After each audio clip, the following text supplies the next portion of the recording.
or you could attack for this. Just the past pennies there. It's over. Fernando Cifuentes has found it. You've been patient. You've been waiting all this time, but you ready.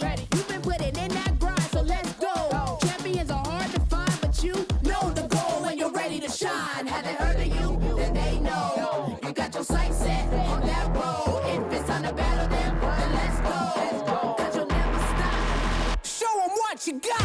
Stays asleep. From that GM Close house. combat onto a Mungus. Is that enough? Yes! Chopper Cross gets the knockout. Defeats Chua. Show them what you got. Yeah, they already know. You got your sights set on victory road. Show them what you got. Yeah, they already know. You got your sights set on victory road. Gets the look down. Can you look down the wish cash where he has a little bit of health left? Oh! What HP left. I know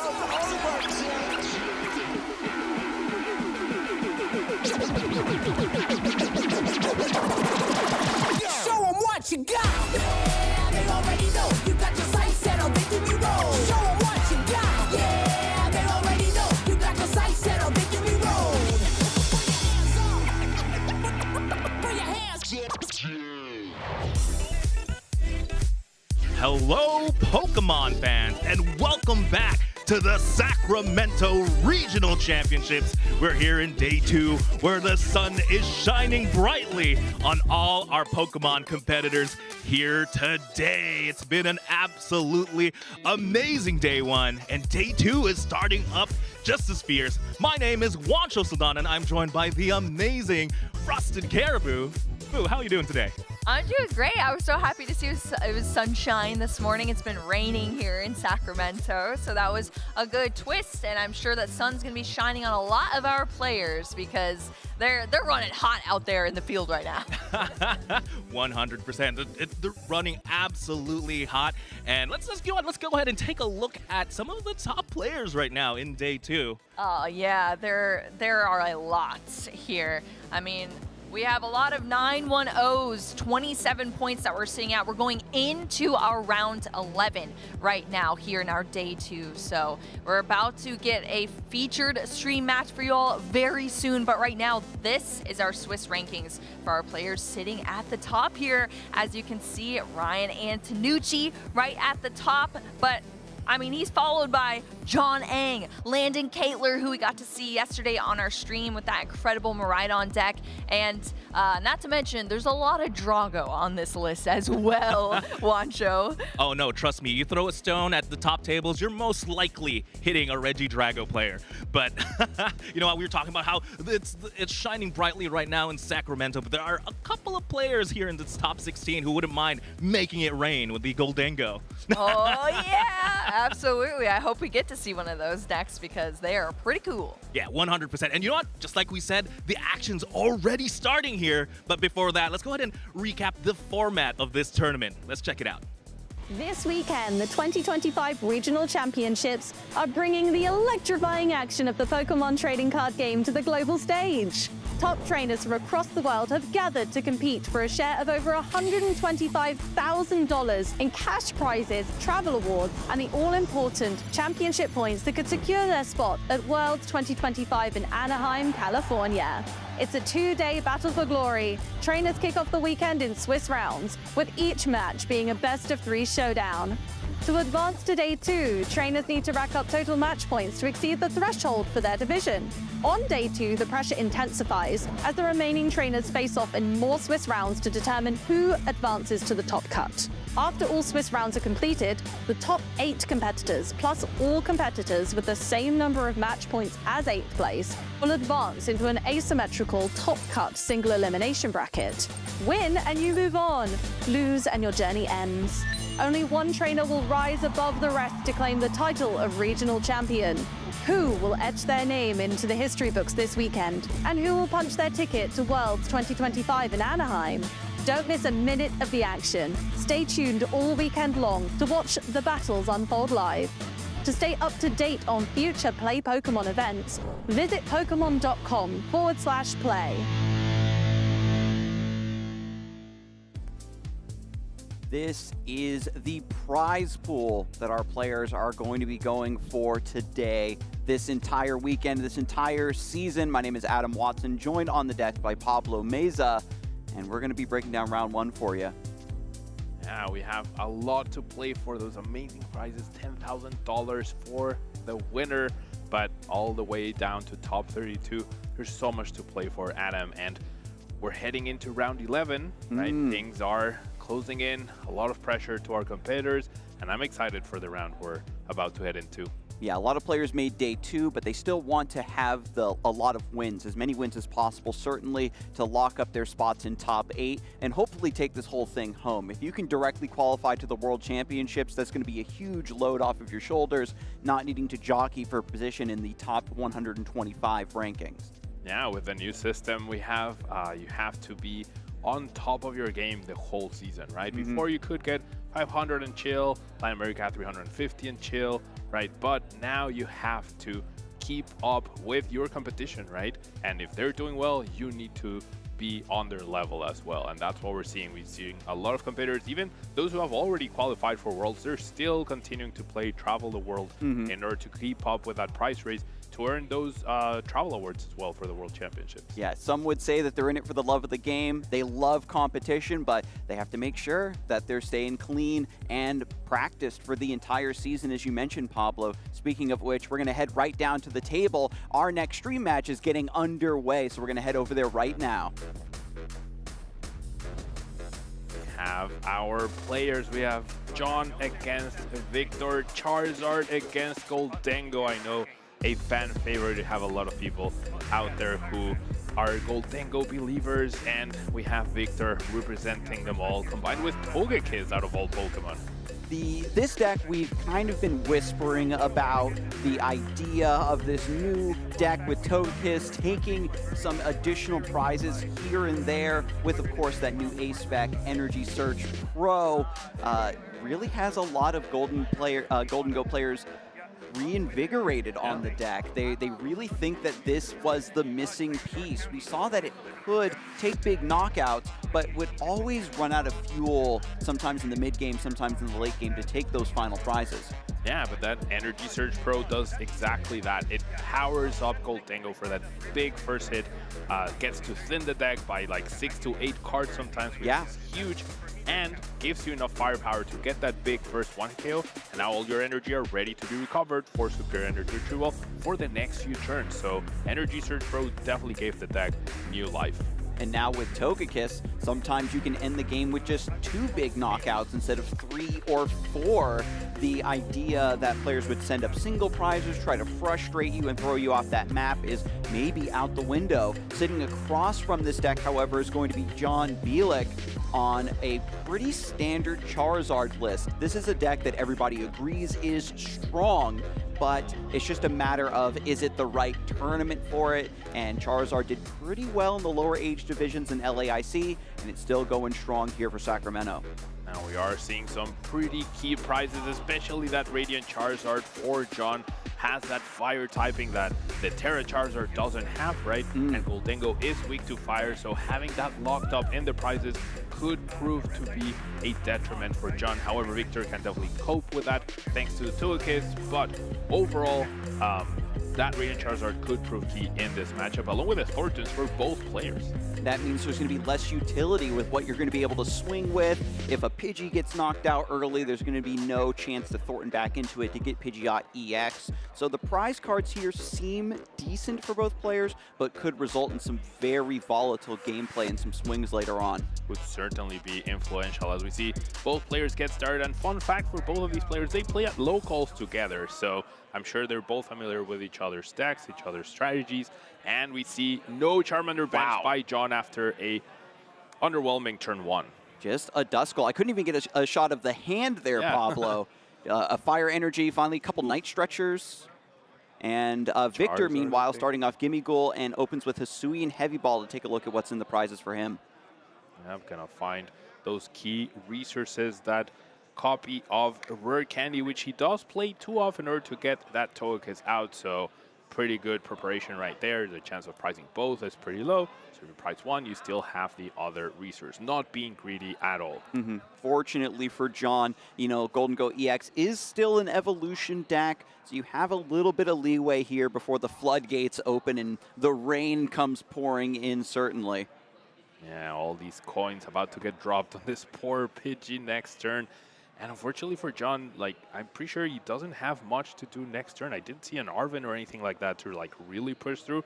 Whereas Victor here is flying, has the Irida for an item, and to get that Greninja, has the Body Puffin in his hand, will draw cards, will find other pieces. And we know the Energy Surge Pro is not priced, which is very key for this game. Yeah, already cooking, has the Togepi on the bench, is looking forward to getting some bonus prizes, hopefully from the Wonder Kiss ability, as soon as he can find that rare candy.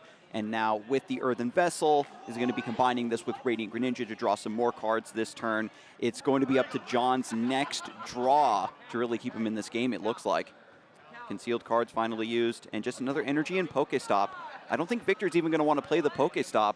Yeah, he very decidedly chose to discard the first one, chose not to play the second one, because he doesn't know what's in John's hand, but he knows what isn't in it, and that's good cards, right? No Puffins, no Charmanders, no Nest Balls, otherwise they would have been played. Now, John thankfully does have that Luminion in order to help him, and does get that Arven top deck off the top, so it's like John went second now. Oh, perfect. Arven's going to keep John in this game. I have to give a minor shout out, of course, to the minor errand running, the new Gimme Ghoul, to get some energy out of the deck, already prepping for a big swing. But off of this Arven with such a mediocre setup, just a Pidgey, no Charmander, a Duskull, what do you think is going to be the grab here, Pablo? It's gotta be 2 Charmanders off this Puffin with the follow-up of Luminion already in the hand. You're gonna take a chill turn, but I think you're fine with that. You could also go for that Nest Ball plus 4 Seal Stone and then 4 Seal Stone for the Body Puffin and establish the Rotom to get 3 extra resources. That can sometimes be the way to go about your hand if it's weak. But, I mean, it was weak for turn 1, but I see a Charizard, I see Night Stretcher, I think Energy. So it's not super strong, but the Charizard's already there.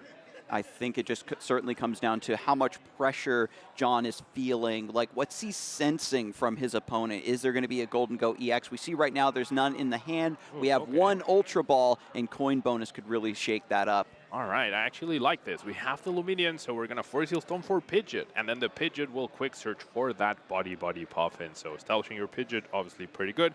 Now, with Victor's very strong start, there is a possibility that that Pidgeot could go down next turn. We could see a bunch of coin bonuses, the Energy Search Pro, and a Boss's Orders, and that would be enough. So, yeah, I love this establishment here. Rare Candy into Pidgeot EX. This is going to give John a lot of long-term value, certainly. Quick Search, allowing you to go into the deck and get any card you like. Grabs that Buddy Puffin to get 2 Charmanders established. Even if Pidgeot goes down, hopefully there will be enough Charizard EXs to kind of take over the shift afterwards.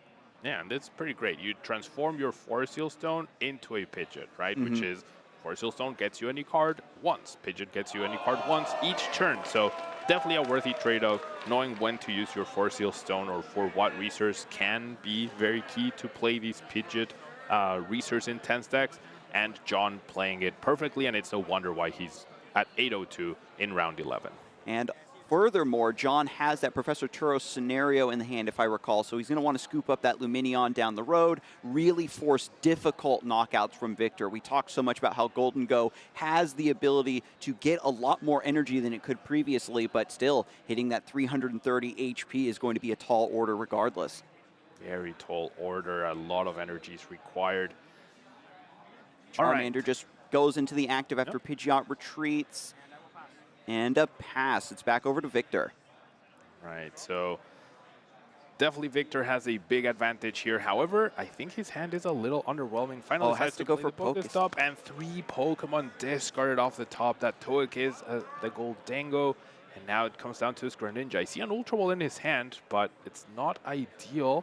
Rare Candy and Pheasantipity off the top, not very useful cards. Yeah, has a couple Ultra Balls now, can get the Golden Goes, but the rest of the cards in hand you want to hold on to, right? You don't have superior energy retrieval. Oh, wait, no, I do see one. Pardon me. Yeah, there's one. Okay, and so Pokestop plus, I guess one of these energies has to go to the wayside for now. Could be the counter catcher as well. Doesn't want to get rid of that rare candy because he knows the other one is prized and you have no guarantee that you're going to get it early enough. And it is the counter catcher. If you're going to be the one that's aggressive here, then it makes sense. Yeah, hopefully trying to dig up a Night Stretcher, get that Togekiss back, really get things up and running. At the very least, Golden Go EX's coin bonus will draw 2 more cards and maybe gets more fodder for the second Ultra Ball. It seemed pretty shaky there, Pablo, but fortunately this could correct itself. Right. Grass Energy and Lost Vacuum off the top. So definitely has enough energies to knock out this Charmander, but no supporter played, no backup Goldengo. Not the most explosive start after the pretty powerful turn 1 that has to take a single prize knockout. No Togekiss to maybe turn this into a 2 prize. This is showing shades of the classic weaknesses of the Golden Go deck. They can get off to some shaky starts, and if you force them onto awkward prize maps, it buys you so much time to get the rest of your deck established, and that's what Charizard wants to do. Great find for Victor off the prizes with that Cypher Maniac, allowing him to combine that with Greninja to find any 2 cards he might need next turn. But now it's all on John. If he can respond to this, get 2 prizes, and knock out Victor's only Goldengo, that could be really good. However, in order to do that, he's gonna need to use Dusclops or Dusknoir to get some extra damage on the board. Going to be Arven for Rare Candy, putting him a little bit closer to getting that combo established than Pablo. A Night Stretcher as well to get the Charmander back from the discard pile into the hand, immediately back onto the bench, and finally Rare Candy into Charizard. Now Infernal Rain will activate to put 2 Fire Energies onto Charizard EX. There is only 5 Fire Energy in this deck. This is kind of the new vogue. I think we went from like 7 to 6 to 5. Yep. And so now we're on 5 with the help of Night Stretcher and Super Rod. It's not as greedy as it would have been considered in the past. And now John has the possibility to have a really powerful turn. He might be 1 card short, but if he could have used Dusknoir to take down this Gimmighoul, and then with the Defiance Band he could take down the Goldengo, then he could have eliminated all of Victor's threats, but he might be 1 card short. He might consider using Pokestop to either hit Ultra Ball or Rare Candy and then Quick Search for the missing piece. With the Charizard in play, with the energy set up, the Pokestop wouldn't be too detrimental if you get some big hits, but John is going to Quick Search first just to make sure that card he wants doesn't get discarded. What is he looking for here? Maybe just Dusclops? Do a little bit of chip damage, not worry too much about the Defiance Band for now. Could be Counter Catcher as well to take down the Togepi. The Togepi, sorry. But yeah, with that Defiance Band, he could have gotten 2 numbers. Right now it's 240 damage, so not quite enough. Would have needed to use Dusclops to at least get the knockout on the Goldengo, but looks like he's planning something else. Not going to go super aggressive and just going to target down something on the bench with that Counter Catcher this time around. Yeah, John Counter Catcher is just going to rely on the massive HP pool of Charizard EX and just say, you know what, Victor? I don't think you can hit 330. You really got to show me. Sometimes you have to force your opponent to have it. And Make It Rain does require how many energies is that? 7 energies? Oh my goodness, no. But Pheasantipity will draw 3, make it a little bit easier. Yeah, it's 9. 9 energies, 9 times 4, 360, 9 times 8 is 320, 10 damage short. But so far so good here for Victor. Will go for that Cypher Maniac. I love drawing 3 with Pheasantipity, see what you get, and therefore determine what you're missing, and then you go ahead and Cypher Maniac to combine with the coin bonus ability. And I think we're going to see the Energy Search Pro to get that last inning out of the deck. There's plenty of different types of energy still left. I saw Fighting, I saw Lightning, I saw Fire. Yeah, a veritable rainbow indeed still in the deck. And the second card from Cypher Maniacs might just be maybe a Night Stretcher, grab the Togekiss if you wanted to go really all in this turn, or maybe just a second energy, superior energy retrieval to establish your next attack. Maybe the second Golden Go. Chose to grab the Boss's Orders though as the extra card. So we're going to see the Energy Search Pro, and with that boss, we're going to be ready for next turn. 4 energies out of the deck right there, and can we get all 9? I believe that's 4, and there's a superior energy retrieval in hand. That's 9. I mean, that's 8, sorry. Okay. We have another raw energy left. Pokestop. Finds an S-Ball and an Ultra Ball. I think he needs just a little bit more. This is... He has a nice stretcher. He has a nice stretcher, so okay. he can get to 9 energies. He only plays 10, right? so you having to recycle all of this from the deck into your hand, back into the discard pile, and then somehow recover them back into the hand to knock out the next target. I really wish that Togekiss could have really helped out with some of this prize mapping, but it's just a lonely Togepi kind of just cheerleading for Golden Go. You can take this big knockout. I believe in you. It's like, but what about the next one?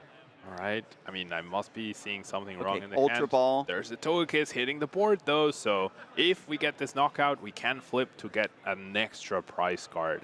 If you can take 3 and set up for 2 prizes remaining, suddenly you have the Pidgeot, which is a much more attractive idea. You've got the Luminion. You're making it difficult for John to weave in Dusclops or Dust Noir for a counterplay. 2, 3, 4. You can see that there's a lot of sequencing and math that still needs to be done. A Metal Energy attached to the Gimme Goal for the next attack. And after counting this up, 6, 7. Oh, it's 50 times. I thought it was 40 times. What was I thinking 40 times? It's 50 times. 50 times 7 is 350. More than enough. Okay, and then Tails on the Togekiss.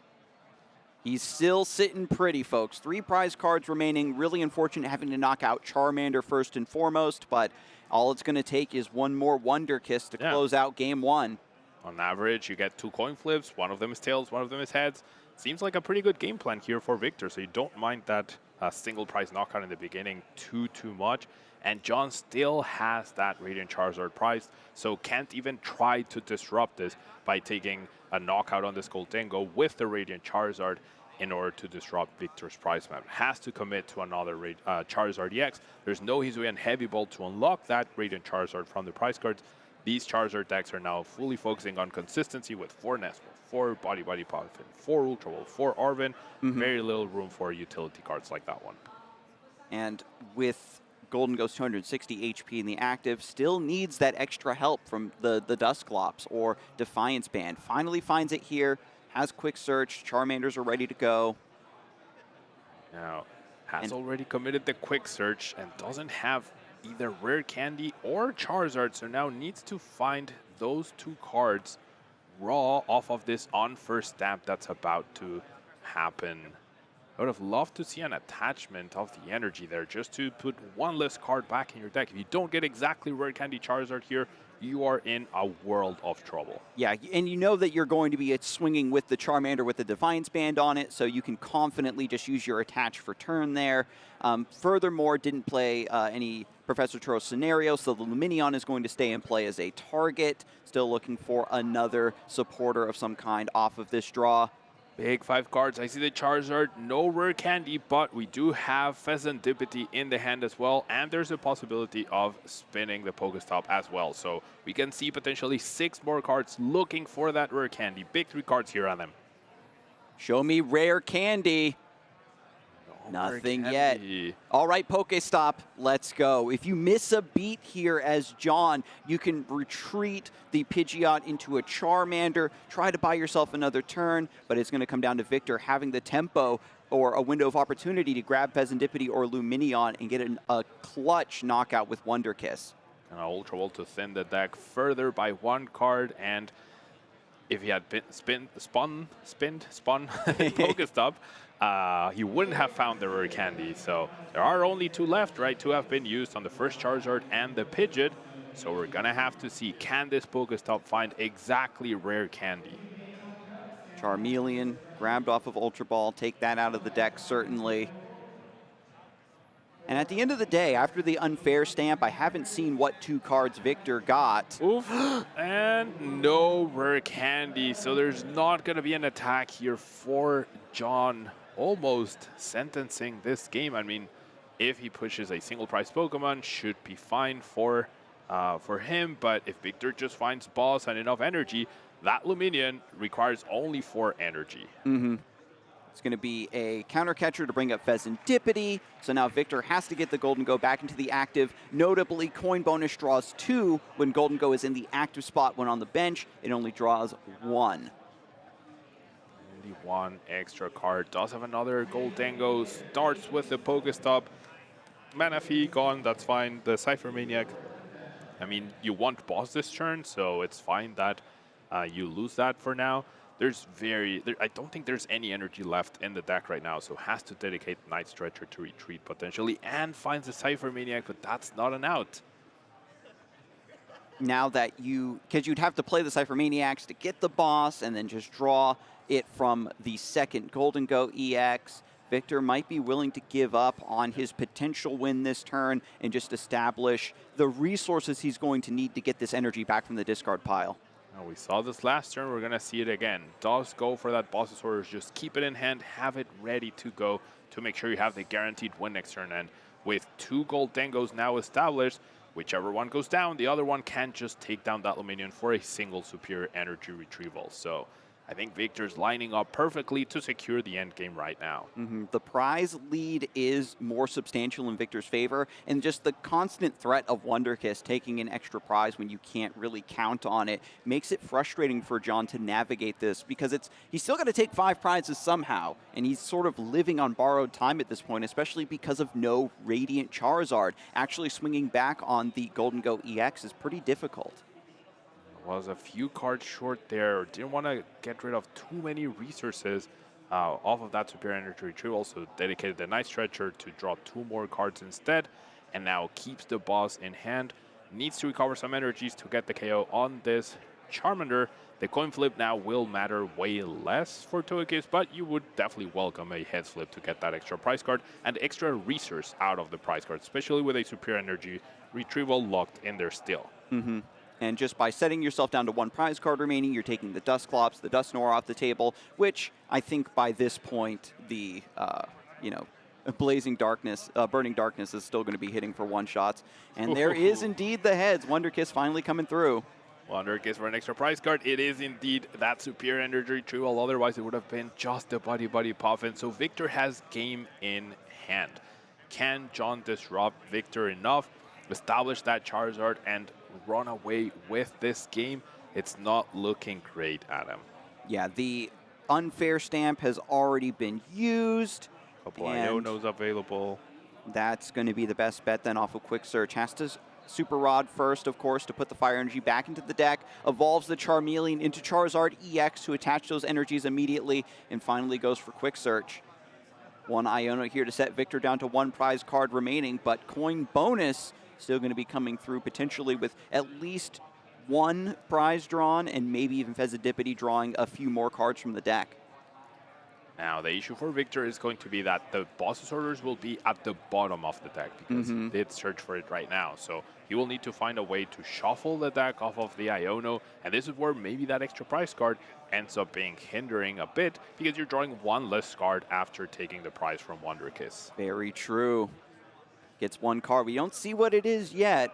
It was a Buddy Puffin, so that means Victor will be able to shuffle the deck. So I would love to see him first use Pokestop, because you don't discard the boss's orders, then you shuffle the deck, and then you go in with the coin bonus and the flip the script. I would love to see that sequencing in the upcoming turn.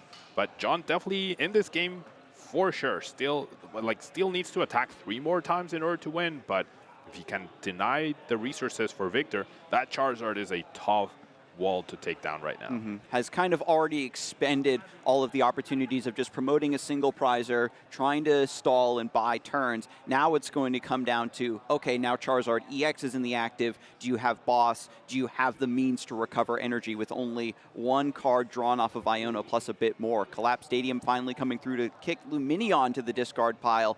Let's see what Victor's thinking about getting rid of. Doesn't need Togekiss anymore. Very smart idea. Yep. And Pokestop also leaving play to make way for Collapse Stadium. Retreats into Charizard EX into the active to take the knockout. 2 more prizes to John. Slowly clawing back into this game, but Radiant Charizard remains prized. Perfect card off the top. Now, no shuffle off the deck, even though he could have shuffled. You just need, you need boss and superior energy retrieval, both of which are at the bottom of the deck. So shuffling the deck was in Victor's best interest, we believe here, but choosing to go with that Fezandipity first, has the coin bonus still, has a nice stretcher as well to get an extra coin bonus. We're not just gonna goes for shuffle. goes for the draw, finds superior. Yeah, that's it. Because with the Irida he found, he can search for another superior energy retrieval and get enough energies to knock out this Charizard EX at the point. So, yeah, we're still going to make it no need of the boss, just double superior energy retrieval. That's going to be good enough, as long as it's there, which yeah, it seems like that's what Victor was focusing in on. I don't need boss's orders because I can find the energy I need to get the knockout on Charizard EX. John gave us a pretty good game. He had the idea to kind of run this prize map back and take it all, but Victor, with the new sort of power level, the ability and consistency to get these energies and take bigger knockouts, is really showing us that Golden Go EX exists in a new light now. Yeah, I really don't know why I had 40 damage multiplier engraved in my brain. It's 50 damage multiplier. It's pretty reasonable to get those one-hit KOs on the big HP Pokemon or on the low HP Pokemon. And the Wonder Kiss was so key. If Victor doesn't find that superior energy retrieval that was locked behind the prize cards, then that would have been problematic. But we have the replay ready of all the action that happened in this game 1. And getting set up with the Golden Goes just has 2 energy, and normally as the Golden Go player, you hate to take these small knockouts and give up that energy, but because of Energy Search Pro, the superior energy retrievals can get those back right away, taking a big knockout on Charizard, even with Wonder Kiss not coming through and cooperating when he would like it to. Just taking out these single prize Pokemon didn't seem to really fluster Victor at all. Yeah, but then we saw that second flip go his way, unlock that superior energy retrieval, which allowed Victor just enough firepower to take down the Charizard EX in this last turn. And perhaps he was like, okay, I know there's one, like the boss's order is at the bottom, but I'm closer to the other superior energy retrieval. So if I find that, then I just need to search for the other one, and that's exactly what happened. So props to Victor for finding the line to just close out the game without needing to draw boss's orders.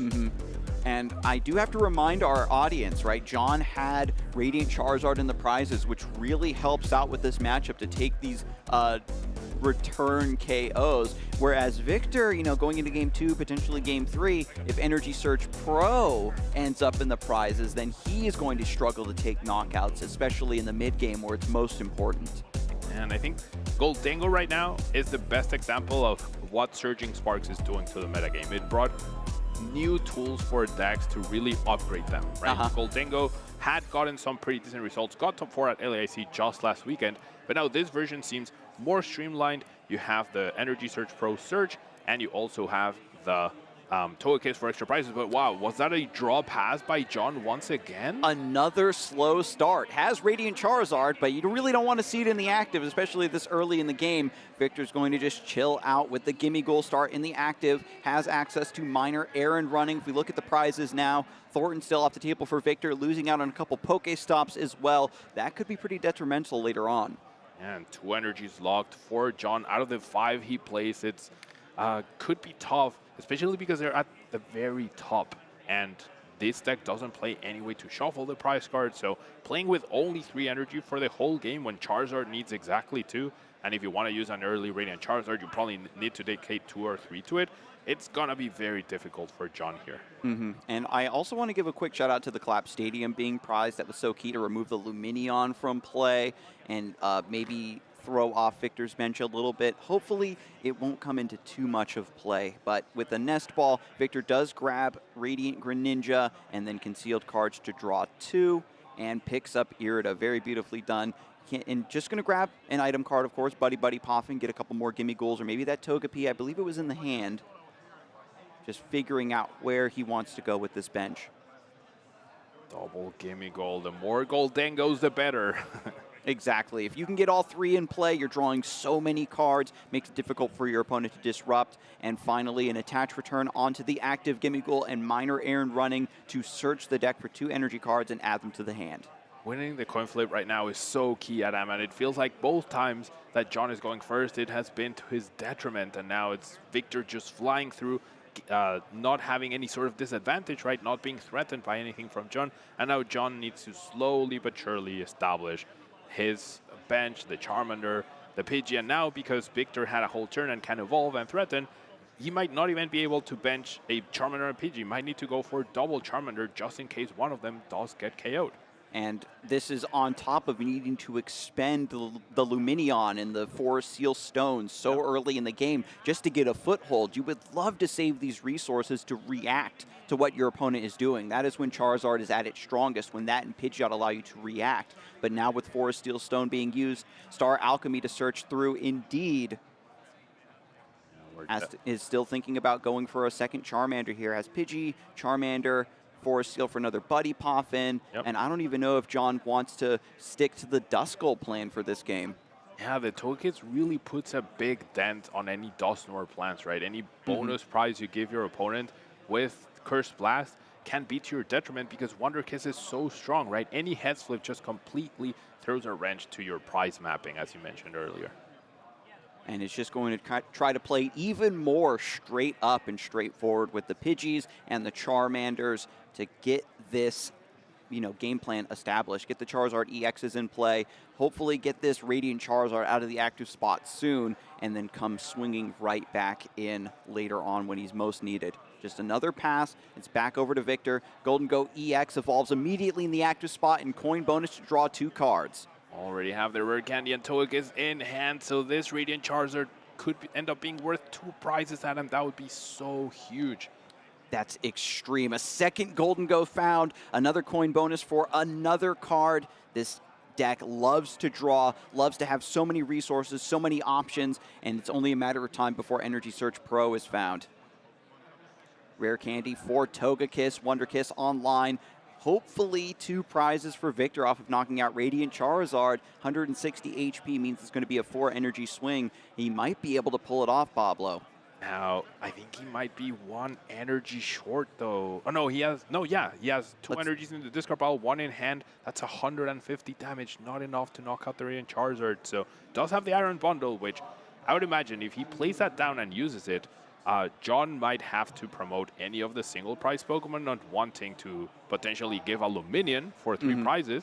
But this is something that if you see your opponent hesitate, right, the way Victor has so far, I feel like that's sort of a tell that they don't have enough energies to knock out the Radiant Charizard or the Luminion. So pushing the Luminion had some merit if you had that read. It's a very brave read to take, but we're going to see the coin flip, and that's an extra prize card. Oh my gosh. 2 prizes for a Pidgey, and this just really strangulates John's ability to buy time and map out how this game is really going to go. He's on an even shorter clock than he would normally be against any other deck. Has Rare Candy into Pidgeot EX, uses Quick Search, still trying to stick in this game, and it's still up to Victor to miss a beat with 2-3 cards, a little bit more off of Pheasantipity. If you don't get the energies you need or Energy Search Pro, if John gets 2 back-to-back big knockouts, he could certainly take a dominating position in Game 2.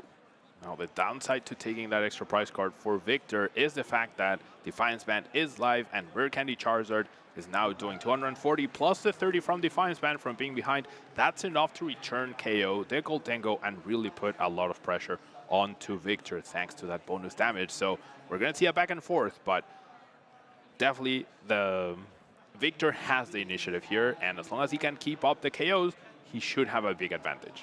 John, of course, taking stock of the fact, once again, he's only got 3 energy to work with.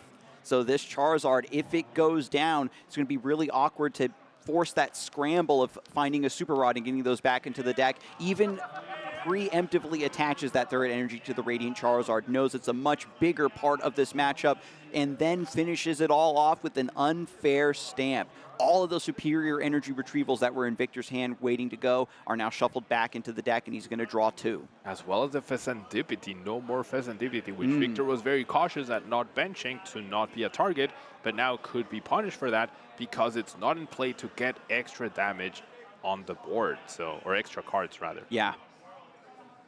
And now John just taking a moment to thin a little bit, see if there's anything else he wants to grab. Buddy Pompin reevaluating the deck. Now, I would love to see John establish the Duskull now.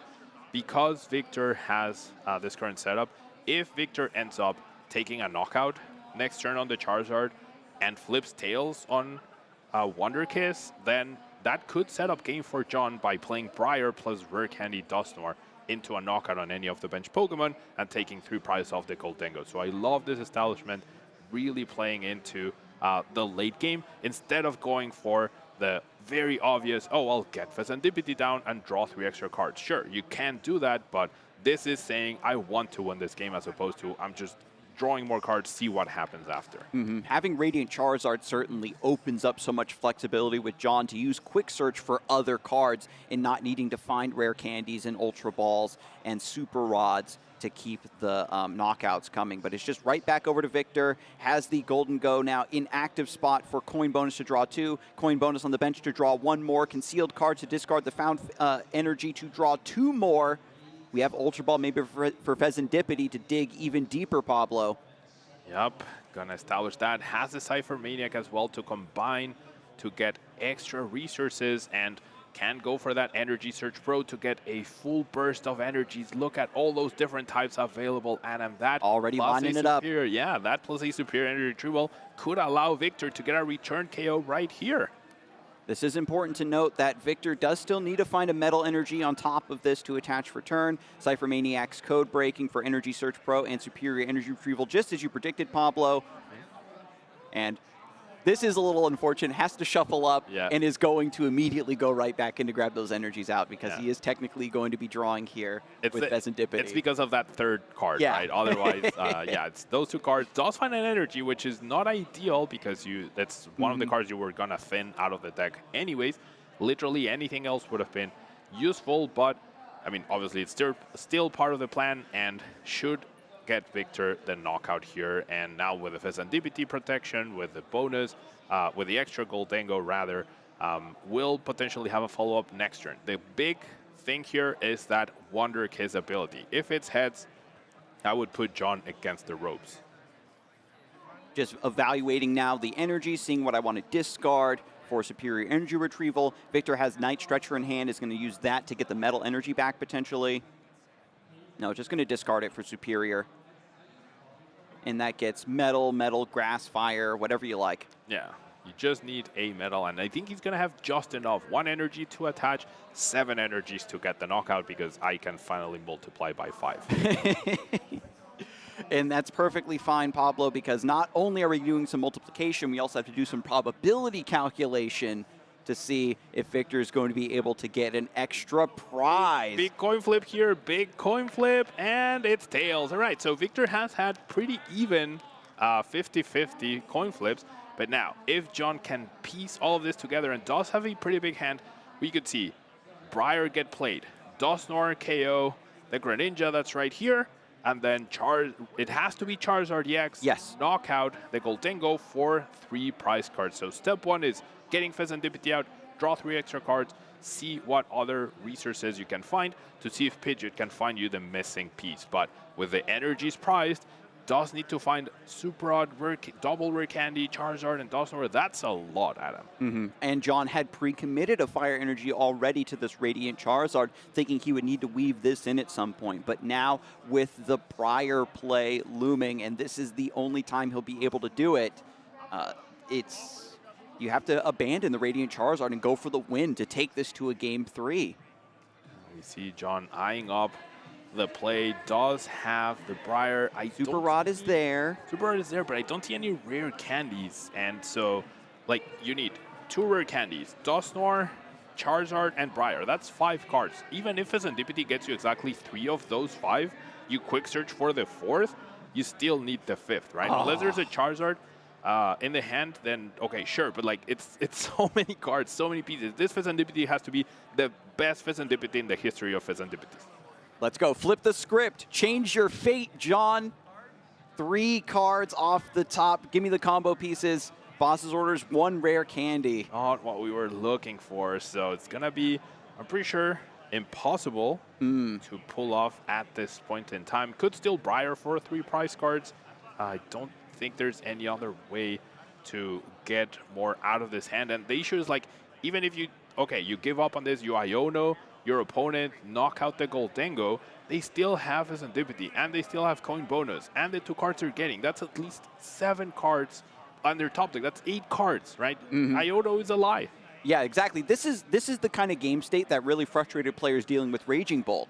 The ability to draw cards off of Ogre Pawn and Pheasantipity and Professor Sada's Vitality. This disruption idea, trying to get a Hail Mary in the late game, just doesn't work against these big swinging in on you decks. They have so much card draw to back up their game plans and to help close out. Golden Go is certainly the poster child for it.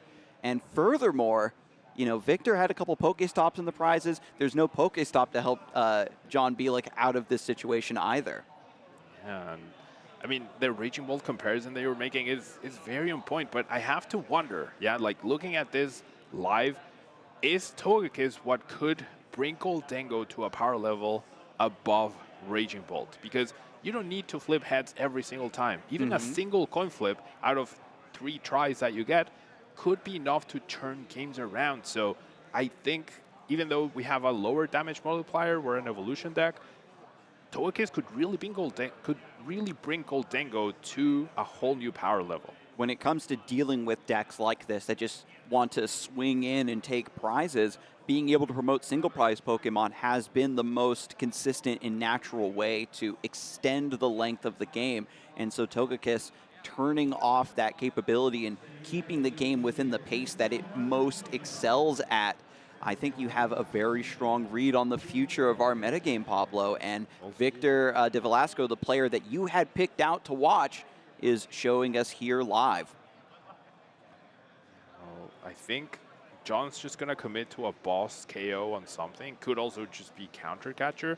We're not even going to see an Iono at this point in time. So Victor's hand is not huge, but it's still pretty significant.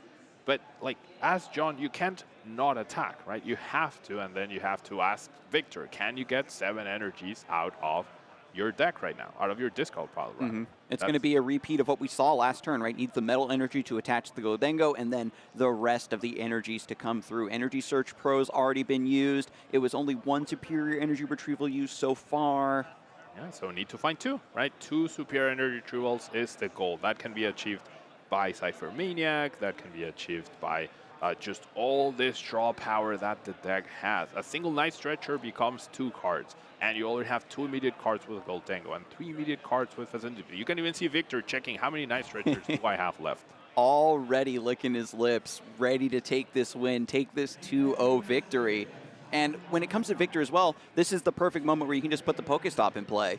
You aren't going to give your opponent any help to get use out of it, and the draw for turn is just a mana fee. Now, it does have the boss's orders in hand as well, so that could lead to a much easier knockout. No help from the Pokestop, but that's still 3 cards closer you are to the actual cards you want. Buddy Poffin canceling Cologne. There's superior one. Energy retrieval. That's it. Irida for the other superior energy retrieval, double superior energy retrieval, and you are good to go. That's gonna be the knockout. Unbelievable. Goldengo, especially in a matchup that has historically been terrible, suddenly is flipped right around. The Radiant Charizard being a single prizer that can trade up into the Goldengo. Togekiss fixing that prize map. The ability for Energy Search Pro to open up some extra slots and the ability to get massive amounts of energy and take this big knockout. 3, 4, 5, 6, 350 damage. Leads Victor to the win, carried by Togekiss, honestly. Togekiss was the MVP. You can see how happy he is, how confident he's feeling that he was able to win that match. Without Togekiss, we don't even see Goldengo up here at this point. I mean, I don't know about you, Pablo, but I never doubted Goldengo. I've been a long-time believer. Any coinies in the chat, you know, rising up. We knew it all along. The Togekiss tech, unbelievable. Get your Energy Search Pros now, because we're all going to be fighting over them at this point. I have to admit, I was not a Goldengo believer. When the card was first shown, I liked it, but then it felt like a bad Raging Bolt. But hey, here I am.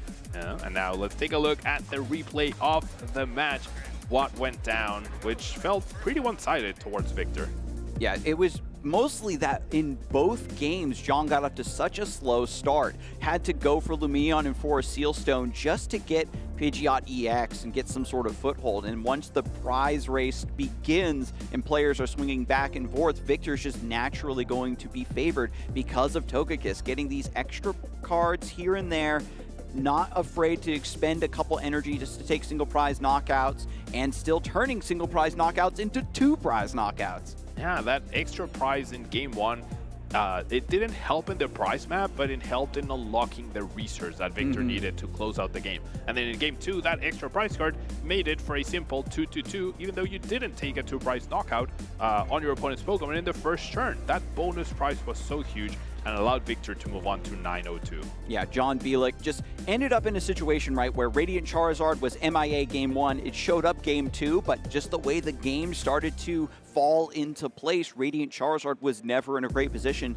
to take its place in the active spot, and John had to get an insane Vezendipity just to put together a game-winning Briar play, but it did not come through. And finally, Victor delivers the coup de grace thanks to Irida and 2 superior energy retrievals to knock out a big Charizard EX. Yeah, Irida usually found in water-based decks, just a simple item search, right? Good enough, and even in the early game gets you Manaphy plus Puffin, gets you Greninja plus Puffin, or any other resource you might need. So Irida not the most immediate card you would think to include in non-water-based decks, but clearly it has its room when you have such good water-type support Pokemon. And finally, there's another key item to search out with Energy Search Pro, Cypher Maniac, also getting you any card that you need, you know, a pseudo quick search indeed. And yeah, Golden Go, it seemed like it would usurp Raging Bolt. Before Vezendipity came out, I think it had that niche of being a little bit more resilient towards disruption, but you can really understand now from that game we just saw, Pablo, that there's really no way to throw the deck off its track, it seems. You just have to hope they don't have the Ultra Ball for the next Goldengo, or they don't have that superior energy retrieval when they need to take the revenge knockout. Yeah, I mean, with LAIC so close to this tournament, I definitely had not put enough time into Goldengo, but seeing it in action, seeing it so dominant. Now, I will say, both times John had very underwhelming turn ones, right? It was like he went second each time and Victor went first with a supporter, right? Like he lost a full turn because of his underwhelming start. So if he gets a more regular Rare Candy Charizard, Rare Candy Pidgeot, get the first knockout, maybe we're talking a different game. Absolutely. Right? But it was still very impressive for Goldengo, and how out of 4 coin flips you go 50-50, and that was enough to win you the match. If you play that matchup over and over again, certainly that Victor might have already done in preparation for this tournament, it might go back and forth, but we can actually hear from him now and see what he thinks truly about the Charizard matchup. Take it away. Thanks, Adam. Juancho Saldana here, and I'm joined by the person who made it rain here at the Sacramento Regional Championship, Victor de Velasco. Woo! How does it feel? Well, feeling flattered. Like I never actually expected to make it this far, especially after whiffing points at LAIC. I was like, okay, I'm a very well-known control player, but I didn't do well. And coming into a new format, I always feel uncomfortable of playing control on the first tournament. So I was like, better play something new. And I saw the Ace Spec and I saw the Togekiss. I'm gonna give it a try. And then I knew it wasn't like the best deck in the format, but I thought, you know what? Let's just do something funny. Maybe it'll work. And during the ladder, I play on live. It was doing really well, and it's a 50-50. Like sometimes you lose in tournaments because you happen to run into the bad matchups, and I just so happened to not hit a single Aerothorns, a single item lock, or a single Dragapult, which are the ones that I'm the mostly scared of. Or even Regidrago could be a bad one. Actually, Regidrago is horrible because Prime Catcher, Cologne the Manaphy, and kill all my Gimmigles, so that's basically what happens. That makes so much sense. I like how you're like, oh, the game is 50-50, because in my mind, I immediately just start thinking of your Togekiss. Yeah, no, there have been games that actually makes a difference. The thing is, I only need 1 Hats in the entire game. That's all I need, especially against matches like, for instance, Raging Bull, where they usually go for the Slithering Wings to, the famous trade, and then I can't use the bundle because they have a Greninja there. So all I need is 1 Heads, and that's all I need. And Charizard is like a gamble because sometimes you don't want that extra prize because of the Defiance ban. Oh. But you also need it because they lose control of the ghosts, and that is a huge issue. Especially, another thing is Togepi is only 50 HP, so they can be tempted to do 50 to the Togepi, but what happens? They can't get the numbers for Goldengo, so they can't get a one-shot unless they do like boss, something little, and just kill it. So something like that could happen, but yeah, it's a lot of thought process on that one. Yeah, for sure. It sounds like you've definitely put a lot of thought into your deck. Again, you're playing the Togekiss. Can you tell us any fun story? Did you have any cool coin flips in this tournament? Okay, so let me think about it. Last round, I remember I went against a Raging Bull. I think it was last or previous because the first 2 rounds, day 2, were Raging Bull. So I'm trying to remember which of the 2. So there was actually a ruling, and I'm going to share this with you because a judge came up to me and I almost thought, gave me a heart attack. I thought that I was going to get DQ'd or something because. Oh no! Because he hit with the Slither Wings with HP. He prime captured the Togekiss. He hit me with Slither Wings and he knocked himself out. But keep in mind, even though the Togekiss is still alive because the burns kills it, I forgot to flip a coin because I was like already taken for granted. Okay, I'm just gonna retreat, I'm gonna boss, and I'm gonna win. But the effect is mandatory. And they told me that also happens with the Roaring Moon. With this one makes sense because the Togekiss gets knocked out on Pokemon Checkup. And so it's still alive by the time the other one is knocked out. And it seems that even if Roaring Moon does the Frenzy Gouging, it actually does count. So keep that in mind because you might be thinking, well, I mean, you're the one losing because you're not getting that extra prize and more prize is better, right? Well, what if that extra prize gets him a Roxanne, a Counter Catcher, or Charizard makes more damage and actually gets the knockout? So there's a lot of reasons why sometimes you don't want to take that extra prize. That's a good watch out there. And again, because Togekiss is this new card, has all these new mechanics. Honestly, I was surprised when I faced it in the ladder and they could Dust Nor knock out the active and flip the coin, right? Very, very, very interesting card. Were there any, again, you mentioned you're a mostly control player. Are there any other decks in your radar you were hoping to play? Well, I actually like playing the game. I usually just go for control sometimes because I play to win, and sometimes I feel comfortable because what happens is I like decks. Usually the top tier decks, I like them. Like you can mention Charizard. I like the new Hydreigon, whatever. I like playing everything. But sometimes what happens is either whoever gets the first hit wins, or sometimes whoever doesn't whiff a card wins, or sometimes it's just have bad luck with the matchup. So it's like, why you bother thinking about, okay, this is the best deck, and then all of a sudden you hit every single bad matchup. So it's like, I just learned that go with whatever works for you, as long as it doesn't have a lot of bad matchups, of course. But no, that's rule 1. Rule number 2 is feel comfortable with it, and well, make sure you're getting wins. And when I was playing Goldengo, and since this is a new format, and the only problem I have sometimes is how much time do I have to invest? And I was like, okay, I got used to it, and whatever happens, whatever happens. I only had 1 week to test, and well, less than that because I still got to work and stuff. But yeah, that's the one deck I definitely wanted to do. But Control, the problem was, I was like, should I get the Latias? Is there going to be a lot of Asian box? Is there going to be X, Y? How many Hydreigons with Petron will there be? That's an auto loss. So even if you put a Mimikyu there and he has no way to kill it, then he can just mill you. And so there's really no way. So I thought, okay, you know what? This is the testing tournament. Afterwards, there's a more established meta. And usually Control always is a deck that is literally built, every single card is literally built to counter everything. So if you have no idea what's going to be there, then it's risky. That's my opinion on that. That's my take on that. I love to hear it. I like how, this is the testing tournament, and you're here maybe en route to possibly winning it. Yeah, I mean, or sometimes what happens is people sometimes may not respect certain cards because they're like thinking, okay, these are the good ones. Who's ever going to play this? But keep in mind, if I do well in this tournament and maybe other players do well with Goldengo, I'm pretty sure next tournament maybe they're going to counter everything. So maybe it won't be a good pick, but who knows? Maybe you get as lucky as me and don't hit any island locks. So who am I to judge? But that's why I mentioned this is the testing tournament. Usually the first tournament of a new format, you never know what's going to happen. So I think it's a good time to test something crazy sometimes. I like it. I like it. Definitely bring out the new cards, see what happens to the metagame before we start countering that metagame. Indeed. With that, I know you mentioned you're traveling a lot. I think you came from LAIC last week. Yeah. How was that? All that matters is that I'm healthy and I'm here. Enough said. Next question. Right. All right. Good to know. Good to know. With that, you've given already so much tips. Is there anyone you want to shout out before I do let you go? Absolutely. Well, Probably someone's going to get mad right now because I'm probably going to forget because there's a lot of people. So first off, shout outs to all my buddies in my hometown in Tijuana, Mexico. They're really being a great support every time. My family, of course, my mom's right now watching me. Esta es para ti, ma, te amo, which is Spanish for this one's for you, mom, I love you. Oh, hi, Mom.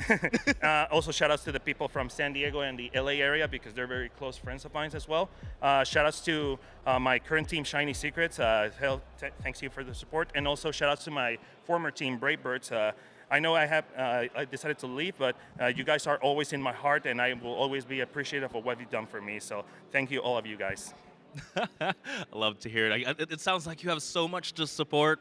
I'm sure there's a lot of people watching you here right now. So, I will let you go to make sure you can prepare for the next round. Yeah. Maybe we'll see more from the Goldengo again, hopefully. making it rain here in Sacramento. Yeah, make it rain. Well, don't tell me because I still have to go outside, and rumor has it it's gonna rain. But thanks for the extra shirt. I really needed it to protect myself from colds. So, shout out to Pokemon for providing me an extra shirt. Yeah, those shirts are great, that's for sure. Absolutely. With that, we're gonna throw it back to the desk because we have a lot more Pokemon action. Yeah, Victor's having a lot of fun. He, as you heard, folks, kind of made a big gamble, wants to use this as his testing ground, and it's paying off. Yeah, definitely paid off so far. 902, that has to be very close to top 8, right? With one round left to go, or might even be guaranteed at this point, I'm not sure. But yeah, Victor clearly having a great weekend after a 1-2 forget, apparently, from LAIC, the past one. And I love that he touched on that point that you had mentioned during the game itself, Pablo, that you do have to be very tricky and very specific about how you're using the Togekiss and how these extra prizes here and there can affect the way certain cards and certain attacks interact. So very cool that we have this next new volatile effect in the game that are for our players to adapt to. Now, funny anecdote, I was actually last round, I was walking around in the matches, and I saw that happen. I saw like what he mentioned with the Slitherwing and the self KO and the whole judges involved. I was right there watching it live. Yeah. And when Pokemon are getting knocked out by Pokemon, by Burn, Pokemon Checkup, it can get pretty hairy, but that's what our judge staff here is for. And just remember, if you ever show up to a regional, even if it's your first regional especially, don't be afraid to call the judge over to clarify any of these weird effects, because with this many people playing this many games of Pokemon, some weird interactions that we haven't seen in quite some time can rear their ugly heads. But another thing that we do have to sort out, Pablo, is, of course, our community choice bracket. We've been kind of trying to figure out what Twitch chat thinks is the most delicious potluck dish for Thanksgiving. And the next round of voting is going to be between Snorlax's stuffing or Machamp's mashed potatoes. And I know you don't know a lot about Thanksgiving. You were talking to Wancho yesterday about it, but I think you can maybe take mashed potatoes. I am familiar with mashed potatoes. Yeah, no, perhaps not Thanksgiving sprinkled mashed potatoes, but I'm guessing there's not something super special about them. I don't think that we do special mashed potatoes. As long as you make them good. Some people like them a little bit really smooth, really whipped. Some people like them a little bit chunky. But how do you like your mashed potatoes, Pablo? I mean, I personally like them creamy. I like creamy mashed potatoes. I'm a big fan of potato itself. I know it's a very important nutrient, and there's many people who advocate the potatoes as superfood. So I like my mashed potatoes. A little bit of gravy, a little bit of butter, maybe some garlic in there. What are you thinking? I love that. I love that. Maybe not as much gravy, but butter and garlic, big fan as well. Yeah, so mashed potatoes, very classic. It's a staple. But when we go over to stuffing, that's where you can really get some pizzazz. Stuffing, depending on where you're from, it's made in a bunch of different ways. So some people will tell you, I don't really like stuffing. That's because you're from the wrong part of the country, my friend. You can just have the classic stuffing, comes in a box, pretty easy breezy, quick to make, and that's why some people love it. But you can really get cool with it. Maybe throw some cranberries in there, maybe throw some walnuts in there. I know that there's a lot of people who love to really slow roast their stuffing. Typically, it's inside the turkey, so you get some bonus there, some of the juices and flavors from the turkey. Oh, yeah. So stuffing, if you know what you're doing, if you really believe in yourself, it can really go above and beyond mashed potatoes. If you want to play it safe, if you have classic mom's cooking, mashed potatoes might be for you the classic comfort food. Certainly, but it's going to be up to our viewers at home to decide which one of these two amazing dishes advances is in the bracket. I would say the way you just described it, stuffing feels like Goldengo. Yeah. And mashed potatoes feels like Charizard, right? Charizard, you know what you're getting, your max consistency, straightforward, whereas Goldengo, just like the stuffing, can be full of surprises. Yeah, and hopefully our Day 2 meta will also have some surprises for us. I love to see what decks were most popular Day 1 and seeing what converts into Day 2. Goldengo at the top of the rankings, Charizard doing quite well after a pretty decent performance at LAIC, but Regidrago is topping the charts here, Pablo. Regidrago, as expected, right? Pretty good conversion now. We are seeing Raging Bolt very close by, and it's not Regidrago's favorite matchup. Charizard, pretty good conversion. Lost Box as well. Gardevoir making the chart, and then Goldengo showing up. This might be Goldengo's first show of the graph in Day 2. I'd have to really go back into the archives for that one, Pablo. I know that it was very popular when it first dropped. Pairing it with Palkia is very classic indeed. And I got to give a shout out to our Lost Zone players, hoping that, you know, with Regidrago having a bigger target on its back from winning LAIC, the Raging Bolts are going to come through to bully it a little bit and open up a path for Lost Zone Box to truly shine with less Kyurem in the metagame. And of course, with Pikachu EX giving it a fun new lease on life.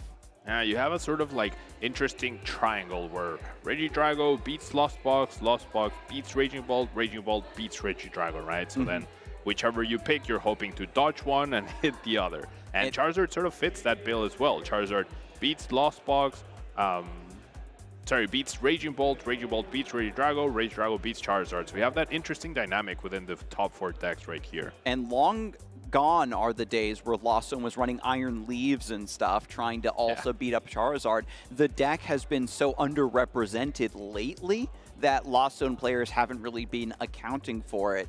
And that could also throw an interesting angle into this sort of quadrangle of matchups. And then we've got our classic Gardevoir players who are just like, well, I love the deck, trust me, it's good, bro. And they're just going to go in and dodge all the Charizards and just do their very best. Yeah, they really try to break that triangle or quadrangle that we have going with the top decks. And I think same for Goldengo, right? Goldengo with that Togekiss can definitely make some interesting price mapping. It used to want to do that with Palkia, right? That's why we see it in the graphic.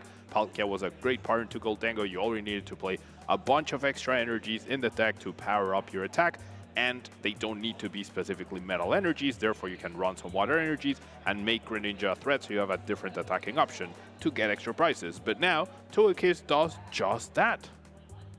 Okay, Pablo, I'm really excited to report that the chat is split. No. The poll came back exactly 50-50. Exactly 50? We have the lovers of the Pizzazz, the Goldengo, the Stuffing, Snorlax, Goldengo, and then the Machamp, Charizard, mashed potatoes. We got to flip for it. We have a Lechonk coin here, and I want you to do the honors, my friend. In honor of Goldengo, your new favorite deck. Whoops. Reflip. And it's Tails, so it's going to go to me. It is going to be Tails for Stuffing. Stuffing advances, unfortunately. It's probably for the best. Goldengo's also advancing, that's okay. carrying on the Goldengo spirit of pizzazz. But we know, mashed potato lovers, we love you as well in the chat. It's just a classic dish. Yeah. I mean, you can't go wrong with potato. Exactly, as long as you make it right. But with stuffing, if you take that risk, you go a little bit further beyond, do something a little spicy and off the wall, you could be advancing in the tournament. And I think it's a beautiful way to close out this round of the Sacramento Regionals. Yeah, definitely. And now I think we're waiting for round 12 to be paired. We have a few extensions on the floor, so we are hoping to get that sorted very soon. But tell me, Adam, yeah, I know clearly you're a Goldengo fan, you were a Dialga fan as well. Like, what brings you to metal-type Pokemon? Like, what is it that they attract you so much? They tend to just have, like, kind of odd game plans. It seems to be the design focus that they go for in the Pokemon TCG. And unfortunately, you know, the fire weakness pops up from time to time, which is a little frustrating, but it's always a satisfying oddball deck, which I love to play. But when it comes to playing the fun deck versus playing the good deck, there's a reason I'm on the desk and I'm not out here slugging it out with our top players. but we're going to see more top Pokemon action when we get back from this break for our next round here in Sacramento, so don't go anywhere.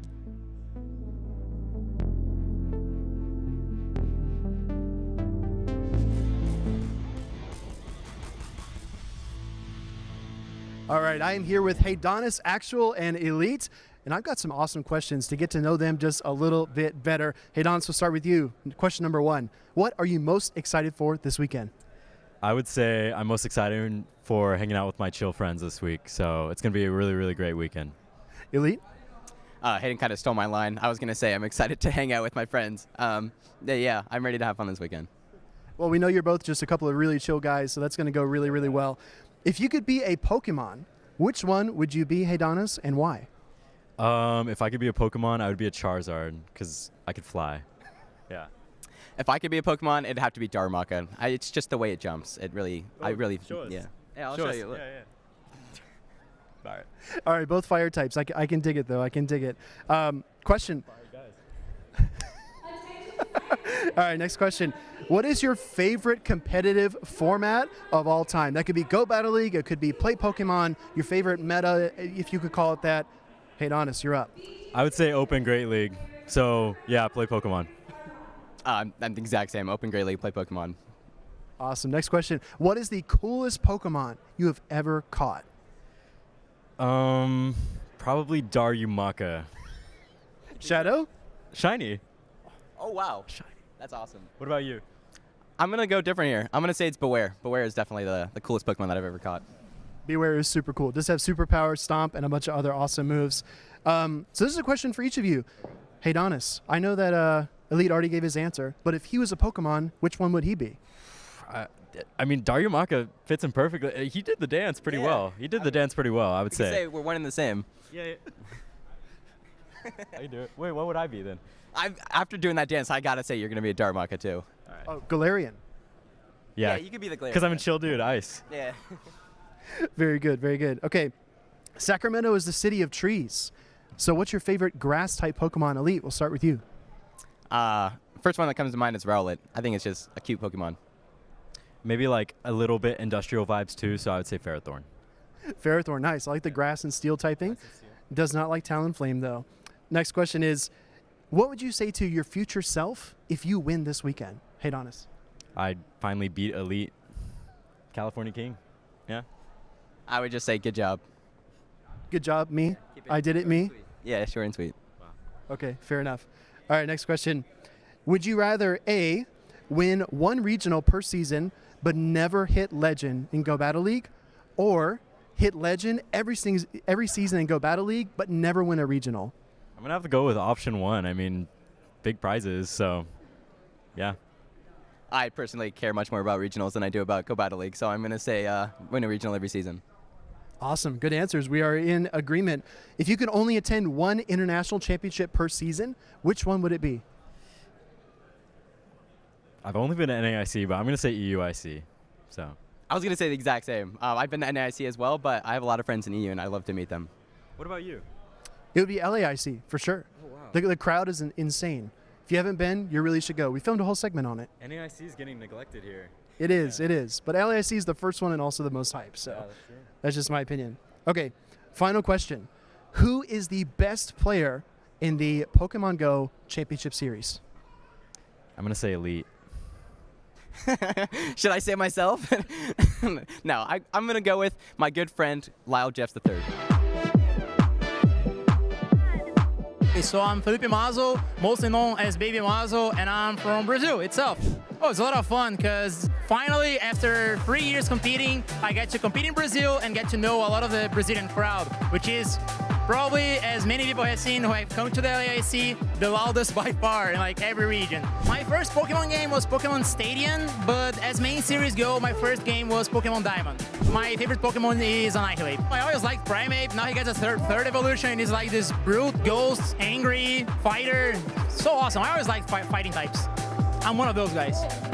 The furthest, it's probably Japan. Like Hawaii is very far as well, but from Brazil, I guess Japan is the furthest we've gone. Looking forward to going again as well. Highest I've ever placed, like in a Brazilian tournament setting, like regionals, Ace Cup, I've won 12 times. But as far as Worlds go, 5th was our best placement. Someone I really look up to in the community is Inder, actually. He's kind of retired now, but somewhat plays sometimes, doesn't always play. But feels really good to have someone that is walking this journey with me, because like it's really, really hard to manage being a pro player, being a streamer, being a YouTuber, and seeing someone else doing it just the way I'm doing it is also quite a motivator to keep on doing it. My favorite food to eat in an event are always the fries in the event. I'd say my favorite hobby right now is still playing other games that are still somewhat competitive.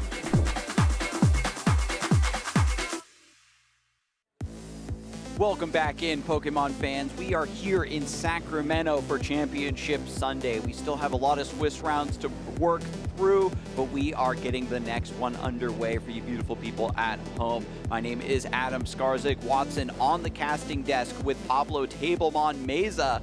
We're about to get into, is it Swiss round 12? Swiss round 12, the last round of Swiss before we get to our asymmetrical top card, which based on the number of players, seems like it could be anything at this point in time, but still have one more round to go.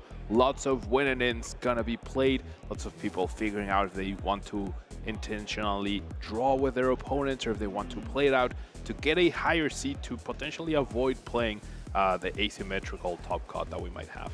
There was, you know, an era of you've always got to play it out. You've got to take smart IDs. We've had very dominant players in the past take the intentional draw to allow their opponent into top 8, and they're going to take their good matchup later on, hopefully. So there's a little bit of mind games there. Some of our seasoned veterans always have to ask themselves the questions, and we know we have some hardcore competitors as well that are going to try to fight for as many match points they can get, no matter what the situation is.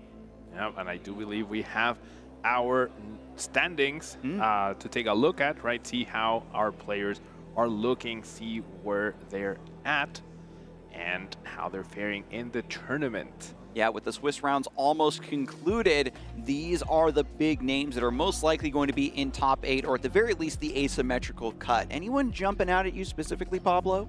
I mean, we have Landon, who we saw in the win-and-in yesterday, I do believe in the last round, if I'm not mistaken. Yeah. Meraiden all the way at the top. We have John Eng, of course, a very good player that always tends to do well. We have Grant Manley as well, who is apparently going to be our winner today, according to him. So we'll see if that actually happens, right? Yeah, he's setting it up to just run through the asymmetrical cut. He wants to extend this tournament as much as possible. And we've got to give a shout out to the dynamic Australian duo, right?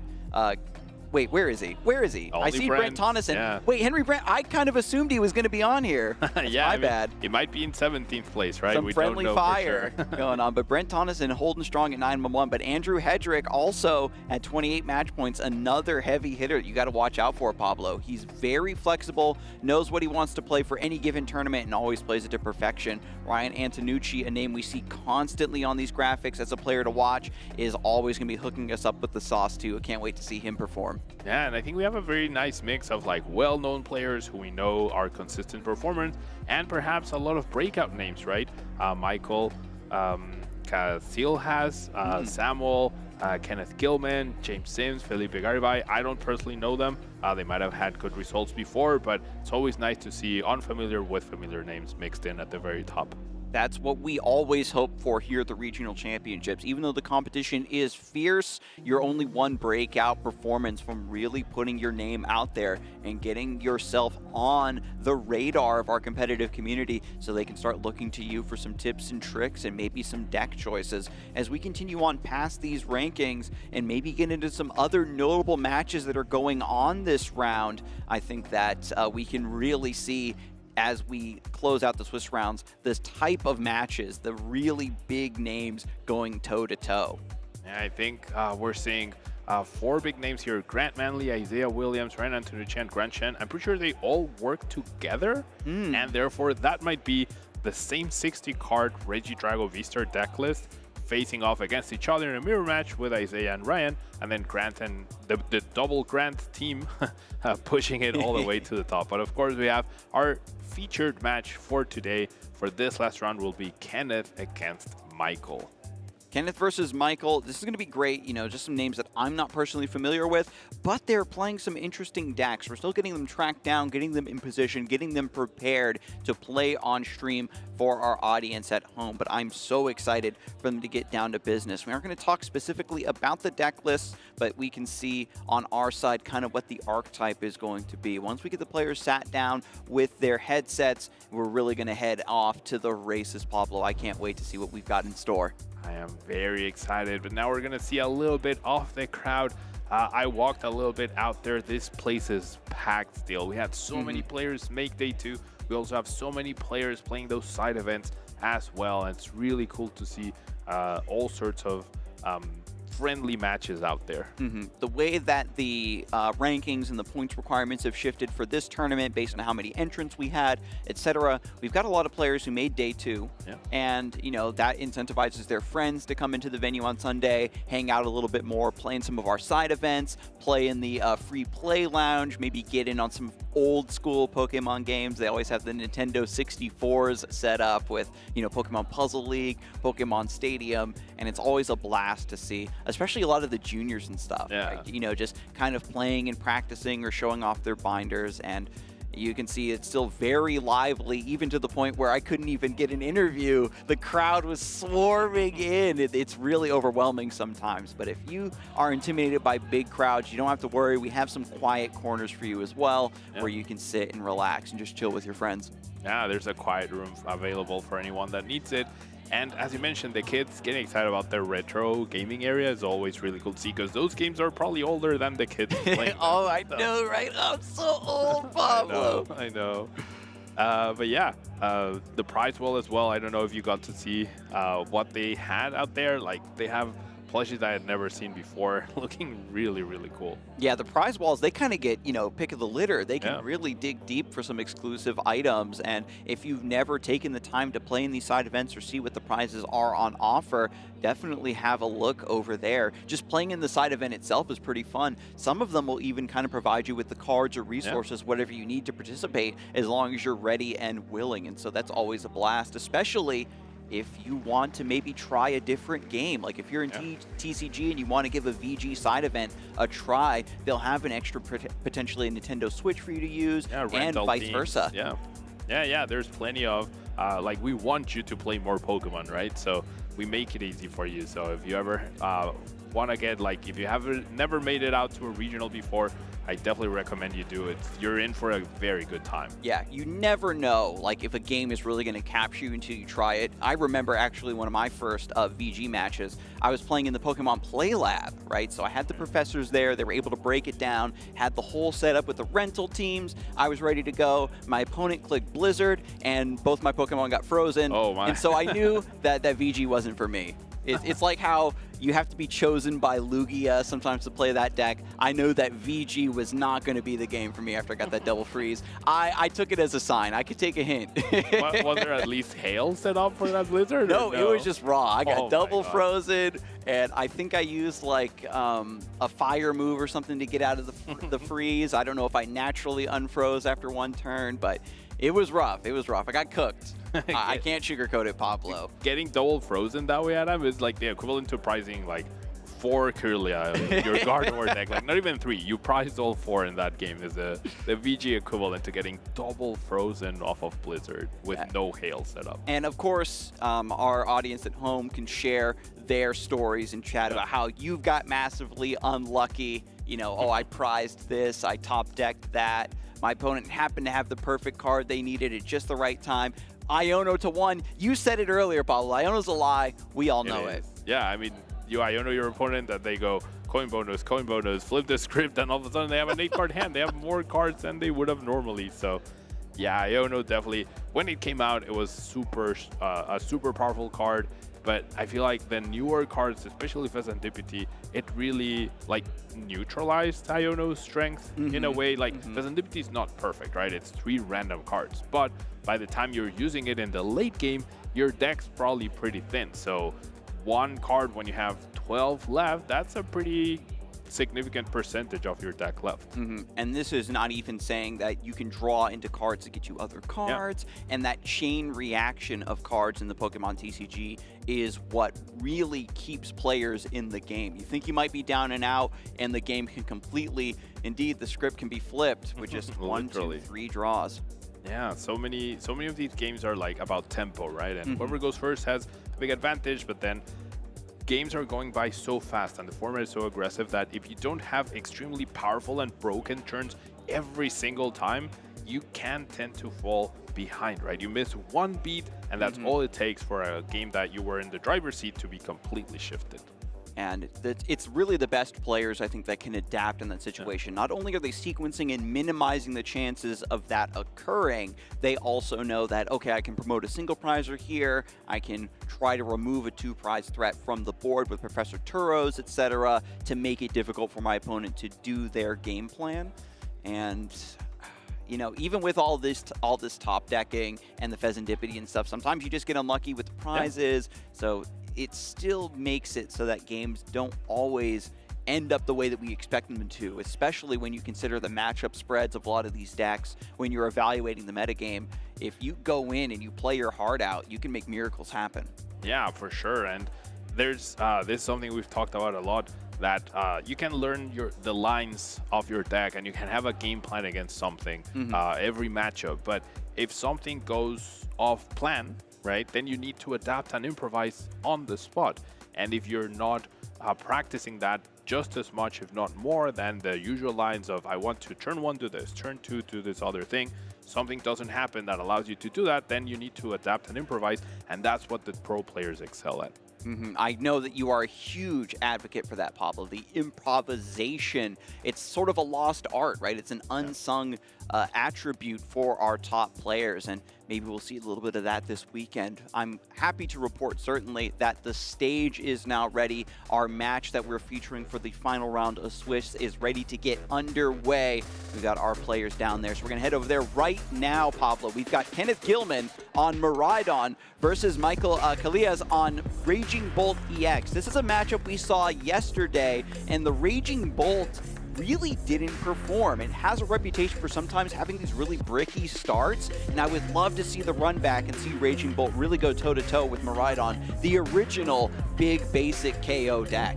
Yeah, I mean, on paper, Raging Bolt has an advantage just based on that 240 HP, right? It's a number that is uncomfortable for Miraidon. They need to be playing 2 copies of Zapdos to hit that number, or they need to be playing a Vitality Band somewhere. Like 1 Zapdos is usually the norm. I'm not seeing the Zapdos in this list, however, so that 240 HP can be tough, but there are ways that you can just go after bench Pokemon. So Michael's bench management is going to be very important, and his use of Bravery Charm as well to protect those Ogre Pawns or Pheasantipities so that they don't get knocked out by that Photon Blaster, sorry. Yeah, the stronger that Michael's opening hand is, the less liabilities he needs to put into play. If you don't need to bench a Squawkabilly, if maybe you only need to put down 1 Teal Mask, if you're constantly in the lead and you don't need to bench Pheasantipity, it makes it difficult for Kenneth to even find an angle to get into the game. He's going to be leaning into the Area 0 under depths to boost Raiko's damage.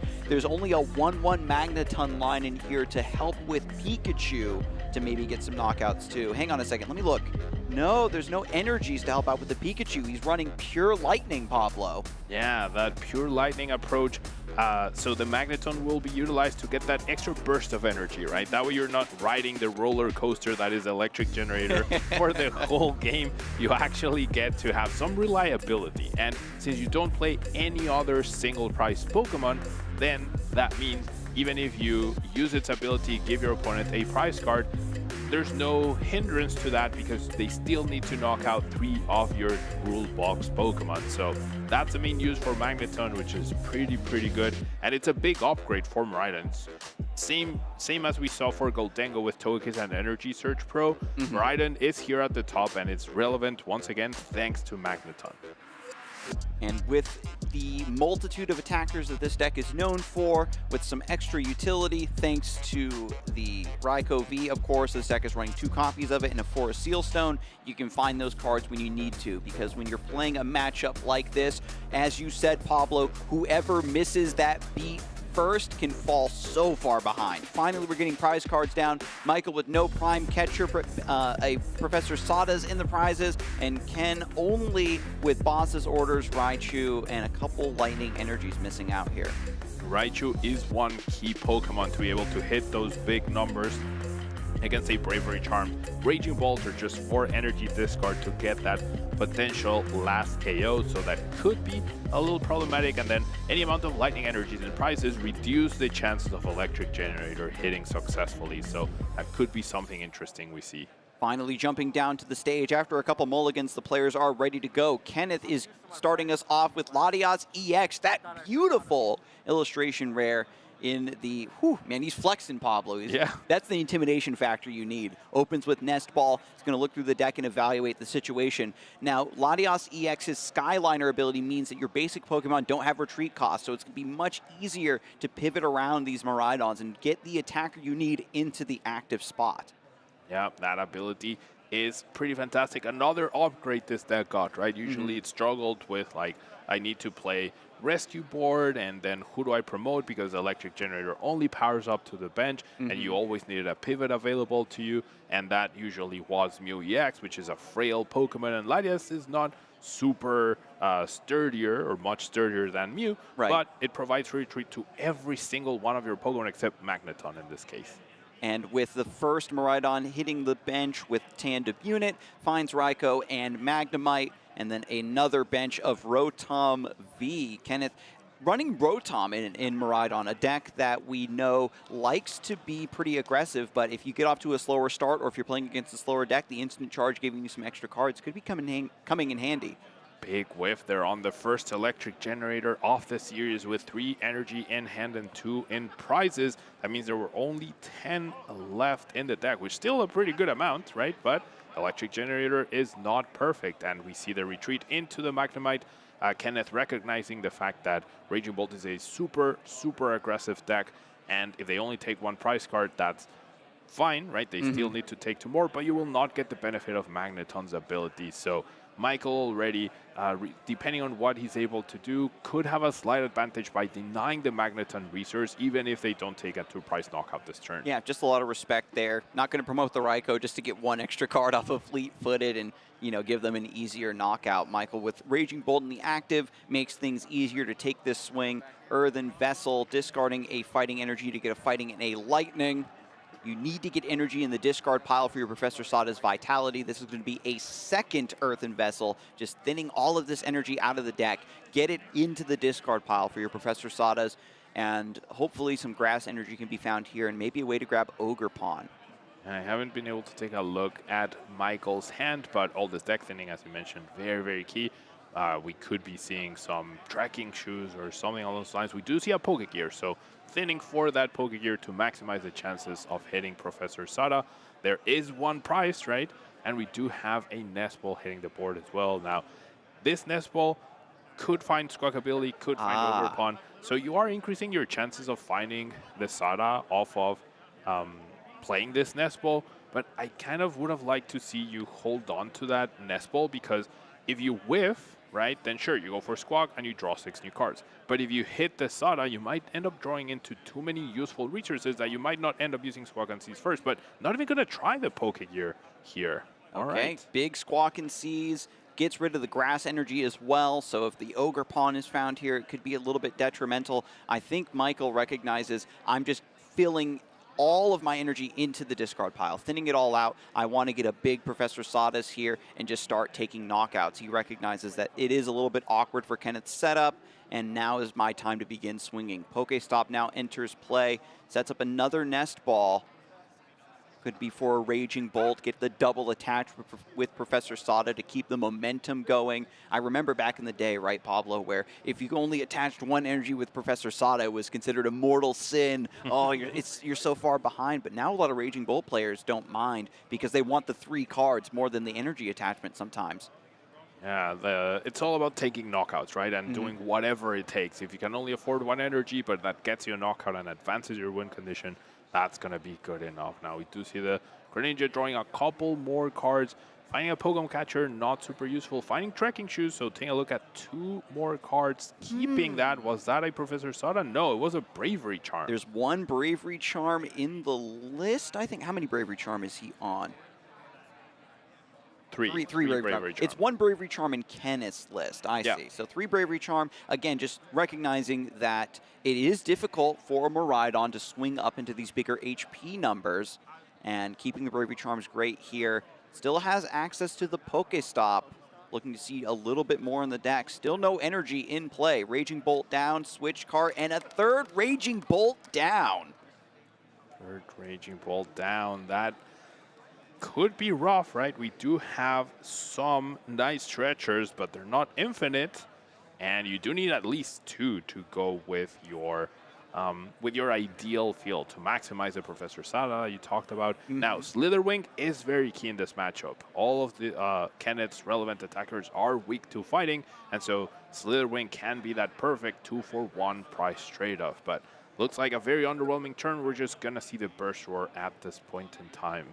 Yeah, energy retrieval to get those energies back. There is an Ultra Ball in hand, maybe discarding a couple more resources. Going to put that energy, the grass energy, back in the discard pile. It looks like Michael wants to navigate, again, this matchup as closely as possible with as few Ogre Pawns as possible. You need them as a source to keep energy in play to power up your Bellowing Thunder, but again, each utility Pokemon, the Squawk ability, the Squawk ability, the Ogre Pawn, these are all liabilities that Kenneth wants to start beating down on, easier targets to take prizes from.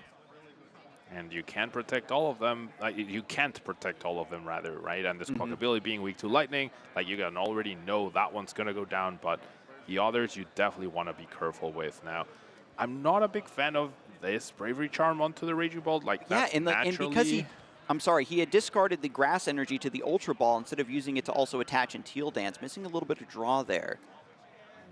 That Bravery Charm, if it's attached to the Ogre Pawn, then it's protected, right? But if it's attached to the Raging Bolt, it's a little redundant because no Pokemon right now, at least, can hit for 240 damage. Maybe being extra cautious in case there's a double Zapdos play, perhaps. Yeah, Michael might be wanting this Raging Bolt to just tank a couple hits, hold down the fort, buy some time, and maybe prep for Slitherwing. Kenneth finally going to get the Pikachu EX in play. This gives him access to the Area 0 Underdepths because this is a Terra Pokemon.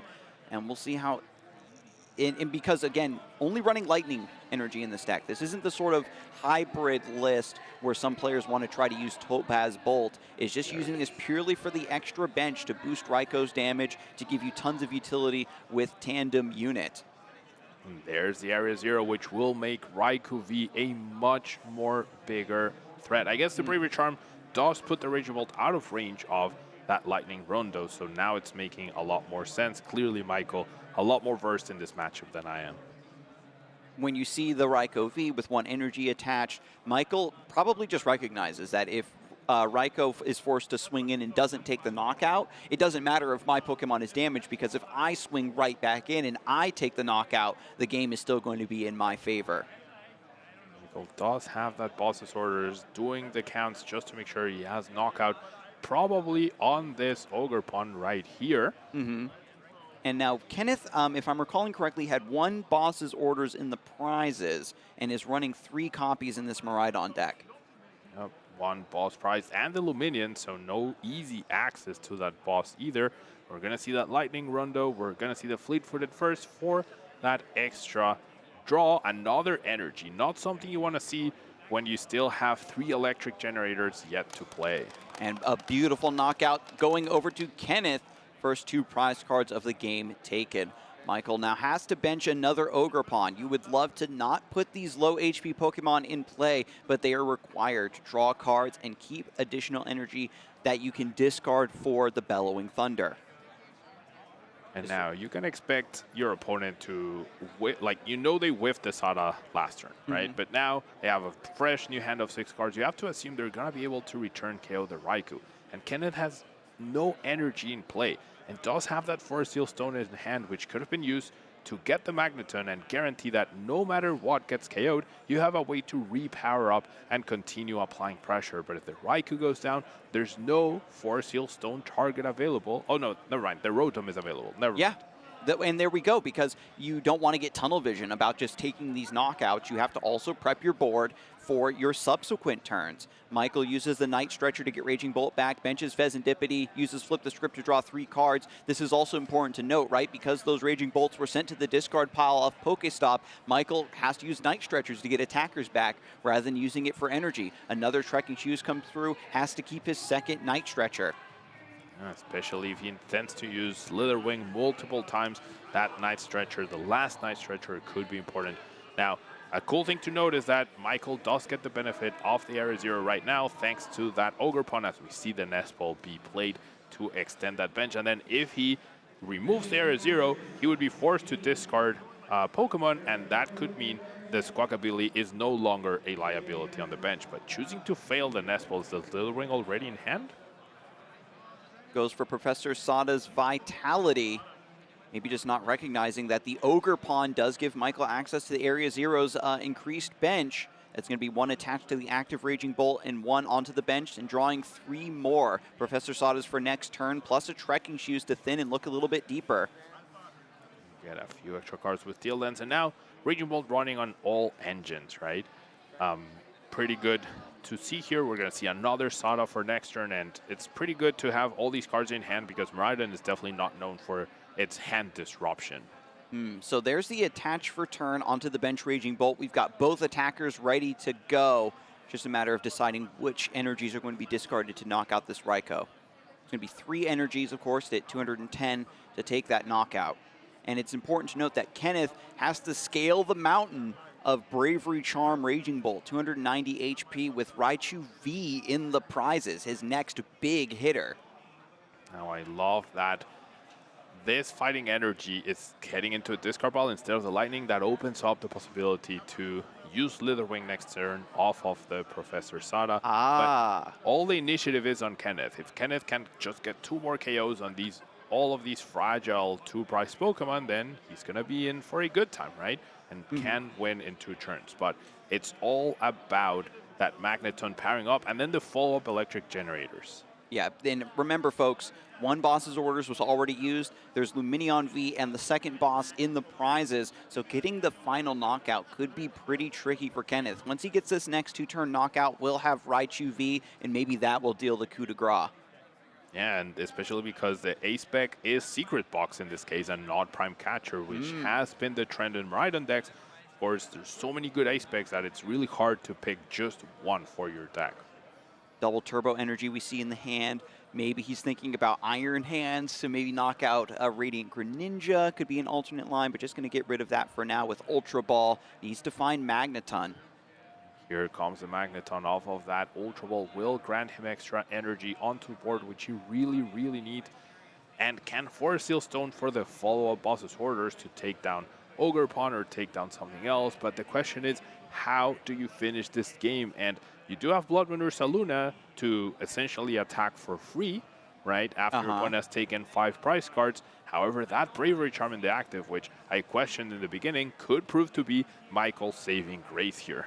Having a wall to hide behind is something that we kind of underestimate in Pokemon because there's so many gusting effects, but it's really paying off here because Kenneth needs to use his setup and his search effects to attach energy rather than searching for these reactive cards. So now Magneton's finally in the active spot, ready to knock itself out and use that Overvolt Discharge. Tandem unit being used on Miraidon EX to get even more Pokemon for the bench. A second Raikou V is grabbed, and I love the fact that he's running 2 Raikou V and Rotom V to guarantee necessarily I'm going to have a Forest Seal Stone user, and I'll be able to find that A-Spec, the boss's orders, the electric generator, whatever I need. Now we're going to draw a couple extra cards. Kenneth really trying to find that boss's orders without having to use the Forest Seal Stone. Now, with that boss being at the very top of the prize cards, getting those last 2 prizes for Kenneth could prove very troublesome, as I'm not seeing a Lost Vacuum in the list to remove that Bravery Charm. Forest Seal Stone, however, will be attached to Rotom V, and Is it going to be the knockout? I know there's tons of energy in the discard pile. Just thinking a little bit, right? Before you commit to knocking out one of your Pokemon, you're going to make sure that those energies are going exactly where you need them to go. Does Raikou do enough damage to knock out the Raging Bolt right now? Lightning Rondo with 1, 2, 3, 4, 5, 6, and 7 Michael picks up the Prime Catcher off of the prizes thanks to Magneton's ability. Yeah, pretty useful. Yeah, looks like it's going to be Raikou. Maybe we don't need to, boss. Does Lightning Rondo do 300 damage here? I don't think it would be enough. Let's let me take the calc here, right? It's 20 base, yep, and then 20 per bench. So that's 220, 240, 260 right now. Yeah, which is 4 off, even if Kenneth benches another Pokemon, and that would not be enough. We see the fleet-footed draw. We're gonna see the Nest Ball as well. Yeah, he might be just a little off. And that's so unfortunate because there's nothing that you can attack into the Raging Bolt with that's going to be able to survive a swing of Bellowing Thunder back. So it's going to be for a Seal Stone. Kenneth is kind of forced to find the boss's orders and take an easier target. Yep, and it's going to come down to, can Kenneth find the boss's orders that's trapped in the prizes? There's no Iron Bundle in the list. Oh, there is an Iron Bundle, actually. Ooh, Iron okay. Bundle could be the way you actually walk away with this one. Michael needs to attach a Bravery Charm to this Raging Bolt specifically in order to protect from that. That way the Iron Bundle would be irrelevant at that point. Yeah, hopefully Michael foresees this. He's already shown us that he loves the... Oh, and Kenneth... That works. What a smart... Okay, so he's actually going to go after this Raging Bolt. Doesn't want it to be not just the next attacker to take position in the active spot, but this is going to be something that if it were to get a Bravery Charm on it, would have way too much HP to deal with cleanly. Takes that knockout and is going to try to get around this next Raging Bolt on the upcoming turn. Raichu and Lightning grabbed off the prize cards. However, with the only Pokemon having energy being Iron Hands, without boss, right? Iron Hands definitely never taking down any of the relevant Pokemon on the bench. You would have to hope Michael brings up the Greninja or the Squawkabilly off the Iron Bundle himself, which seems very unlikely when you're staring down the single Pokemon powered up that is Iron Hands. So I wonder what Kenneth's plan here is to close out this game. Maybe hope for a whiff by Michael at some point after this knockout. Yeah, finally picks up the Slitherwing. Bench is full, decides to go for a Raging Bolt. And just has Ogerpon in the active. It's going to be Professor Sada's Vitality. And I think Michael is going to try to go for his older idea, right? Just stick behind this Raging Bolt and just say, well, I've seen so many bosses orders, so many gusts. You've used the Forest Seal Stone already. I don't think you're going to be able to bring up anything else. And if Kenneth is not able to get around this Raging Bolt, then it will go into Michael's favor. 3 cards left in deck. All the cards on the table here. Both players throwing everything they possibly can at their opponent in this first game. It was Bravery Charm. It was the Bravery Charm which protects Michael from the Blood Moon Ursa Luna if he places it on the right Pokemon. Well, I guess any Pokemon works because then they're out of range of the 240 damage. That Bravery Charm find is huge, Adam. At this point, I'm thinking, is there a way to pivot around to set up the Raichu V? Is there enough electric generators even left? You know that we're looking at Iron Bundle as well as an option to get this Raging Bolt EX out of the active spot. And Michael's just going to go for the Pal Pad, get a couple more Professor Sadas into the deck. It's so thin, you know you're going to draw these next turn to get your energy attachments you need. 2 Sadas back. What options does Kenneth have here? Yeah, I like that Michael's knocking out the Iron Hands to turn off the potential to bring up the Radiant Greninja to take 2 prizes off of Ampy very much. Or Squawkabilly, right? Also weak to Lightning.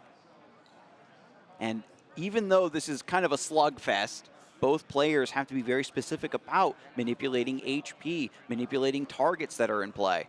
I was a little scared about that benching of the Slitherwing at this point in time because that would open up the Lightning Rondo attack for 300 damage, but because Michael is replacing the stadium, that means no more Squawkabilly in play, 1 less liability for you. And Kenneth has to debate, do I keep this Pikachu EX in play to give myself access to Area 0 if Raikou is going to be my attacker of choice? Squawkabilly hits the discard pile. And there is the double-edged sword of maybe even Pokestop giving Kenneth a little bit more dig as well to find electric generators. I think Michael knows it comes down to, do you have boss or not? And we know, of course, that the final boss's orders and Luminion V are both in the prizes. So Kenneth is already racking his brain about where is going to be my final target. Lightning Rondo does 220 damage exactly to knock out that Ogre Pawn on the bench, but that boss being at the top, the game generally comes down to that. And we've talked about, Adam, this, like one card being in the prize cards can completely change the dynamic. Can it have the advantage? He got the first 2 prizes, but didn't have enough cost effects to turn this around as he top decks the Iron Bundle. Iron Bundle, and finally Michael plays around it thanks to that other Bravery Charm. Even if you force your opponent to promote something else into the active, the Blood Moon Ursaluna is not going to be an option, even though there's a spot on the bench for the Raichu V. There's not enough energy in play, is there? Dynamic Spark is 6x. There's not enough energy right now, but there are 3 electric generators available. So that does end up being the final Hail Mary. Yep, there's an Arven in hand as well. Kenneth is going to fail that Nest Ball to have the opportunity to use Raichu's Dynamic Spark, which is the only opening now. Can he get 5 energies in play? Already has 2, right? So knocking out the Iron Hands, perhaps not the best play by Michael last turn. And benches the Raichu V, doesn't use the Iron Bundle first, just to bring something else up. So he's going to really dig deep with these electric generators.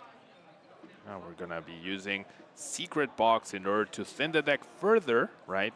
You could just search for the electric generator right now, but with Secret Box you're getting 3 other cards alongside the electric generator to thin your deck out of other cards that are not energy to increase the chances. Kenneth needs to hit 2 energy from that electric generator exactly, plus the attachment for turn. That's going to be 300 damage from Raichu. Okay. We're going to see it here, Pablo. Another very close game 1, another very clutch sequence of thinning the deck, getting cards out of the deck, setting up for electric generator finally.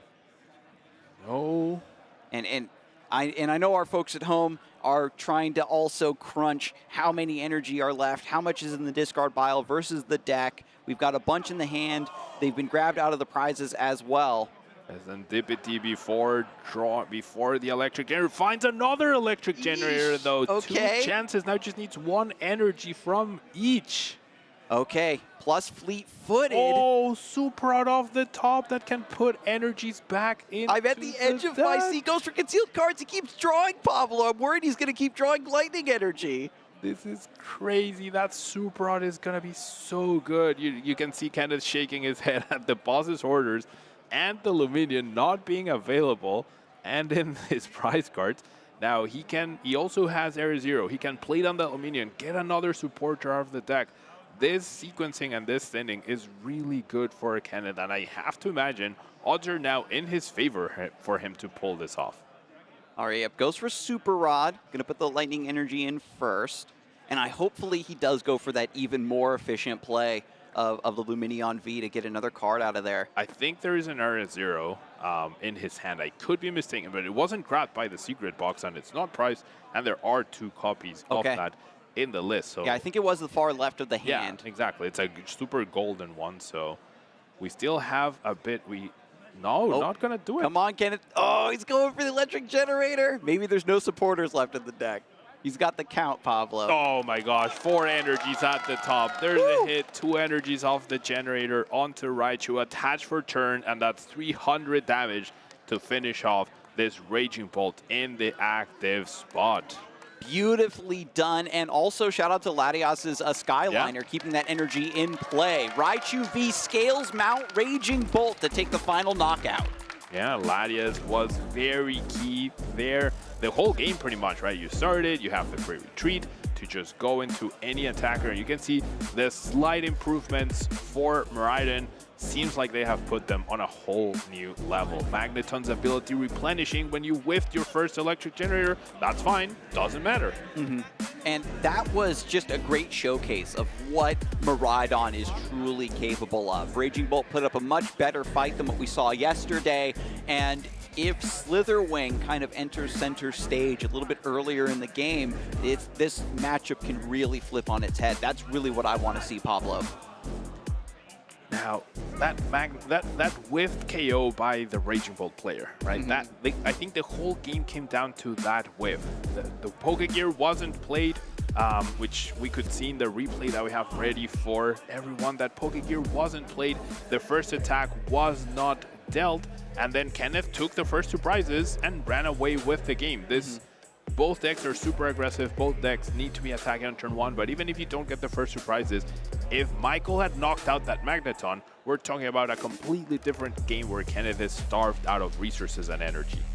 And Michael might make that adaptation. Maybe thought that the Bravery Charm would be enough to keep Miraidon at bay, was hoping for maybe Slitherwing to do some hard carrying, but because of that unlucky Pokestop, right, had to use the Night Stretchers to get Raging Bolts back, and as you said, Pablo would rather use that for Slitherwing, and you can see the struggle. You're throwing these energy away, but when you're already behind on prizes, even though they're going back and forth, it came down to Kenneth with the ball in his court. Michael with just 1 prize card remaining because of the Magneton knocking itself out, grabs Raichu V, thins everything he can down to get this electric generator, get all the energy in play, and take the final knockout with Dynamic Spark. Very well played by both players, just missing that key Professor Sada. And now Michael can choose to likely go second again and hopefully get that first turn KO, which is so important. If that is the case, Kenneth, can pivot and say, okay, well, I'm going to just put a Magnemite up into the active spot once again. And you know how it is against Raging Bolt. If they have to use Professor Sawdust to get their attack set up, they have lower chance being able to gust, and who knows if all of the pieces are going to come together with maybe a prime catcher, and if you get a key knockout on a 2-prize Pokemon, maybe even a main attacker that Kenneth would like to use, then Michael certainly can run away with this second game. Now we see old Raikou versus a future Raikou, or even older Raikou, I don't even know. But Raging Bolt versus Raikou, very funny looking matchup right there, right? Dog versus Giraffe, fleet-footed, and then into Nest Ball. This is going to grab Miraidon EX into Tandem Unit, and the gang's going to be all here to help out Pablo. Yep, and that will allow Kenneth to go into that Magnemite, but because there's no Latias, it would cost an energy attachment for a turn in order to do that. And that can be pretty key, right? We saw how games can come down to the very last energy. And so this is where do you value the resource of Magneton getting energy into play, or you spend an energy on the Raikou to retreat, you potentially lose your Magnemite, and all of a sudden you have no energy on board. But sure, your opponent didn't take 2 prizes. Is that worth it?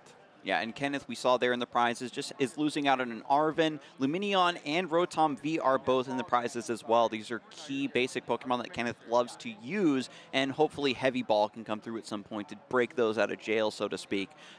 When you're going first, the Rotom V just giving you 3 extra cards can be very helpful for putting together these mid and late game KOs. We saw how much work needs to be done on the Miraidon side to get past these Bravery Charms, and it is going to be an attach and a retreat, and Kenneth promotes Pikachu EX. This is another Pokemon that's great to hide behind thanks to Resolute Heart. Yeah. Raging Bolt's not going to be able to take a knockout here. Let me double check the list. Show me the canceling Cologne.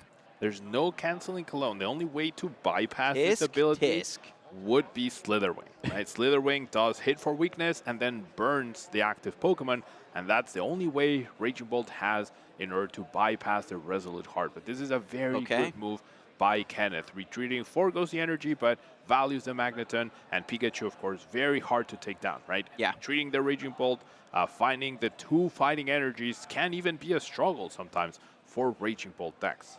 And he's going to take that risk, valuing the Magneton's ability with the potential of giving up access to Area 0 for this early game and also 2 prizes. Meanwhile, looking at Michael's prizes, Pheasantipity EX way at the top. Once the KOs start flying, Michael's going to be struggling to get those card draws and resources to return back. So this Squawk ability has to give him a very strong foundation. Going to go for Pokegear first.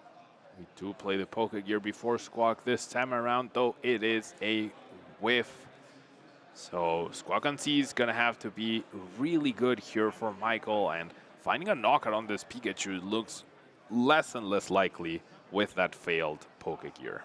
Michael, especially with just Raging Bolt sitting in the active, there's not going to be too much going on there.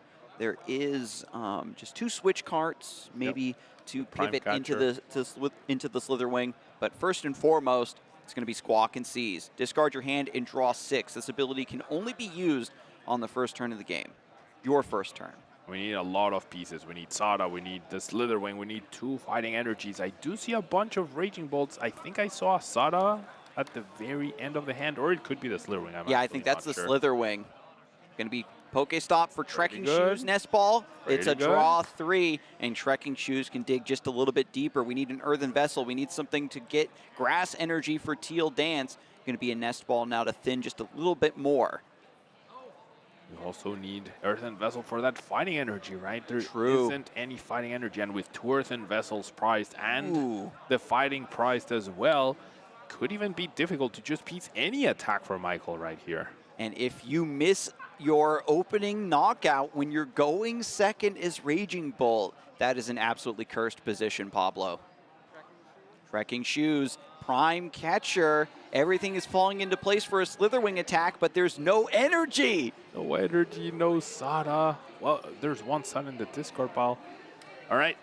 There goes and finds the Sada. What a draw. Very nice. Has to give up Prime Catcher, and that's the smart move. Definitely rewarded for the risky choice. But now, I don't like filling up your bench before you draw 3 cards. There's no real reason to do this.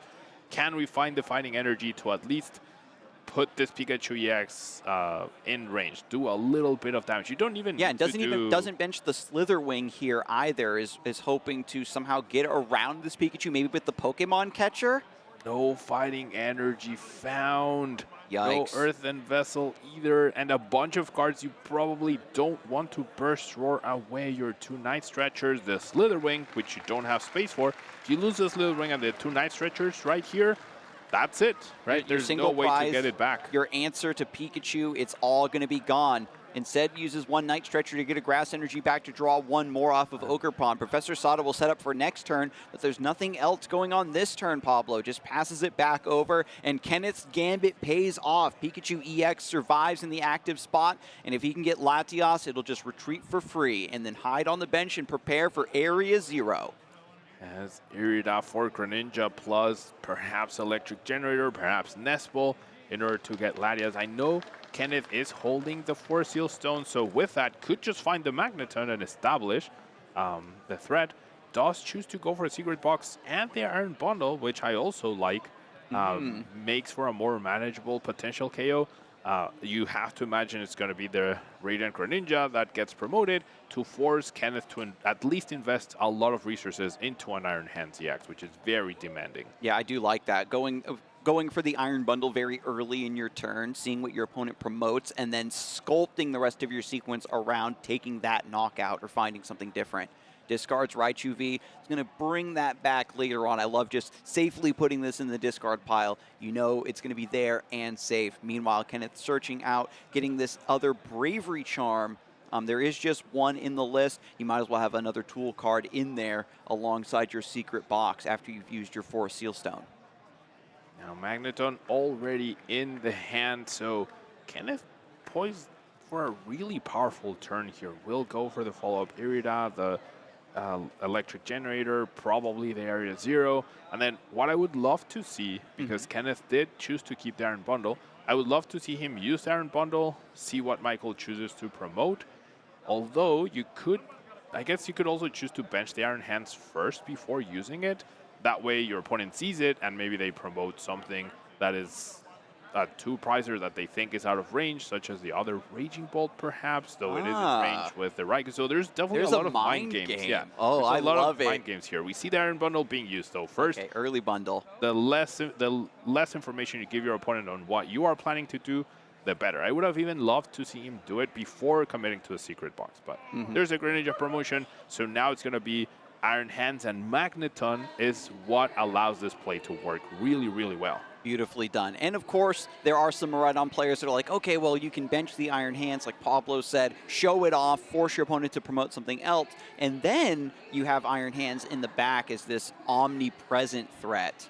Yeah, and then that maybe encourages the Raging Bolt in the active, and then maybe you can dedicate your energies onto the Raikou after filling up your bench and hitting for 240, right? So both options are pretty good. Kenneth choosing to not give any clues to Michael on what he was planning on doing, though you have to expect in round 12 of such a big regional, almost being undefeated, you're going to imagine your opponent's best play most likely. And after the evolution, goes for the first electric generator and manages to find one single energy, which combined with Magneton is perfect, right? That's the 4 you need. Or if you have a double turbo in hand, that allows you to spread your energy from Overbolt Discharge even better. And we saw Landon, right, in his winner's interview, talked about so much that Miraidon was kind of tied so closely to the electric generators whiffing or finding energy, and Magneton giving you the option to just get 3 lightning energy and get them into play allows you to so confidently set up these Iron Hands plays. And now, off the secret box, we did discard 2 energies, and there's no other energy available in the hand. So this Force Seal Stone, okay, it's gonna be for double turbo. I was thinking more along the lines of Latias, though I guess, because like you're gonna have to dedicate 1 energy to retreat the Pikachu anyway. Oh, that's true. That's true. But I mean, this still gives you 1 energy left over. You use Magneton's ability. You place 1 on the Pikachu to retreat, 1 on the Iron Hands to complement the attack and have amp you very much ready, and then you have 1 leftover energy for your Raikou, but really missing the Latias EX at this point. Double turbo energy, and finally the Overbolt Discharge. Yep. That's going to grab those lightning energies out of the discard pile, and you can attach them to your Pokemon in any way you like. It also, hang on, reconsidering the double turbo. No, I think the judges are asking. Double turbo is the attach for a turn. The lightning energy is from electric generator. Yes. And now we're using Magneton, so no double attachments happening or anything like that. We're all clear. And then Michael gets a prize because of that knockout, grabs grass energy. Yep. And then the energy is going exactly where you predicted, Pablo. 1 on the Pikachu for the retreat, sets up the Iron Hands, and then preps for Raikou in the future. It's going to be amp you very much for 2 prizes. Again, Kenneth kind of getting the first knockout of the game, even though Michael got a prize. But when Raging Bolt's on odd prizes, you don't really care. And Michael still has a lot of homework to do to find a fighting energy to attach to this Raging Bolt and get the return KO. Yep, no more Pokestop available, no Fezandipity in play. Does have Professor Sada, but I don't even think there's energy in the discard pile right now. Let's see. I'm going to take a look. No Nothing! Oh, this is rough, Pablo. Kenneth has been playing this beautifully, using the Iron Bundle to, you know, trick, so to speak, Michael's to promote the Radiant Greninja, and Michael has to use the Night Stretchers. These have been basically made of gold for Michael. They're so important to find energy, to find and get these Pokemon back, and only having 2 of them means that he is forced into these positions to use them where he probably doesn't want to. Again, the bench is full. Slitherwing is not going to take center stage here. He has to find fighting energy. The bench is full, but thanks to Area Zero and Ogerpon, we actually have 3 bonus spots right now. So that's going to be pretty useful for Michael, who's struggling to find that fighting energy, that Earthen Vessel, not choosing to establish Fezandipity because it's also prized.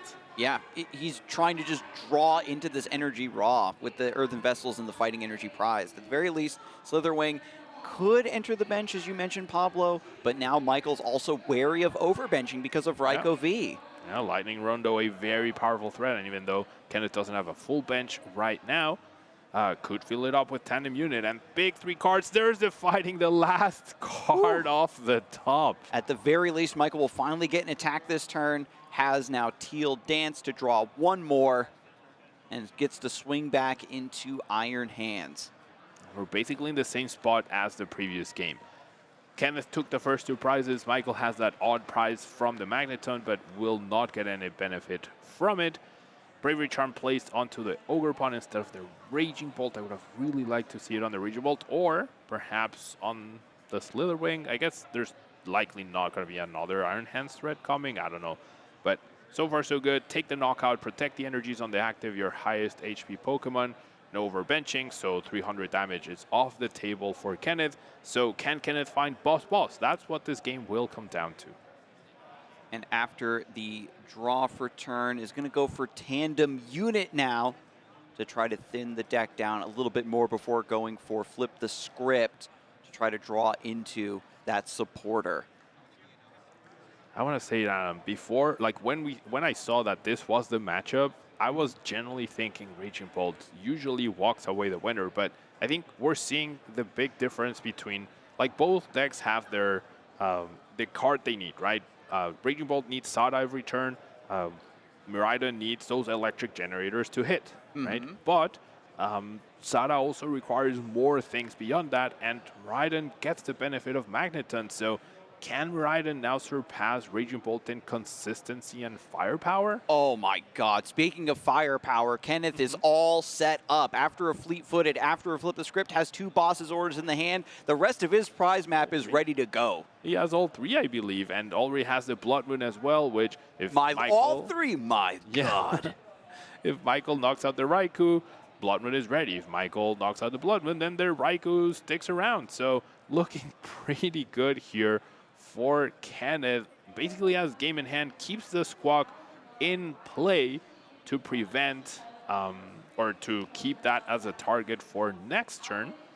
And he's just going to open it up. Bosses up Teal Mask Ogerpon, takes that knockout, 2 prized cards remaining. Michael does have 1 copy of Iono in the deck, can put these bosses orders down to the bottom of the deck and try to hang on here behind the big HP of Raging Bolt. Is he going to be able to find it here, Pablo? Teal Mask Ogerpon enters the bench. There's an energy retrieval to get some grass energy to draw 2 more cards. Pheasantipity, remember, is in the prizes, so no Flip the Script here either. Has to draw into the Iono or bust. Iono or bust, as you mentioned, has a little bit of draw power with those teal dances. Has that energy retrieval to activate them. Also has concealed cards as well, so can potentially see the top 4 cards. Maybe find a Pokegear, but you're right, Adam. That 1 Iono has got to be it. And if we see a Palpad back into those 2 Professor Sadas, then it's essentially game over. And we're going to see them. Oh, no.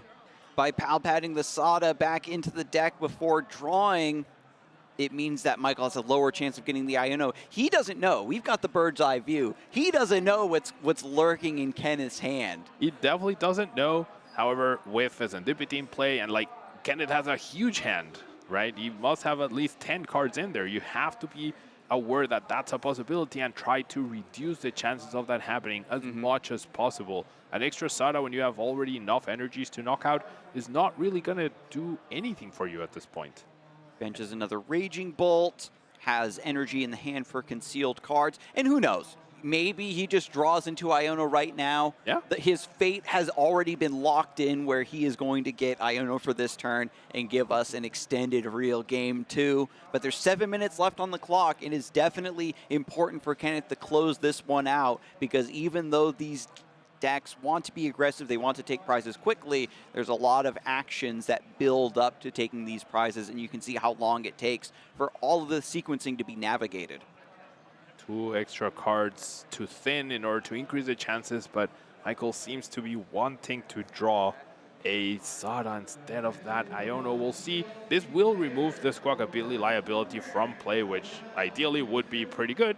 However, Blood Moon can now knock out any of these. Now we do need 1 Pokemon removed from Michael's bench before we move forward, as they are at 0. Oh wait, no, he got rid of the Bravery Charm. My bad. It was the Bravery Charm. So he's prepping to take down this Blood Moon, it looks like. There's concealed cards.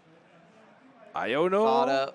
Sada and Pokestop, no help, so that means Kenneth will walk away the winner here. There's not enough Bravery Charms to save all of these Pokemon from play.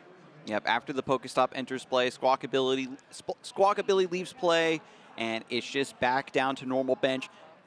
Kenneth is calm, sitting there with his hands nicely folded, just waiting for his opponent to finish out the turn, finish all of these actions. You got 3 bosses orders in your hand. You're ready to go. 2 bosses orders left. That's usually one of the best feelings, Adam, when you're sitting there knowing you have game in hand. I guess knockout on the Blood Moon or Saluna would complicate things a little bit. Yeah, there's heads on the for catcher. Kenneth, but I mean, one more basic Pokemon and you're doing 220 damage onto that Ogre Pond with no Bravery Charm and you're good to go. So, and you have the basic guaranteed with Tandem Unit. I'm sure like off of Kenneth's huge hand, he has another basic Pokemon available. And has Little Minion even, just in case he needed to Make sure find you that bench, boss's bro. order. Just bench. Make it nice and pretty. There's Miraidon bench. EX and bosses There's orders. the boss, and that's the game. Kenneth Gilman will win round 12 and advance to top cut. Very impressive, Pablo. I was wondering if running just straight lightning energy, not trying to play into the Topaz Bolt at all, would make him struggle to get these big knockouts, but Area Zero, Under Depths, and Secret Box gives him all the pieces and all of the energy he needs to take those big knockouts when the time comes. Pikachu EX only fulfilling the role to activate Area Zero and make Raikou a much bigger threat and allow you to have more wriggle room with your bench, right? You can have a Zendipity, you can have Greninja, and you can have Blood Moon and all the backup Pokemon you might need. Now, I think we have our replay ready to see all the action that we just took a look at, to see Miraidon running away with this game. First KOs and running like on bare bones with the energy, but Magneton coming in to save the day. I think that with the extra help these big basic decks have received, they're starting to kind of step on Raging Bolt's toes a little bit. Now that their unique strengths are more accentuated. With Raging Bolt, you know, it kind of has a reputation for missing these turn 1 knockouts from time to time, and Miraidon can more consistently set up the attackers it needs thanks to the Electric Generator, thanks to the Magneton's Overvolt Discharge, and with Pikachu EX being a nice 2-prizer that you can just hide behind if you have a slow start. This was a masterclass of all the new tricks that Miraidon EX is capable of. Topaz Bolt is a fantastic attack, but it's all about that resolute heart. That's really what brings Pikachu EX to a whole other level and allowed Miraidon. Yeah, it got 2 upgrades, Latias and Pikachu. 3 upgrades and Magneton. Yeah. And that's enough to really, like, after seeing this game, I mean, Michael, once again, he whiffed the Sadas in both games, right? On turn 1, didn't get an attack off, didn't get the knockout, which would have been huge on the Magnemite, but overall, yeah, Miraidon does seem to be a lot more reliable than before. No more exclusive reliance on Electric Generator. Raikou is the workhorse of that deck, right? For taking these great early mid-game knockouts, and as the meta had adapted and decks with higher HP became more prominent, Miraidon was struggling to get those knockouts, and now with Area Zero, your old companion, your fleet-footed Forest Seal Stone holder, with only 2 energies required to hit these big swings, we're right back in Miraidon's world, apparently. We really are. Miraidon back at the forefront. Goldango surprising us. I think we expected Surging Sparks to have an effect on the metagame, but I did not expect to see at least these 2 decks at the very top of the crowd after a full day of competition. And normally when it comes to, you know, there's usually the one aggressive deck of the metagame that's kind of keeping everybody honest, kind of dictates the pace that other meta decks want to go through. But now we've got Goldango and also Miraidon kind of working in tandem to give some variety to the aggressive decks that are available for our players in, you know, for their competitive needs. And that in turn opens up more deck building potential, more techs. Do I want to run fire attackers to beat down on Goldango? Do I want to run fighting type in order to have a better matchup versus Miraidon? These are questions that are going to need to be heavily considered going forward, evaluating the results of this tournament. And despite the winner, you know, whoever takes down the whole thing, when you see the top 8 spread and see that there's a Miraidon or 2 in there, we'll have to see what the results from our Swiss rounds are, certainly, folks. But it's great to see some new faces and Surging Sparks really having an effect that I'd hoped it would. I had much higher hope on something like Surledge making it far than Goldango, but after seeing it in action, I mean, I'm glad I chose Pikachu as my prediction because Pikachu has been all over the place, converting well both in Miraidon and Lost Box decks. But yeah, I mean, Surging Sparks has surprised me in a very good sense so far. And we're going to hear now from our winner about how much Surging Sparks has revitalized his Miraidon deck and carried him into top 8. We're going to head down to the interview station now. Thank you, Adam. Juancho Saldana here, and Sparks are flying in the Sacramento Regional Championship. I have the last round winner. How are we feeling today? Feeling pretty good. It's definitely been a long time that I've been playing Miraidon since last season, trying to get it into a top finish, so I'm glad that kind of is paying off now. That's great to hear. That's great to hear. And then Kenneth, are you a local? Somewhat local, from San Diego area, so made a short trip up here, but yeah, I'm happy to do it in California for sure. So I love to hear it. Just because I love seeing the crowd roar. Literally, when you won, people went wild outside. I'm sure maybe they could cheer again. No. There it is for Kenneth. That's funny. A lot of fans here at the Sacramento Regional Championships, and I'm sure they're going to be cheering even louder once they see you compete in top 8. Yeah, let's hope so. All right, so tell us about the deck. So chose Miraidon, kind of made it a little different, wanted to play a little bit of Irida. Felt like Arvin was kind of going out with Latias, so not really playing as many tools, and felt like getting that Greninja early game felt better. It just felt better to get that in the secret box, so that's why I chose that. And Miraidon specifically, I feel like the matchups were really good, except for Zard, so dodged Zard a little bit today, so I'm happy about that, but Yeah, for sure.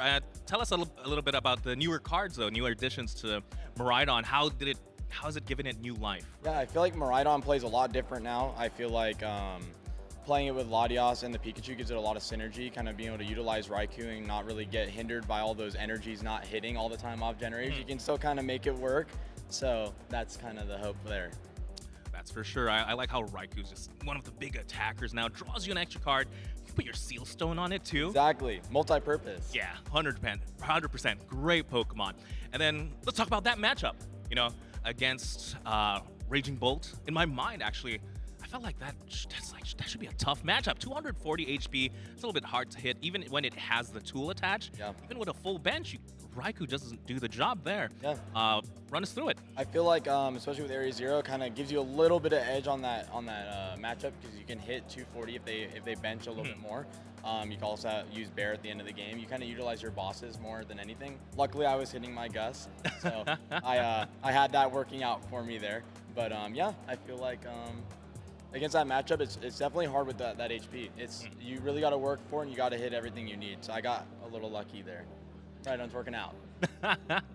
Love to hear it. I mean, honestly, when I see the Miraidon deck, especially yours, like the amount of things you can do in one turn is just, it feels great. You're using the Miraidon ability. You're going to Squawk and Seize. Let me use my A-Spec. I'll draw one card of Raikou. I'll use my V-Star power. That's a lot. Yeah, you're going through everything. Take a little here and there, and then kind of get what you need. 100%. There's a lot of sequencing that really comes into play. Tell us about how you practiced going into this event. Yeah, sequencing was for sure the main focus anytime I was testing. I feel like it has a hard time with maybe hitting the generators at times, is what a lot of people will always say. But I feel like if you're always thinning first, kind of main focus is like getting that secret box, even though maybe you don't need it that turn, but just so you can utilize those generators, it really goes a far way. So it's kind of what I would say, just making sure you're thinning as much as possible. I like it. Again, there's so many actions in Miraidon, and every single one really is important. It might seem like a little small, not really important decisions, but maybe that one card is what separates you between a generator for 2, generator for 1, right? Yeah, 100%, 100%. And now you're going into top 8. You made top cut, excuse me. This is your highest standing so far, right? What's your mindset going into it now? Just keep focusing on the sequencing, especially. Keep my cool. Kind of just play games. It's enjoyable. I'm glad I get to play Miraidon. It's doing well for me, so that's kind of my focus now. Love to hear it. All right, before I let you go, so you can prep for the top cut, anyone you want to shout out? Yeah, I mean, I would love to shout out my family, all my friends here. I don't know if they're going to shout again. Yeah? Maybe. Yeah, there we go. I've got a lot of friends here that are here to support me, so I'm glad they're here. And John Bielik, thank you for helping me with the list. the Erders are coming in clutch, so thank you for that. And yeah, just everybody back home. Love to hear it. Kenneth Gilman, ladies and gentlemen, top 8 here at the Sacramento Regional Championships. I can't wait to watch him play, but before that, let's throw it back to the desk. Miraidon taking its place at the top of the pile here in Sacramento, and these players are still fighting to take their place potentially at the World Championships and potentially at the top of our leaderboard. This is really important to note, folks. If you win a regional, you're going to Worlds immediately, but you still have to fight for points and potentially be at the top of our overall leaderboard for the region in order to get those Worlds invites as well. Yeah, there's plenty to play for, not just that Worlds invite. There's travel awards as well for international championships, right? So the top players at the NA leaderboards, which we can take a look at, these are all players that now we're in the next part of the season where everything's reset and they're basically everyone's starting at 0 for the NAIC Travel Award, which will culminate with EUIC. So all these players, they've earned a lot of championship points up until today, but now essentially they need to start earning them again if they're looking to get a travel award for the next international championship. We're already seeing some shifting, Pablo. Like, players are already earning points for this weekend depending on where they ended up, day 1, day 2 status, and depending on who wins this overall event, who's making top 8, top 4, we can see this shift quite a lot. Oh, certainly. Every event, there's so many championship points to play for, and not everyone goes to every event, right? So you sit one out, then that can sometimes come back to bite you, right? Now, another important thing to consider is the best finish limit of 5. Now, a lot of these players have traveled to Europe or Latin America to get championship points at those events as well. So in the beginning, we're going to see a lot of players like really rise to the top if they're heading to a lot of events, but eventually afterwards, they might not be able to get the full maximum championship points allowance, if you will, because they will already have their best finish limits of 5 accumulated, and so if they improve one result, they might get a bonus of 20 or 30 championship points. So by the time, like by around February, I expect the top leaderboard to not change as significantly as it has been doing so far. That is very important to note when the players are competing and trying to figure out which events they want to go to. And when we continue through the season and we see where everybody's best finish limits are also kind of averaging out to, you can make a much stronger read on, are you safe at your ranking? We're focusing on just the top 16 right here, Pablo, but the World's invite threshold goes all the way down to top 125 here for NA. Yeah, I'd love to see the bottom part of the race, right? Because that's where it's going to be really intense. Those players fighting for that that last invite, right? And then, of course, in Europe, we have the exact same battle happening with our leaderboards. We have the top players, regional winner Alberto Conti, regional winner James Cox, LAIC winner Miloslav Posledny, all at the very top, which already have their World's invites, but they're still looking to get those travel awards for the World Championships, for international championships. There's still plenty to play for, even if you already have your World's invite. Yeah, you don't want to qualify and just rest on your laurels. These are hardcore competitors, right? They have been for years and years. They're going to go out there, show the world that they still have what it takes. They want to stay focused. They want to stay practiced. They want to stay used to the traveling and the environment of these tournaments. You can be the best player in the world, but if you've never been on an airplane before, you could show up at a completely new place in a new time zone, and then you get drop jet lag mode. You're out of the door right away. And so it's kind of something that we see from time to time, right, Pablo, where new blood rises up and they do well, but later on in the season, once that wear and tear starts to kind of set in, our veteran players start to rise to the top just because this is par for the course for them. And when I look at this European leaderboard, even Tord Reklev, right, sitting in a very comfortable 7th place, we could see him jump wildly to number 1 in the leaderboard once again after taking down a couple ICs. Who knows? Yeah, he's special. It feels like he's the IC specialist, right?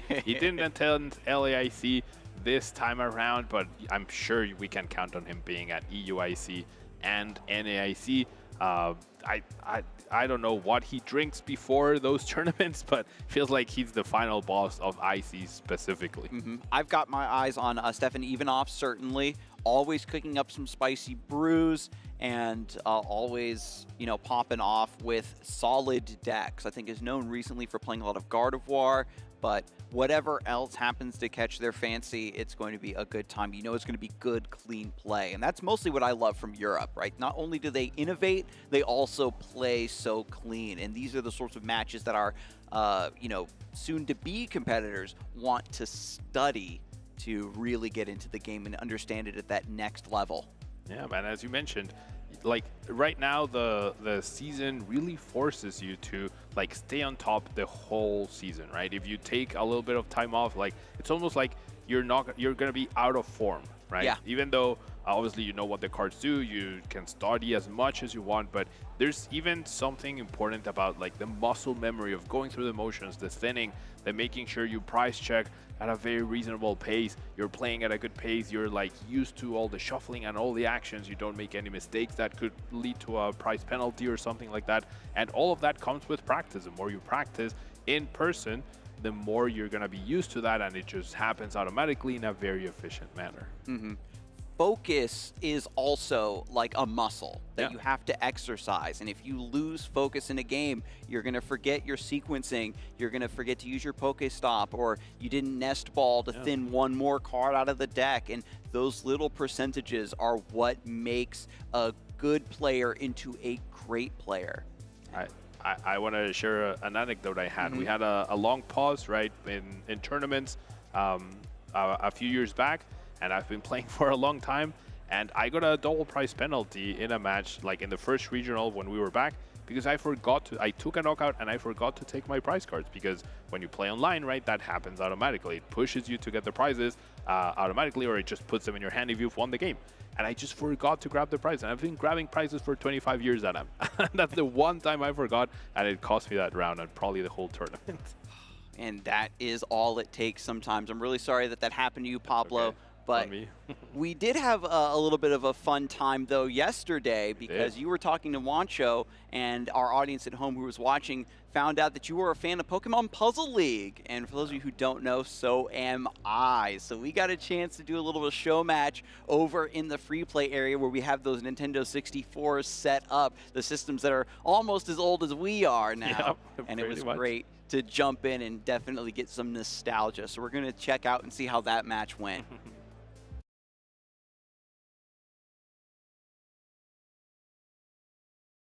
We're live right now here at the Sacramento Regional Championship, but there's more than competition here. There's Pokemon Puzzle League. We're in the free play lounge, and right now we have Adam Skarzig-Watson against Pablo Tablemon Meza. Again, Pokemon Puzzle League. I talked to Pablo earlier. He said this could be an esport. So let's go ahead and get a match going. Pablo, tell me about this game. I mean, this is very intense. There's a lot of things happening at once, and like you need to set up your chains, and you need to have like a little bit of foresight into why your opponent will try to send you, and then save some combos for when they send the garbage. And I want to say it's very complex. It's a ton of fun. It's like so fast. And I mean, as you can tell, I'm having a little bit of trouble speaking. You basically send a lot of garbage to your opponent. And then you try to like keep sending, and then make combos and chains. And the higher the chain, the more garbage you send. As you can see on the screen, I have a lot of garbage sent to Adam, but now he's going to have a lot of options. On the ropes. I feel like you're about to lose, Adam. Pablo, you're so mean. You didn't tell me you were this good. But all the garbage that you send like can work against you. As you see, like now he sent a lot because I sent him a lot, and then that gives you a lot of things to work with, and then you have to wait until the pieces fall down. And I think I'm out of options as well. Just a little bit more. Oh gosh, okay, I'm making a recovery. We're good. I think we're good. I think we went. Yeah. All right. So this is gonna be like these. I feel like if this is like high level, it can get pretty intense. Oh, I think I'm dead. Oh, no. Come on, just a little bit more. I'm squished too. Oh my god. Like we're both so close to losing. And a good thing there's a timer in the middle.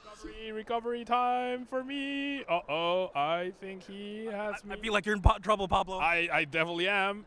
Oh my gosh. But like it's all about the timing of no. Oh! Oh, what a match. That was intense. Normally it's a best of 3, but we're putting it all on the line, and I came out victorious this time. I'm sorry, guys. You know what? That was Pokemon Puzzle League, ladies and gentlemen. We're gonna throw it back to more Pokemon action because I want to play next. Get up, Adam. My turn. Hey there, Pokemon trainers. I'm here with Electric Keeley, and I have some fun Pokemon-themed questions for you about this weekend and Pokemon in general. So to get started, what are you the most excited about this weekend? I'm excited to compete. I'm excited to see all of my friends who play Pokemon from across North America. I'm just happy to be here. All right. It's always a good time when all the friends show up, for sure.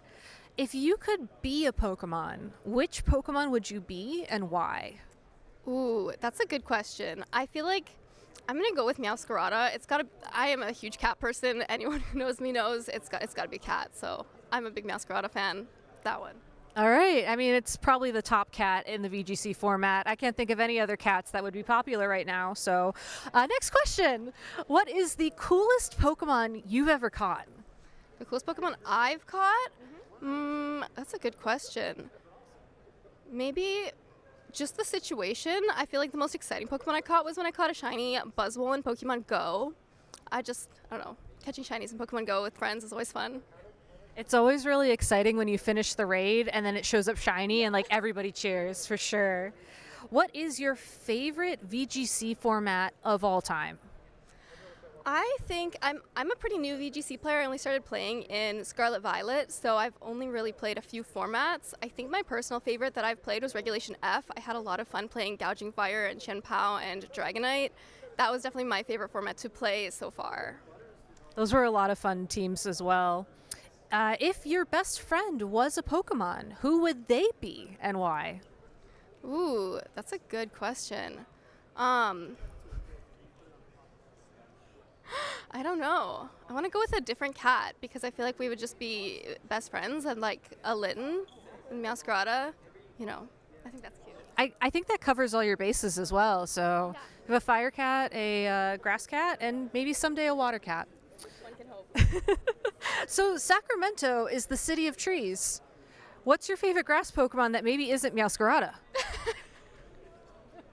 I love starter Pokemon. I'm a big fan of Grookey as well. Maybe not so much its evolutions. They scare me, but I love Grookey.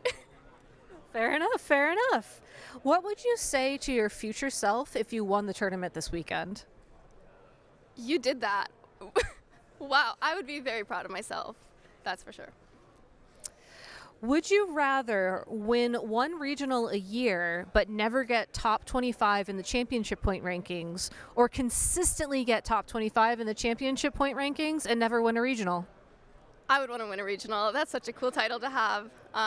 Yeah, win a regional. Fair enough. If you could attend any of the international championships, which one would you attend and why?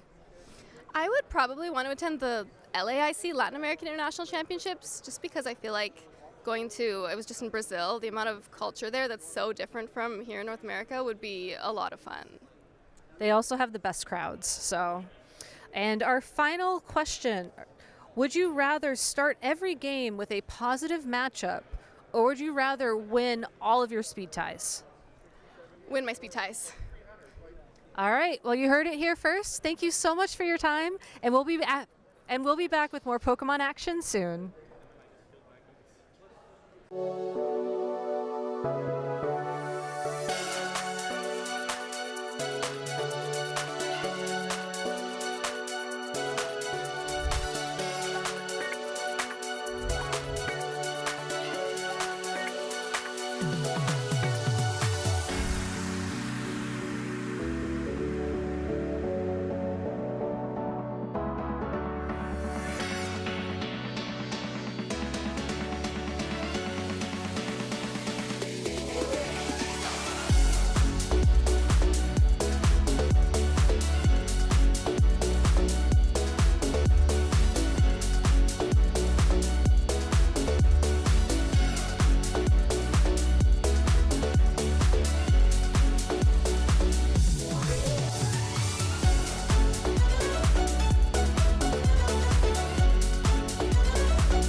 I started playing Pokemon 10 years ago. A lot of my friends were into it, and I don't know, the game just looked really fun. My favorite Pokemon would have to be Flygon. I like Flygon a lot. It just looks so cool, and I'm a big fan of Emerald, Ruby, Sapphire, those games. The furthest I've traveled to play Pokemon would probably be down to LAIC, Brazil. Not this year, but, you know, in years past, I'd say. I would say the person I look up to most in the competitive scene is Michael Zhang, you know, a player who thinks very differently about the game, a good friend of mine. The highest I've ever placed at a Pokemon event would have to be getting first at a regional tournament. That's the best I've done. I've done it 3 times, but, you know, always looking to do better. Internets, Worlds. I try to eat something simple, something easy. I love a burrito. I don't know. I might not finish the whole thing, but you can save the rest for later. I would say between milkshakes and smoothies, I'd probably pick smoothies. I'm a big fan of boba, and, you know, you usually find boba in those. Maybe not so much in milkshakes. It's a much easier drink to have at any point in the day. I would say I really liked going to Japan. Japan was such a unique place, something so different than anywhere I've been before, and going there for the World Championships last year, it was a good time. When I listen to music, I usually like alternative stuff. I went with Sprigatito because I'm a big fan of the kitties, and I was really, you know, excited to see what it ended up evolving to. Meowscarada is a really fun evolution. I like it a lot.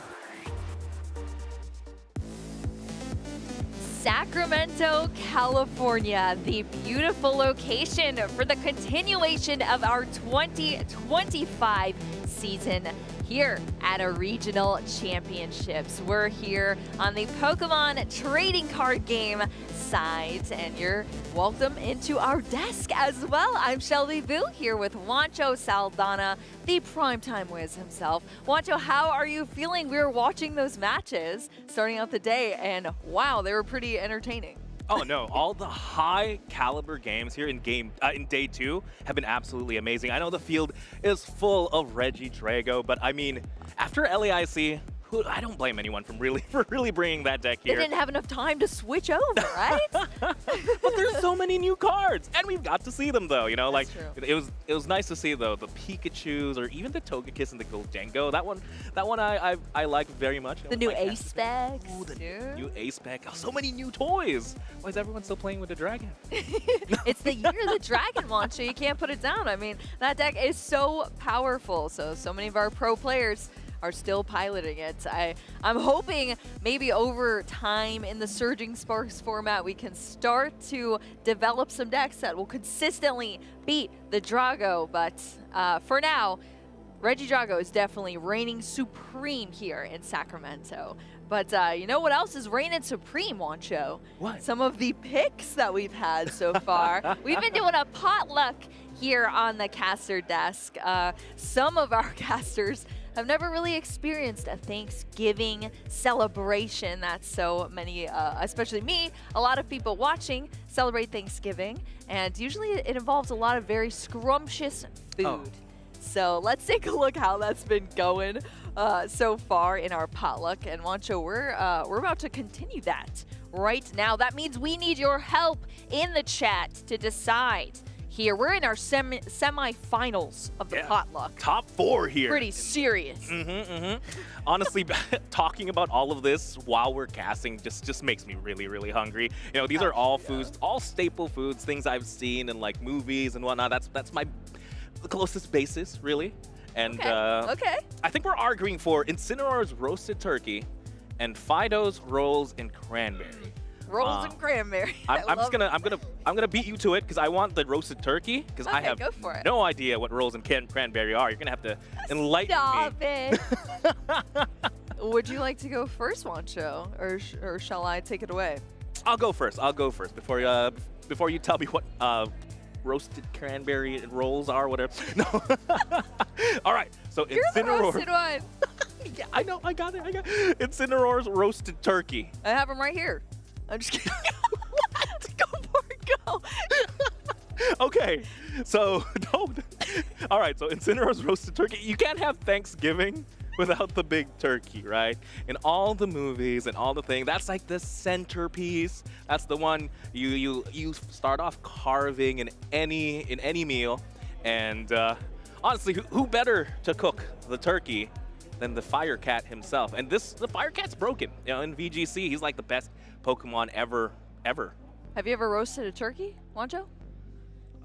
I've seen it online. Oh, Okay. Okay. Yeah. So you don't really know how good this turkey is. That's what you're saying.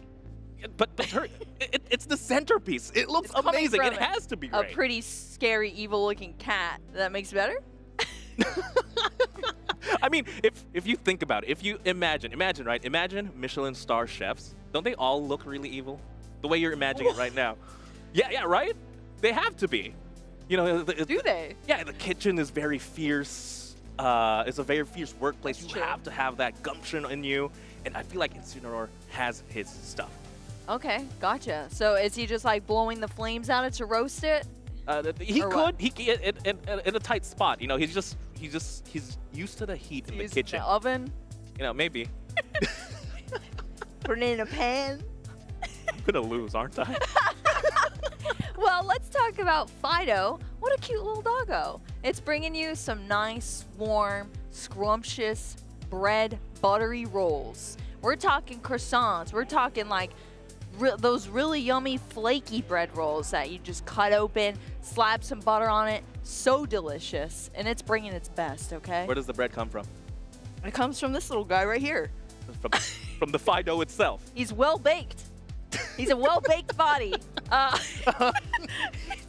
We got rolls, but not only that, we also have cranberry sauce. Wancho, have you ever had cranberry sauce? No. It's tart, it's sour, it's so delicious. It can come from a can, that's personally my favorite. It like looks like the tube, and then you cut it up, and then you can put it on the bread. You can eat it with your mashed potatoes, you can have it with your green beans. But you can cut up have the it sauce? with the turkey. Yeah, because it's like a sauce, but it's also... How is it It's sauce not if it's liquid. hard? It's not okay. It's not How like do you cut it up? hard. It's not hard. But It's you like a cut it up. gelatin. It's like a jelly. Oh, okay. You know what I mean? Okay. Yeah, it's like a ditto kind of. Yeah. So you just chop it up, and then That doesn't You're seem gonna- like very good sauce. no. So there is like homemade cranberry sauce, also quite delicious, but it's tough because turkey is, you know, a staple to a lot of Thanksgivings. But also, like, what about our vegetarians out there? You know, they can't eat turkey, but they can eat rolls. They can eat cranberry sauce. It's delicious. Okay. You know what? You make a good point. We're gonna sit on that one. We're gonna think about it. We're gonna simmer. So what do you guys think? Make sure you vote in Twitch down below. But right now, let's go ahead and go back to the tournament. The real stuff here. Let's go ahead and take a look at our bracket. I'm pretty sure that's up and ready. Again, we have a lot of amazing players who've made it in. Again, our top 8 right now: Victor De Velasco versus Camden F or Isaiah W, and then John Ang versus Kenneth Gilman, Brent Tonneson versus Grant Shen, Landon Kettler versus Noah Sakaijan. I'm sorry if I've mispronounced your name, Noah, but congratulations did to making all right, your John. top 8. Again, a lot of names here that we are really used to seeing. I mean, Brent Tonneson is here. Wasn't he just an LAIC also in Top Cut? Yeah, he was a finalist, yes, at LAIC. Brent Tonneson didn't have time. I mean, that was like, what, a week ago, Wancho? So just brought the exact same 60 list in Reggie Drago V-Star. And hey, it has been doing him well. He's now here, top 8 in Sacramento for Brent Tonneson. And he's used to the travel, you know, reigning from Australia, but going all over the world to compete in Pokemon tournaments, and it has been paying off for him. So once again, ending up in a top cut in our Masters division here in Sacramento, but he's gonna have to face off versus Grant Shen, who also has a ton of achievements and is a very well-known player that we always seem to see at the top brackets. I swear, Grant Shen is always on a roll. No, 100%. I feel like this could be a top cut in almost any of our regionals. But, you know, I'm not going to count our hometown hero, Kenneth Gilman, out. I mean, Kenneth Gilman here in hailing from California has an entire cheer squad behind him. You know, sometimes you just have that little bit of edge being the home base, right? And even if this is his highest standing, it could only get higher possibly. I mean, yeah, you got to think that it must really fuel you having an entire audience here cheering for you. They're right there to support you on the sidelines, and I mean that's gotta contribute to your mentality going into your matches. Maybe it might make you a little nervous because you have to perform in front of all these people that are watching you and cheering you on, or you could be the type of person where that is exactly what you need to push you through a matchup because you know that you're making everybody in that audience proud. So I hope, I mean, we heard the audience out there, they were screaming. So hopefully that continues and we get that continued hype here in Sacramento in our finals. Oh, you just know they're going to be cheering him all the way, win or lose. They're going to be hype. I mean, making it to top 8 here out of, you know, over 1,000 players. That in itself is such a huge accomplishment, especially in a field of so many amazing pro players. Whew, that's a spot I want to be in. Yeah, I mean, there's been a ton of brand new cards that have been added from Surging Sparks, but a lot of our well-seasoned, if I do say so myself, players have just brought back, you know, what's tried and true in our formats. And I mean, we even heard it from Victor earlier in a winner's interview about, you know, a very well-known stall player that's now in our top cut as well. Just saying that he doesn't really feel confident playing stall into a brand new meta where you don't really know what you're going to be seeing. But all of these players, I mean, they have had a target on their back if they're playing Regijago V-Star. There's nothing new about that deck besides a couple of inclusions of cards. Maybe an Executor, I don't know. Yes. I kind of want to see it if it's out there. I can't wait to see everyone's list. Yeah, Grant Manley was playing it, but Grant Manley didn't make it. So sad into our top 8. I thought this was his tournament. I know, exactly. No, but I believe our players are ready, or at least getting ready. I think we could go ahead and head over down to the floor and check things out. All right, let's take it down to our match, introduce our players. We are heading into our top cut now. This is our top 8 here in Sacramento, and we have some star-studded performers here and some familiar faces that you're seeing on your screen right now, Wancho. One that you just talked with, Kenneth Gilman over here on the right side. We just saw him piloting this Maridon EX deck, and it showed to be quite explosive in the last match that we saw. So hopefully trying to remain with that Sacramento top 8 there, and then a Baltimore top 128. So Kenneth Gilman, this is the highest placement so far. Now we for can him. change that top 8, potentially top 4 into champion. Anything can happen here, but you know, he's up against one of the best players out there, John Ang. I mean, a former regional champ, Portland regional champion. Who, Kenneth, again, hometown hero here, but is essentially facing almost like a final boss. It's only top 8. This Final boss, yeah. John Ang is 100% a final boss. Absolutely, Wancho, you could not be more correct about that. John, former regional champion, as you said, in Portland last season. And not only that, but John Ang is one of those players that is always coming out to these events and just fighting for his life. I mean, he puts everything that he has out there on the table, and I can more than expect him to do that here in our top 8 match. So let's take a look at these prize cards for both of our players. Over on Kenneth's side, 2 energy plus that double turbo that we see to power up that Iron Hands that is used. One of those boss's orders that was so pivotal there before for Kenneth in those previous matchups, that Irda Nest Ball. Over for John, a couple of Nest Balls there, the Terra Orb for that Terra Pokemon, and that canceling Cologne, as well as a Hisuian Gudra. Again, you hate to see those dragons prized. Again, It's at the bottom, though. It's at the bottom, yeah, but typically maybe you want that as your first deck. You want to be able to eat a hit or something like that. You want the option at the very least, right? That's if Regidrago has one thing to its name, it's options. But yes, that's very true. Right now, options. What are those options going to be, though, for John Ang? We'll have to check it out here as we kick off our Masters Top 8 in Sacramento, California. Kenneth not only playing this Maridon, but playing a very beautiful Maridon list. I mean, look at these artworks, Wancho. It's beautiful, Astounding. But the thing that caught my eye was the Squawk and Seas discarding, what was that, 5 lightning energy? That was a lot of resources there, if I do say so. Wait, that was 5 energy? What? I was trying to count it out. It was either 5 or 4. It was a lot of lightning energy. Luckily, he But does look, play 3 15. can come back. Yeah, definitely. The new card, Magneton, that is a way to, put re-establish your energy onto the board, but, with more energy in the discard pile, means there's less energy in the deck for your electric generators to hit, and that's your early game attack.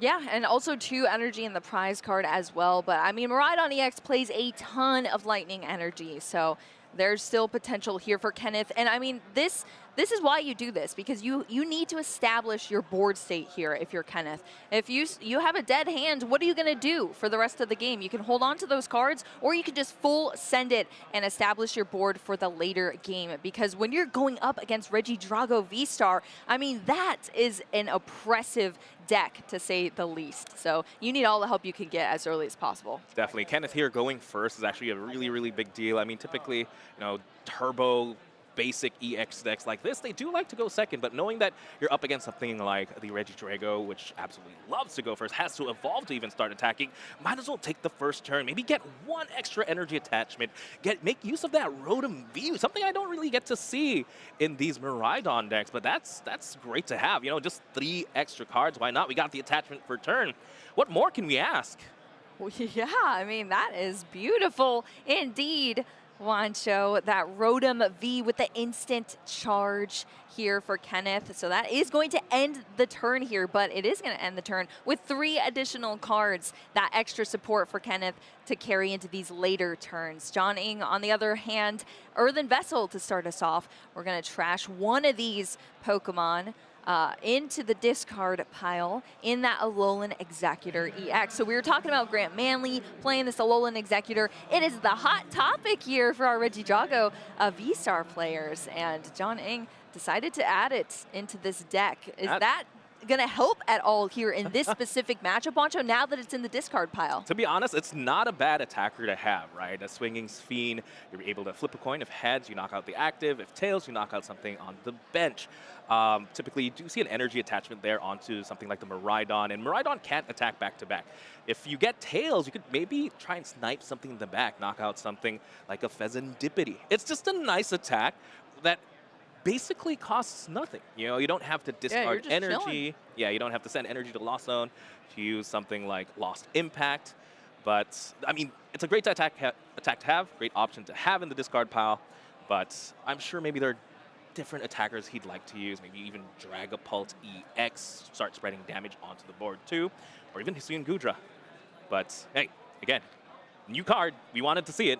There it is. There it is, and there it goes. Or the Vessel going to discard that attacker there, but that's where you want it to be in this deck as a Grass Energy is pulled out of the deck. That's the Grass Energy that's going to be powering up this Teal Mask Ogerpon EX, able to use that Teal Dance ability to draw in some additional cards. Did you get a look at the hand at all, Wancho? Yeah, it does have the Squawk ability, but I feel like just signifying you're using Earthen Vessel, only getting a Grass Energy, it kind of signifies maybe your hand's a little bit weak to your opponent, right? That you're not getting the Fire Energy. Maybe you don't have the Regidrago. We know for a fact he is going to be able to get the Regidrago here thanks to a couple of Nest Balls, or maybe even the Ultra Ball.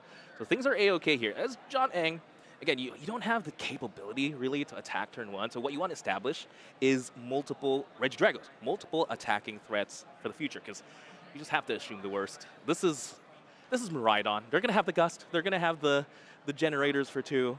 You just have Bring out to a play secret box from nowhere.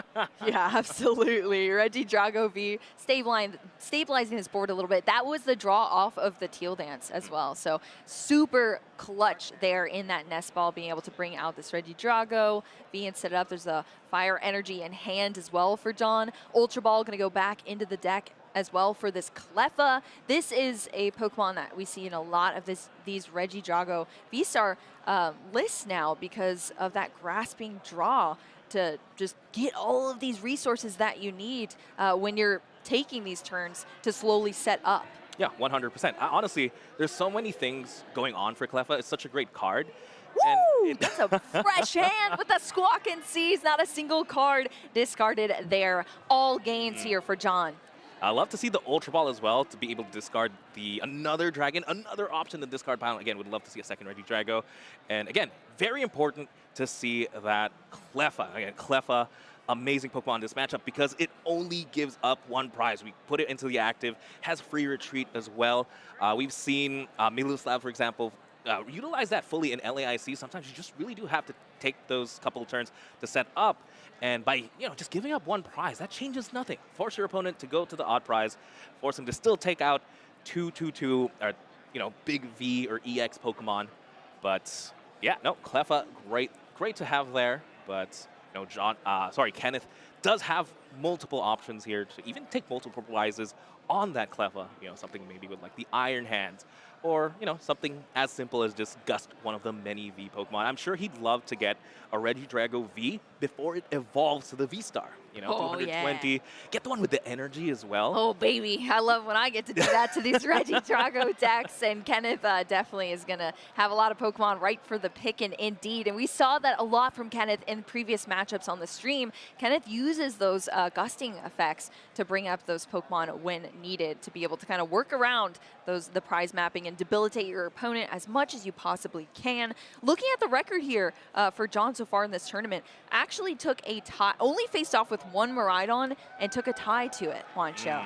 So that is kind of interesting here. Kenneth already popping off this Magneton for the turn here. It goes to the discard pile, but it retrieves those 3 lightning energy from the discard pile to charge up just before it leaves the scene onto these Miraidon EX on the bench now here for Kenneth. Yeah, suddenly those lightning energies discarded early is not too bad. As we do see the Pikachu EX2 hit the field, that means our board is suddenly about to grow thanks to the Area 0 Underdepths. I'm curious to see what other Pokemon we're going to add. Of course, we're going to see that Raikou. Great Pokemon here. It is your V Pokemon as well, so you can utilize something like Sealstone, great attacker, even gets you an extra draw. It does it all. But right now, we're missing Gust. We need to see Gust or even something like, the Iron Bundle, right?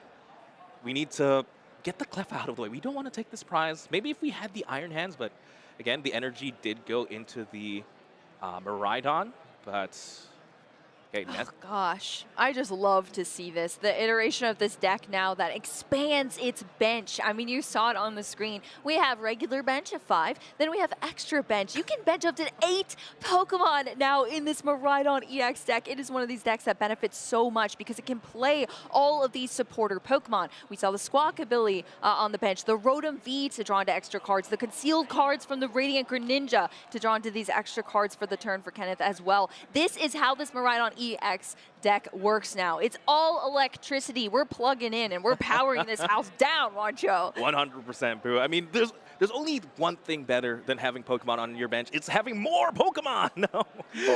More damage, more Pokemon, more support. It's so good. Yeah, we did see the electric generator there hit. Only get 1 energy though, but again, there's so much energy on the board, but we're still missing the Gust. And I don't think we can thin the hand out anymore. We're just going to have to hit into this Cleffa potentially. No, there's a boss there in is a boss. hand.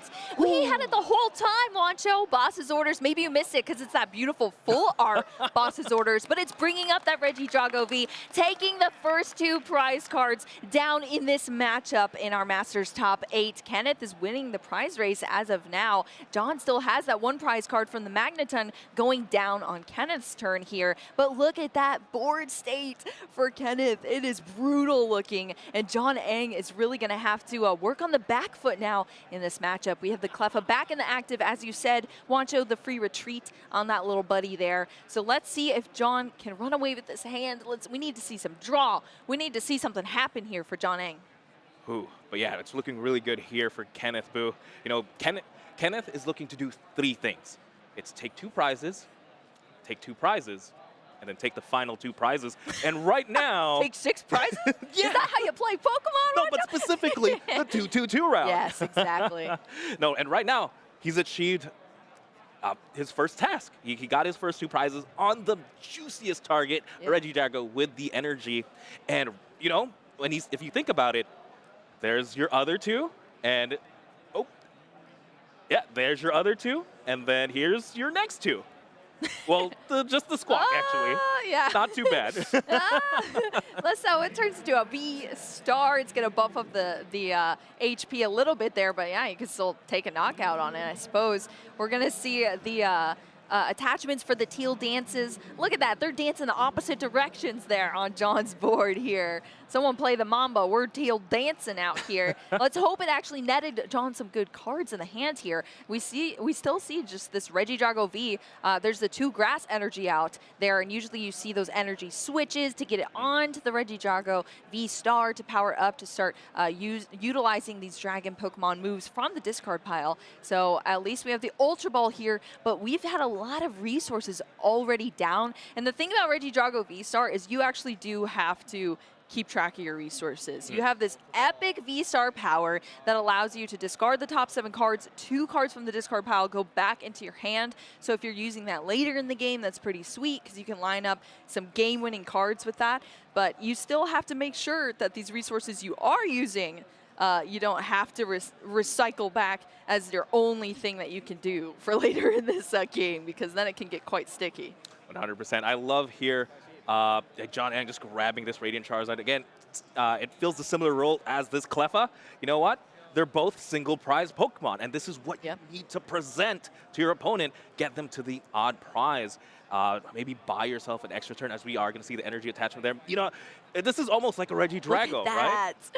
Yeah, I mean, it's the Regidrago. It's the way the Regidrago is powered up, but like you said, Wancho, it's powered up into a single prize attacker there. That's hitting hard. It's hitting enough damage with its Combustion Blast, 250 damage, to take out these 2 prize card liabilities over on Kenneth's side. So precisely, Wancho, you nailed it there. That Radiant Charizard is trying to tilt the tides here in this matchup. Plus, if you think about it, 1 prize card already went down for John from the Magneton, so that's going to be 2 additional cards from that Radiant Charizard if you can take out that 2 prize card Pokemon. 100%. And again, something that is just so key here is this Cleffa. Again, I just have to talk about it. It's so important. You're presenting yourself a 1 prize board with the Radiant Charizard, but having the Cleffa as well, that protects you from something I mentioned earlier, the Iron Bundle. Even if you pop the Iron Bundle, that's not going to act like a pseudo boss. You can always just present the Cleffa, and hey, that's still single Jump right back out. As we do see the energy switch onto the Radiant Charizard, just like that, it's ready to go, and it's a threat. That is so cool. Not only that, but the Terra Pokemon within those Teal Mask Ogerpon activating the Area 0 Under Depths as well for John, getting to bench that Pheasantipity, draw 3 additional cards, as well as huge there for John. But yeah, we're seeing it wasn't manual, but it was the energy switch attachments plus the manual fire attachment onto this Radiant Charizard. Of course, doesn't have to make the full energy cost because of that Resolute Heart ability, so it only needs those 3 energy. But that's the knockout here from Kenneth Gilman's side. That Miraidon EX going down. John, 3 prize cards have been taken now for this game. Only 3 prize cards left, and Kenneth is promoting that Raikou V into the active position and kicking off this next turn with a Nest Ball. Ooh, Nest Ball, and if I had to guess, it's going to be turkey for turkey here, as Kenneth is going to find himself the Pheasantipity EX. We're going to draw 3 cards because we need to find another gusting effect, that's for sure. Right now we have the Raikou. The unfortunate thing is, yes, John Ang has more, a more established board, right? He was able to get the Pheasantipity, able to accelerate energies thanks to the double Ogerpon. But right now, the bench is really big. And I mentioned earlier, more Pokemon, the better. But maybe not for John Ang here, because that means maybe something like the Raikou can try and target down the Regidrago. I believe with the math, if Kenneth Gilman gets a full bench, should be able to take a knockout on something like Regidrago. Let me double check that real quick, but I'm pretty sure. Either way, we're looking for a gust.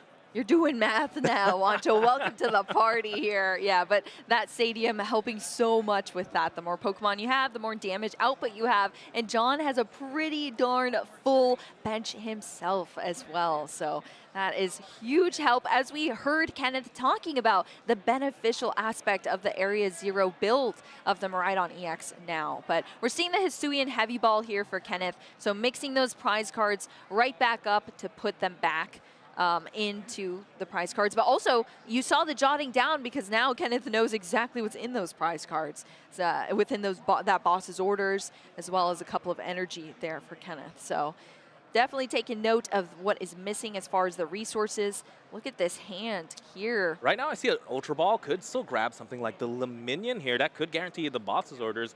But yeah, I'm pretty sure this time I'm trying to look closely. There is no boss's orders in hand. It is going to have to be the Luminion to try and grab it. And unfortunately, I believe the boss's orders now in the top side of the prizes. So yeah, that was sad. That was sad. It mixed it up with the Hisuian Heavy Ball. Now it's at the top. But we have the Luminion V here to save the day with the Luminous Sign. This is the bread and butter here for Kenneth Gilman. Just back-to-back boss's orders turn after turn to keep up the pace in these matches for Kenneth. So we have the boss now thanks to that Luminion, another support Pokemon coming out of the woodwork and carrying for the team here.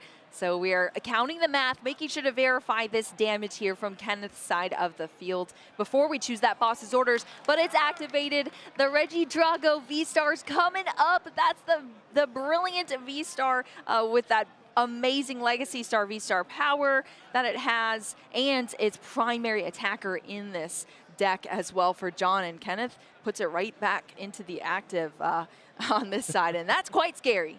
yeah, I mean, this Raikou, this basic V Pokemon is taking out my V-Star. I haven't, John Ang, unable to even use the V-Star power just yet, and it's the only Regidrago in play. Very, very good position here for Kenneth, but I have to mention, again, the third boss's orders, that's his last one. So we know for a fact it's the upper portion of his prizes, so he's probably not going to be able to draw it. There's no more gusting effect after this. Yeah, the gusting is limited now. That boss's order sitting at the top of the prize cards, but the V-Star is going down here for Kenneth. Just 2 prize cards left to take, but is he going to be able to get those in the final minutes of this match here between these players? John, on the other hand, utilizing this Area 0 as much as possible. We see a huge bench here from John's side. 3 Teal Mask Ogerpon out at the moment that are able to draw into some additional cards there for John. The Clefas in the active, already ready to pivot out as well for John. We just have to see what is in the hand here for John, and we hopefully it's something good. Hopefully we see something like Disruption. Again, just limit your opponent's resource options here. I'm looking at it. We have more Regidrago. We do have the Iono. I think that's the #1 requirement because we do have the attack lined up here. We do already have the Radiant Charizard. We have a bunch of energy. And honestly, as long as we can stop Kenneth from using boss's orders again, we should be en route to potentially win this game. And Iono is definitely going to help out. John Ang drawing 3, Kenneth only 2. Again, we know for a fact there's no more gust in Kenneth's deck at all. He's going to have to depend on possibly even trying to do Iron Hands. Use the Iron Bundle, bait out a Cleffa, and then use Iron Hands. That's the best thing I can think of. In the late game, you got to pull out all of the stops here, and John is using that disruption method of the Iono. Both of these players shuffled their giant hands. They goes to the bottom of the deck, and then they draw for each of their prize cards. So yeah, Kenneth is just left with those 2 cards that we saw within the Electric Generator, as well as an Ultra Ball there for Kenneth. And then John on the other side, still working through this turn. Supporter's been played. We saw the energy as well for the turn. We saw some teal dance happening as well for John. And we see that Radiant Charizard had already been charged up. It went back to the bench. Now it's back in the active, taking another knockout. This Radiant Charizard has been doing so much work here for John Ang, and now he's sitting at just 1 more prize card left to take. Kenneth, on the other hand, bringing up this Pikachu EX into the active position. Does already have that lightning energy attached onto it as well. Yeah, so unfortunately, again, this Pikachu in the Miraidon deck, it's here just so that we can use just so we can use Area 0. Even though it does have the energy attached, unfortunately, it costs like a grass and a metal more. Because that would have been the best attacker in this position. I know, that would have been sick, actually. We need to stop Jean M from taking a prize. You need the energy for it to jump out of the active. That's what you need the energy for. That's for sure. But I mean, the very special Latias helps out there. But looks like Kenneth here, maybe hoping John Ang is just nice enough to give him a 2 prize Pokemon here. Yeah, Iron Bundle jumping on the bench, but look at that. Being triggered with the Hyper Blower, and it jumps into the discard after that. But that Cleffa helping out the party here. John just promotes it back up. Here's my little one prize baby Cleffa that can jump right back out of the active position as well. But there it is. Wancho, the only chance here is to get this Iron Hands up and you were running. talking about it. Yes. Right now, I believe we did have a generator in hand. I know for a fact he has something like the double turbo energy as well. So if we hit double lightning energy here, plus Forest Sealstone, we do have it in hand as well. That could win Kenneth the game. That's his only shot. How many lightning do we have left in the deck? It's not too many. I think I see one. Oh my goodness. Well, we're going to add 3 more thanks to the Super Rod at the very least. Yes, that's true. I see 1. I see 2. There's 2. There's 2, but there's going to be more with this Super Rod after Kenneth draws it out of the deck with that Irida, searching out that item card. Super Rod are going to be bringing these lightning energy out. This is what we need to see here for Kenneth to be able to secure this win with the Iron Hands EX to take that additional prize card off this Cleffa and take the win. Are we going to see it, Wancho? That's what it's going to come down to. The Forest Seal Stone here. Okay, good sequencing here. I like seeing that Forest Seal Stone. Let's go ahead and pop that marker. Let's do it. Yes, let's get the DTE out to be able to. That's one less card in the deck. Oh my! If we just used the generator, we would have hit 2. Oh no, we don't talk about that. Let's not talk about what could have been. Let's get that card out of the deck. You want to focus on, yeah. I mean, you got to do the correct sequencing, right? So, yeah, we're going to see that double turbo here now to power up this Iron Hands EX on the bench right now for Kenneth. All right. Then it's just rolling the dice. This is it, Boo. It's 10. This is it. Electric generator here. This is huge for Kenneth. Can we hit those lightning energy? 1, 2. Whoa! We see it. It was not only 2, it was 3 there on that Iron Hands. That is going to be enough damage after the Pikachu EX is able to retreat out, knocks out the Cleffa for that extra prize card, and Kenneth Gilman is taking the first match here in our Masters Top 8 with Miraidon EX. Again, Boo, sometimes all it takes is 3 easy steps. 2, 2, 2. Yeah, you called it, Wancho. And unfortunately, that just has to be the route. But I love how this Miraidon deck has options, right? Yes, it's 2-2, but then we, even if you present a single prize Pokemon, we have the Iron Hands. But what a match! I'm already out of breath here, Boo. Well, we better jump right back into this here, Wancho. This Magneton, huge. So.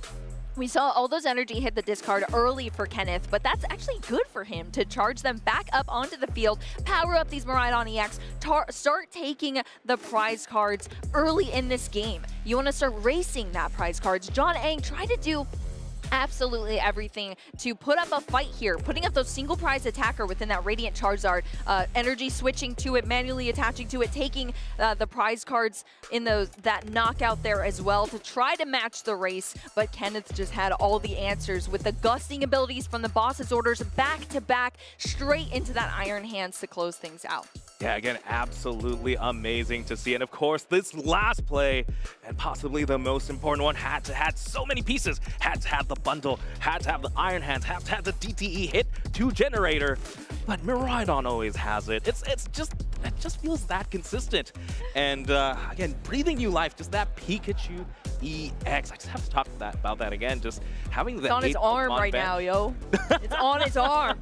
That's why, Boo. That's why it's the big boss. You know what? It's running. What were you gonna say, Wancho? No, that's why Pikachu's the big boss. He makes all of this happen, having that full bench of 8, being able to knock out Reggie, Drago, V-Star, and sure enough, hey, let's start with it here.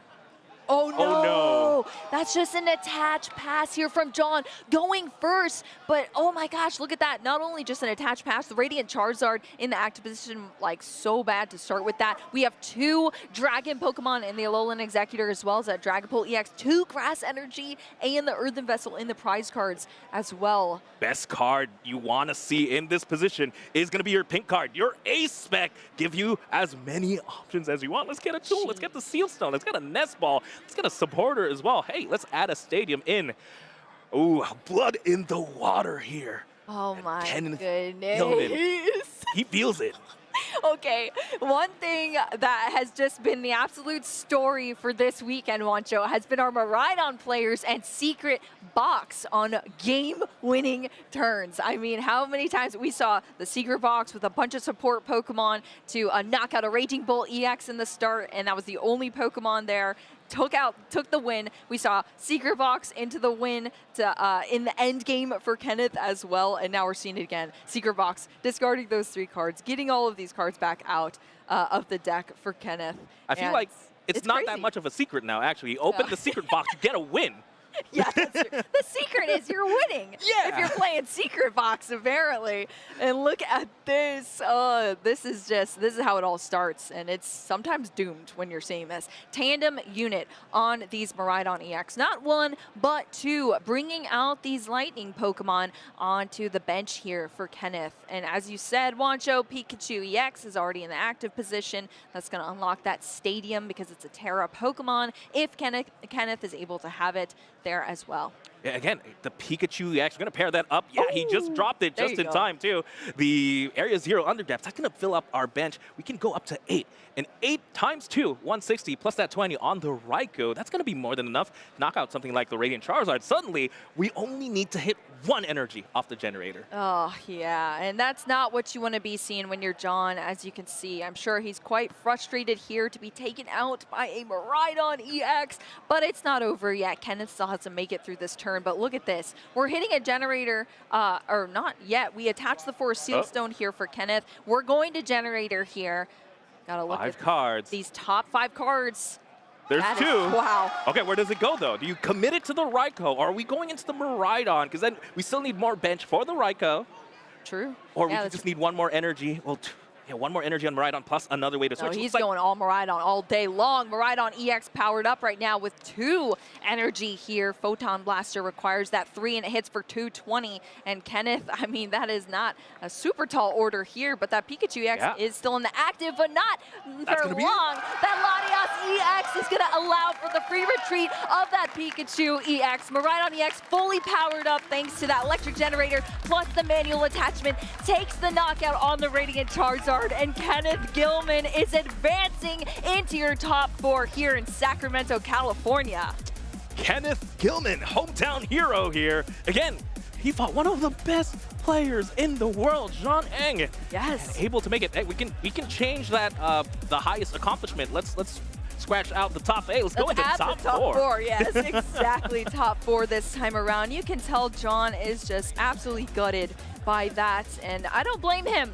He is such a well-established player. He's playing a phenomenal deck as well, but there's just not much you can do in the face of Miraidon EX. It is too powerful, and you saw it here from Kenneth. I mean, just taking back-to-back knockouts. We had so many energy on the field. We had gusting effects turn after turn. Even with John Eng putting up all the stops in the way of the Miraidon, it still had a way out, even taking out this Regidrago V-Star as well, and that was just debilitating here for John. No, definitely. You have to give it up to John. I feel like he played everything correctly. He did everything he could possibly do. He had the Cleffa, he had the Radiant Charizard. He was attacking with the Radiant Charizard by the 2nd turn, but it's not enough here at the hands of the Iron Hands.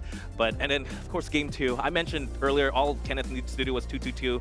I was wrong. Sometimes you just have to knock out all your opponent's Pokemon. Oh, no. Again, sometimes more Pokemon the better, especially on the 1st turn. Lone Charizard beaten by the Pikachu. Pikachu saying, hey, no, I'm the real mascot of the Pokemon trading card game. Sometimes all you need is 1, and Kenneth Gilman has definitely proved that here on our stream, taking down John in the top 8 there into our top 4. And our Miraidon players, they should be pretty confident, because if our field is Regidrago, and that's how that matchup goes, woo! It's going to be a tough day. We're riding on to the top, that's for sure. Miraidon, yes, exactly. Kenneth before faced off against another Miraidon earlier in the tournament in the Swiss rounds. Did take a win, or sorry, not a Miraidon, a Regidrago did take a win against it. So that's now 2 wins against Regidrago going into this next match that he's going to have to face off in top 4, but we'll have to see what he goes against and who he goes against as our other matches play out. I mean, it almost feels like, boo, I feel like we're back in Hawaii. I feel like we're back in the World Championships. Don't you feel it in the air? It's sunny again. No, of course. I mean, Where's the Iron Thorns? No, back in the World Championships, the #1 deck to beat was Regidrago V-Star. And it reminds me of, Jesse Parker's run with the Miraidon. And he was just like, he was very confident into that matchup because they do have to present a lot of liabilities. Even if, as much as you try not to, you really do need those Squawkabilly. You really do need the Teal Mask Ogre Pawn. And again, those are just targets on the targets there for Miraidon. And again, it really reminds me of the World Championships. I like it. I like the feeling. I know. Yeah, it's great. I mean, this is definitely putting Miraidon back on the map. We had such a fantastic cluster of players that brought Miraidon to the forefront not too long ago. Miraidon EX, of course, was a very different build of it back then, but now we see all of the stops. It's somehow just gotten that much stronger, and I think the bread and butter for that, as you're pointing out, Wancho, is really that Pikachu EX, a brand new card from Surging Sparks, coming into Miraidon, opening up that bench, and the support Pokemon. I mean, the fact that Miraidon truly can just get whatever it needs on any turn, because we've seen the Mew EX draw cards, we've seen the Squawkabilly discard hands for more cards, the concealed cards there from Kenneth as well, the Pheasantipity to draw more cards. I mean, it's just endless. Like, what do you do? Even the Rotom is in there. I mean, it's the new cards, right? It's Pikachu EX and Latias. Those Latias too. Key in this matchup. Supporters. So, Surging Sparks, absolutely great for Miraidon. But you know what?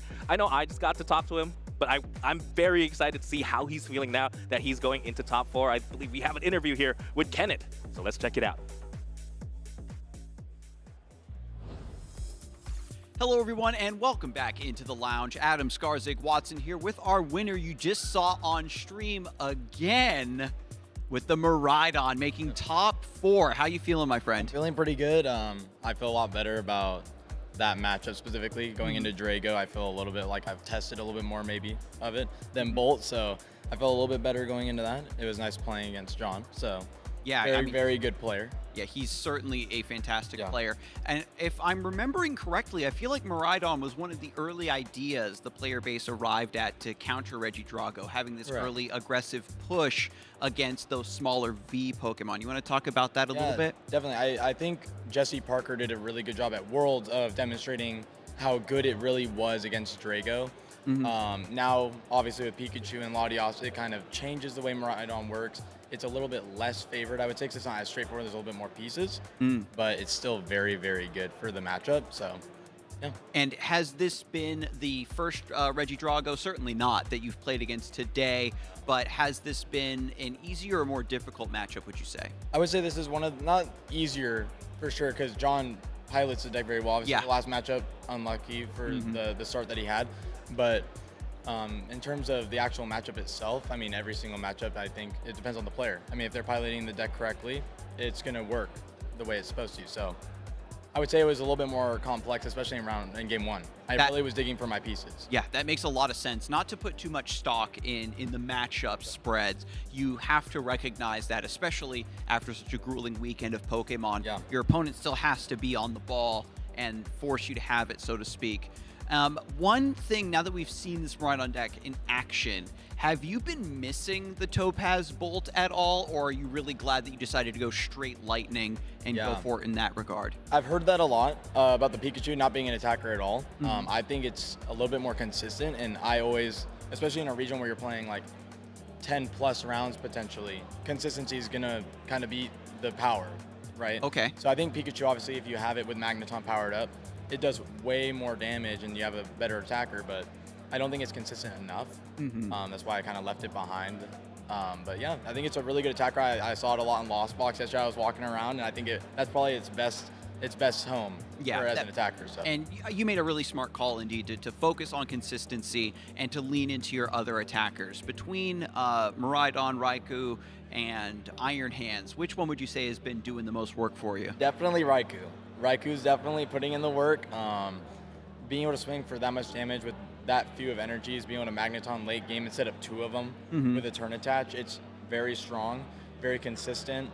Even if you're swinging for like 180, a lot of 2-prizers are sitting at the 180 mark or so. So I think it's really consistent in that regard. And overall, when we look at your run through the tournament, through this whole weekend? You picked Miraidon, you were coming in. Did you think that you were going to struggle a little bit more than you have been, or is your read on the meta just completely insane? What's going on? I would say I got a little lucky. I didn't hit any Zards yet. I'm keeping my fingers crossed on that regard. But that was my biggest fear going into this tournament. I know I'm from SoCal, so a lot of people around in my area play Charizard especially, so I feel like it's definitely going to see some play here. As we saw, it was like 8.75%, I think, day one. That sounds about right, yeah. So I'm glad I kind of missed out on the opportunity to play against them. But yeah, I would say that was probably my biggest fear, but I think I have a good matchup spread and everything else, at least closer to a 50-50, 45-55 maybe on some, like Bolt. Yeah. So yeah, I feel like that it. was the meta call. And when you're evaluating, Charizard's probably not going to be as popular, you're feeling confident about your pick. When you were testing, did you have at least a game plan against Charizard, or is it kind of just like give up all hope? I would say definitely there's a game plan, that hence why Magneton is such a vital, important part of the deck now. I think being able to Raichu late game into Zard is very strong. Especially if you're swinging for like 6 energies, you can kind of fill up your energies, like spread them across the board throughout the match. Iron Hands is definitely a very, very important part of that matchup. Trying to get an Iron Hands in the active turn 2, turn 1, depending on if you go first or second. Swinging into a single prizer, or 2 prizes. Putting a Bravery Charm on there maybe. Trying to like keep them from getting the return knockout is very strong. So that would probably be what I think is the best way to go in that matchup. But And to bring things full circle, back to the match we just saw you play on stream. You said that game 1 was very close. Obviously, it was very neck and neck. You can see what both decks are capable of. And then when it comes down to game number 2, you see attach, pass, the classic, Regidrago brick that happens from time to time. And the game's not won yet. You're going through your sequencing. Were you thinking about sticking to just a clean game plan, just taking advantage of a slower start, or were you already saying, yes, I can get the knockout here, that's what I'm going to fish for? I think I knew I had a high potential of getting the knockout because I started with 2 generators in my hand. Oh, I didn't see that. 2 in the hand? I had 2 in the hand, and I had the secret box in my hand already. So it was just the perfect opportunity to get the turn 1 donk, as they say. I feel like the Miraidon really wanted to go that turn, so yeah. I was curious when I saw like the first part of the sequence, and it's so funny, right? I was back there watching the game, and then Pablo comes over and goes like, "Hey, you're gonna need to do an interview for the winner here in a second. This match is going pretty quick." I was like, "Oh yeah, I see it going right now." I looked to talk to Pablo. I looked back, and you had already won. So yeah, it goes quick. You went for the secret box. You got Irida, I think, a couple electric generators. You really didn't have to do much after that, right? Just double generator hit, and you were good to go. Well, it's funny you mentioned that. I actually didn't even use my Irida because I just had the generators. I accidentally missed sequence. I would argue. Maybe people in the audience would agree with that, but I put down my generator and I was like, oh, maybe I shouldn't have. But I had already played it, so I was like, okay, well, generator the first one, got the 2. I already had the energy in hand, but I hadn't Irida'd yet, and I hadn't used my second generator either. So I was just trying to try to hit at least. Okay, no punish. Yeah, no punish. Luckily, I got away with it, but yeah, that was the game plan. Okay, I see. So you knew that you had the knockout there. All the pieces were in hand. It lined up, and I talked to Pablo a little bit about this earlier. That it seems that when a player's on a really hot streak, it seems like nothing can go wrong. Has the tournament just been going smoothly? You feeling confident now heading into top 4? I feel confident because I think the list has proven to be consistent, and it's pretty straightforward in the way that it's trying to operate. It kind of just does its own work, right? So I feel like that part is like the construction of the deck was maybe the harder part. Getting it to be the consistency that it is now. And then now I feel like I just have to have confidence in it, let it kind of do its thing, be the pilot, and let it work. But I would say I've had a couple mishaps throughout the tournament where maybe I could have done something a little different or could have sequenced a little different, but nothing necessarily wrong. That sounds pretty consistent with other Miraidon players that we know, that you have to play the deck a lot. It's certainly a lot more intricate than people give it credit for, even though you just want to take a lot of quick early knockouts. Building up to those is pretty key. Can I get any final thoughts from you, maybe just about sequencing in general with Miraidon before I let you get and prepare for the next stage of the tournament? Yeah, well, thank you for that especially. But I would say as far as sequencing goes, making sure you're thinning, especially with like how everybody always says, like Miraidon is, you have to hit your generators. is so important. So I would say that if you're not thinning the deck properly, you're going to get punished for it eventually. You may not that turn like I did in the last game, but you should be getting as many Pokemon out as possible, even if you aren't going to use it sometimes, because you want every chance matters for the sequencing. So that's what I would say, especially now with Area 0, you're able to utilize that with Raikou. And I think that makes it even better. So you're still getting damage, even if it's like maybe a Squawk ability you're not spawning for, that's in your hand. Stuff like that, trying to get down to Mew range sometimes to restart. So like all those things need to be thought about, and that's why I think makes Miraidon more complicated now than when maybe Peony was the main aspect of it. I think it was a lot more straightforward then than it is now. Now there's a lot of sequencing and a lot of making sure that you're on top of every card. So That's perfect, because a lot of players are certainly going to be going back into their bulk, re-sleeving up that Miraidon, and it's a completely new beast. You're hearing it here, folks. If you want to get back on the Miraidon train, you've got some catching up to do. So thank you so much for that extra info. We're going to kick things back to the casting desk and finish out this tournament strong. Eloquent and wise words there from Kenneth, but he's proving that it's not just about the power of the deck, it's also the skill of the player there, speaking a lot on sequencing. Like, yeah, maybe you can kind of miss sequence and then not get punished for it. It's still draw into what you need. But as a player, you should always be striving to learn how to properly sequence these decks, because when you do, then you unlock the true potential and power of a deck like Miraidon EX. So Kenneth is definitely bringing Miraidon out here and putting it back on the map. I love to see it. And calm, cool, collected player as well. I know. It's you can really see he's zoned in. He's going for the win here. He's doing it for his buddies outside. No, but yeah, again, Miraidon, he's playing it absolutely perfectly. Again, as a, despite the fact that this is his first accomplishment into, something this big, a top 4 into a regional championship, he's playing like a pro. He's sequencing it perfectly. Because again, as a pro player, you want to give yourself the biggest opportunity to win, right? It's all about statistics, yeah, right? you hate to think of like, oh, what if I did this first, actually? Maybe I would have hit 2 in the generator. No, you want to give yourself no doubt. That was the correct play. I didn't hit it. That's unfortunate, but that was what was correct. Yeah, we've seen that time and time again from our players, where sometimes they do a play that can still be risky, but like on paper, it is the correct play to do. And I think you have more confidence going into a move like that, because then even if it doesn't pan out for you, you're like, well, I did all I can, so sometimes it just doesn't work out. So yeah, Kenneth Gilman going to advance into our top 4. I'm sure he's going to be preparing for that, because definitely going to be on stage once again. We're going to get to see both of our top 4 matches. So we're going to have a nice little surprise for you all. Sometimes we don't get to see both. So now we get to see both. We'll see both of our players advancing into the finals before that one last match until we crown our champion here in Sacramento. So quite exciting. I'm very, very excited. I love it when we get to see both the top 4 matches. It's just, I think I said this earlier. More Pokemon, the better. Yes. More Pokemon, less problems, right? That's what we like to say.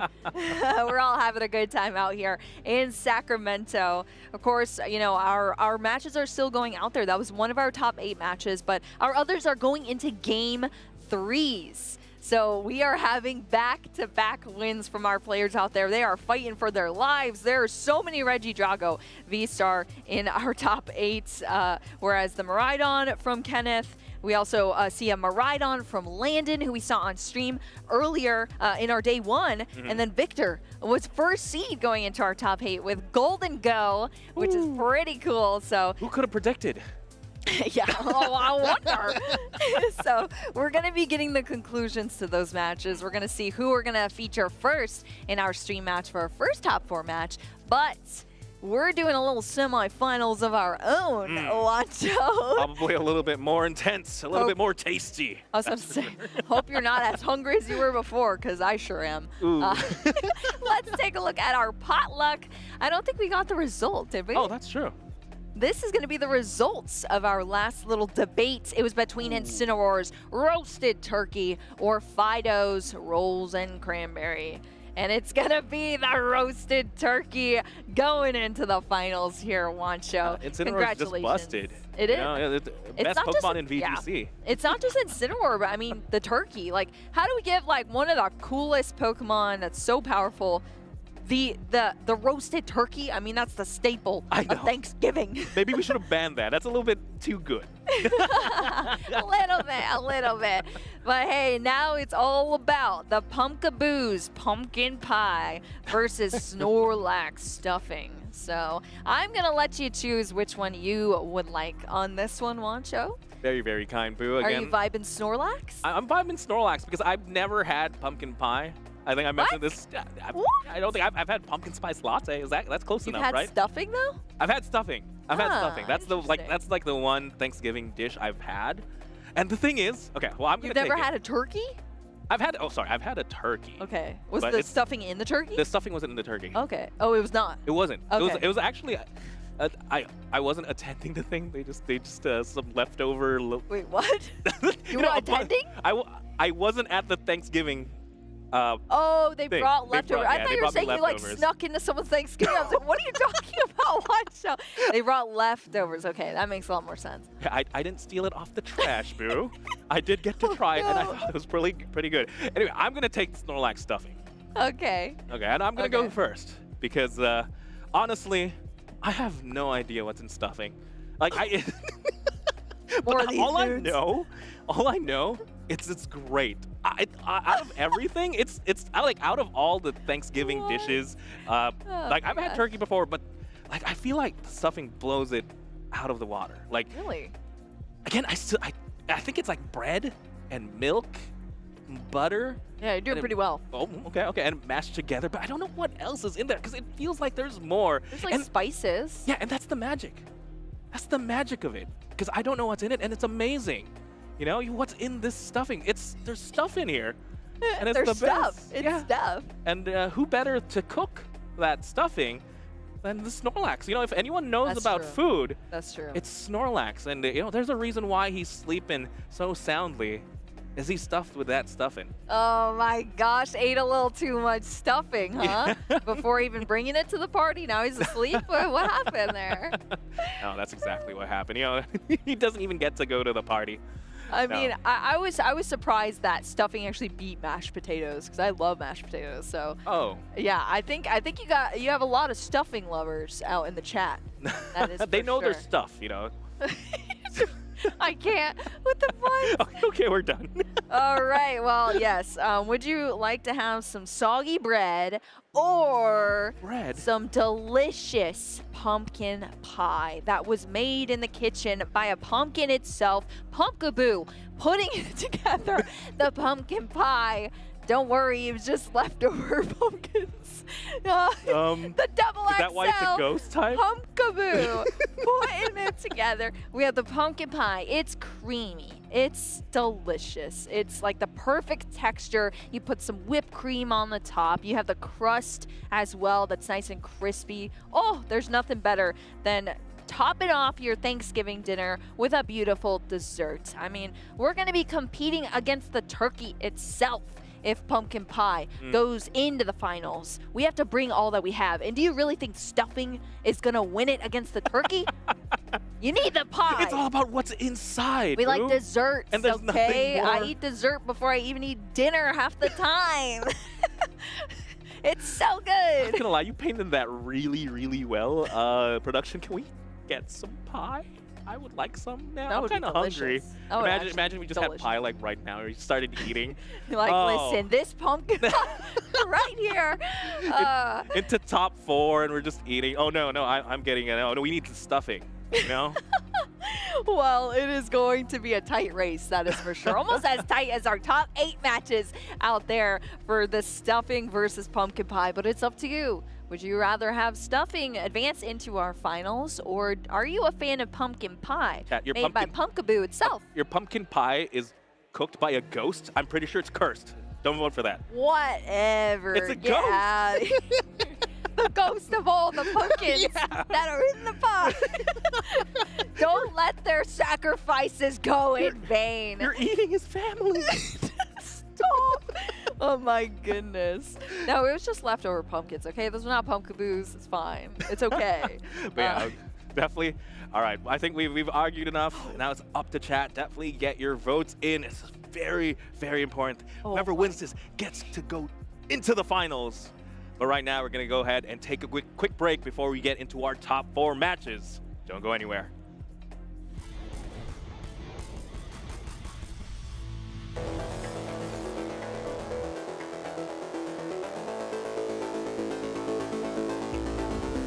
I think an area Pokemon trainers can focus on in order to improve is to just remember to work with others while playing. Sometimes when you're by yourself, it's kind of hard to tell maybe where you're doing well, where you're doing bad. And also just playing with other people makes it a lot easier to, feel confident, and it just makes it a lot more fun in general. So one area that Pokemon trainers can focus on to be great is kind of just focusing on yourself and not on others. I know a lot of times I compare myself to other players like, oh, they're so good and all this stuff, but really it's about you at the end of the day and how you feel playing as a player.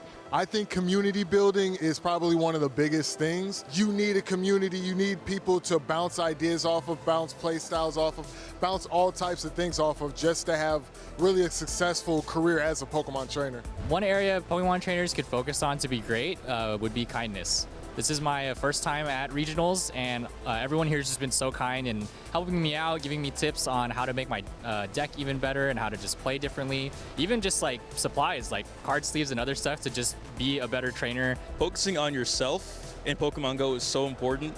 A lot of players might play the game differently, but going at your own pace and finding your own play style, whether it's in grinding, in raids, Stardust, XP, or Go Battle League, or the Show 6 Pick 3 format, it's so much fun. And going at your own pace, learning it your own way, and playing your own way is the absolute best thing you can do.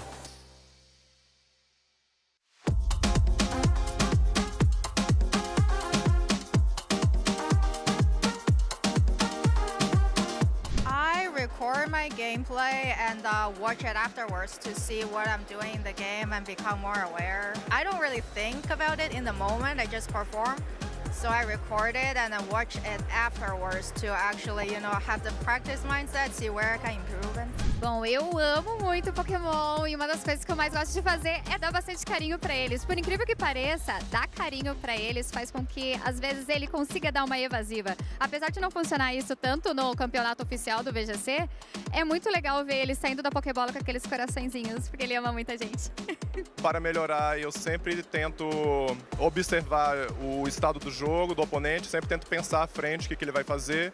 Eu acho que um treinador, para melhorar, ele pode ver os resultados de outros campeonatos, né, e sempre tentar progredir. Eu gosto de rever os meus erros, ver onde eu poderia ter melhorado durante a partida e a partir disso ver o que eu poderia ter feito melhor naquele momento. Bueno, para poder jugar mejor Pokémon Go es importante salir siempre a capturar muchos Pokémon, aprovechar los eventos al máximo para sacar los Pokés con mejores IVs y siempre estar entrenando constantemente en las batallas del juego para poder seguir mejorando.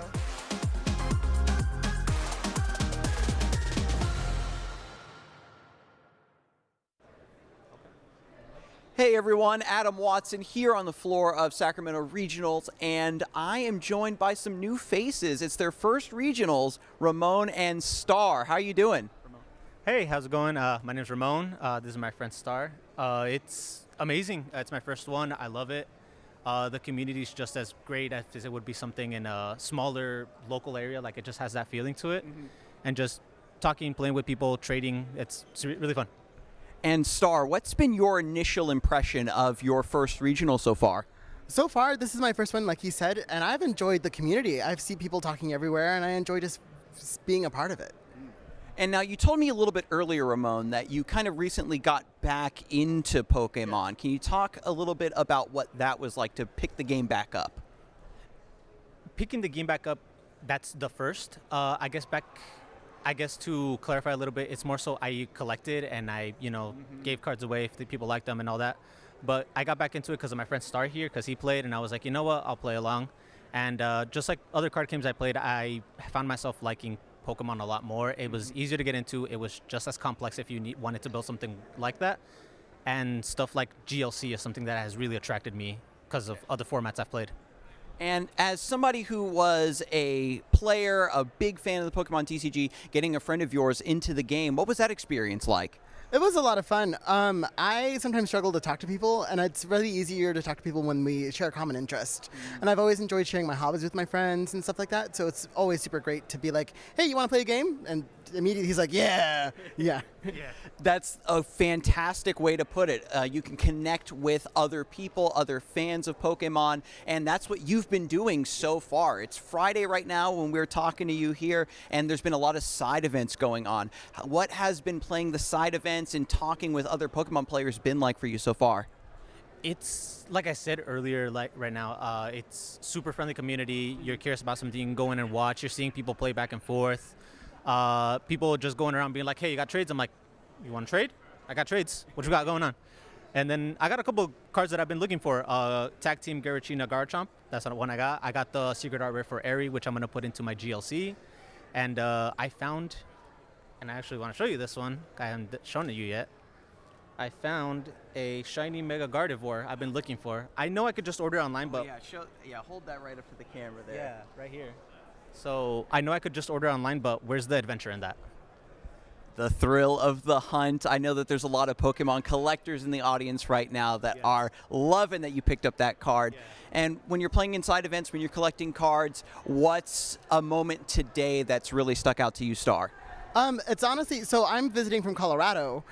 So it's honestly just nice to see people from my state playing and stuff like that. We were a little late to register for anything, but it was really refreshing to see so many people enjoying the side events and being able to talk to them about what it was like competing, because I do plan on going to more regionals. I'm really happy to hear that you plan on going to more regionals. You know, you go to one, you take that plunge, and then you get bitten by the bug, right? Yeah. And do you have any, now since this is your first regional, you've been really enjoying yourself today, there's going to be people in the audience that maybe want to show up to their first regional. What advice do you have for them? Ooh, okay. So maybe in preparation or how to sign up, like what do you wish you knew preparing for this regional? How big it was going to be. I knew it was going to be big, but hearing how there's going to be, 1,400 people tomorrow competing? 2,400 people competing. That's a little scary, but I mean, I guess for people wanting to get in, know what you want to play, know how you want to play it, and coming in fully expecting to just have fun at the end of the day, really. I want to win, don't get me wrong, but at the end of the day, I'm here and I want to have fun, and it's just day zero and I'm having fun. And what about you, Star? Any advice for somebody who's going to be attending their first regional? I would say just do it. I mean, when I signed up, I was very scared. Don't let the number of 2,400, 1,400 get to your head. At the end of the day, if this is what you enjoy, you should just do it at the end of the day. You should not be second guessing yourself and just go out, make new friends, and have a great time. That's very, very well put. Yeah, don't be intimidated by the numbers. There's 2,400 people here, but they're all Pokemon fans. They're here the same as you. They want to compete. They want to have fun. They want to meet new people, and I think it's great that our audience has had a chance to meet you. Any final thoughts you have for our viewers at home, or any other facts about your Pokemon journey you want to share, Ramon? I guess just find a friend, find similarities, and if they want to throw down, throw down. And what about you, Star? I would say Pokemon has been a huge keystone in my identity, and like as a part of my community building process, I've moved around so much, and Pokemon's always been a really common denominator. So at the end of the day, if you're unsure about making new friends, just find that common denominator and enjoy Pokemon together.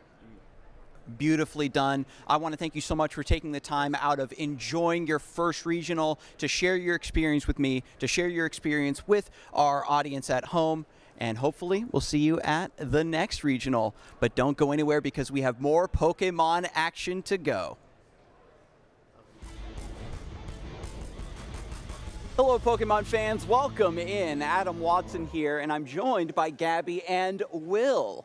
The more cultured among you might remember that it is recently passed to be the 25th anniversary of the original release of Gold and Silver. Gen 2 is my personal favorite generation. You know, believers rise up in the chat. And I wanted to put together a little segment. I wrote some trivia questions about Johto and Generation 2.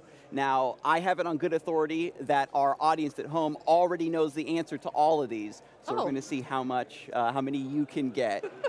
Sounds good. Can we check the chat while we do this? Or? Oh, yeah. If you have a way to do it, Okay. I mean, that's just fair game, I think. All so right. send your energy to our contestants here as we jump right into the first question. Gen 2 expanded on the concept of branching evolution paths with a fan favorite Polytoad being introduced. What held item is required to get Poliworld to evolve into it? Gabby, you want to take a stab at it? Is it Damp Rock? No, okay, not yeah. Damp Rock. I You're know close. why that synergy was there, but You're close. Okay, it's been a long time, everyone, since I played this. Please go easy on me in the chat.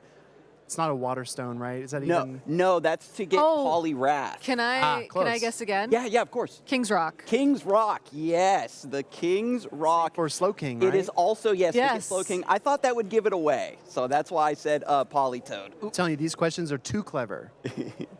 All right. In my defense, I've had one Polytoad since Gen 3, and I've migrated it up to use in VGC. That's cool. That's very I haven't cool. used it in a long time, but... All right, we've got another stone-related question here. Even though it didn't work on Eevee, what evolutionary stone was added in Gen 2 to obtain Pokemon such as Blossom?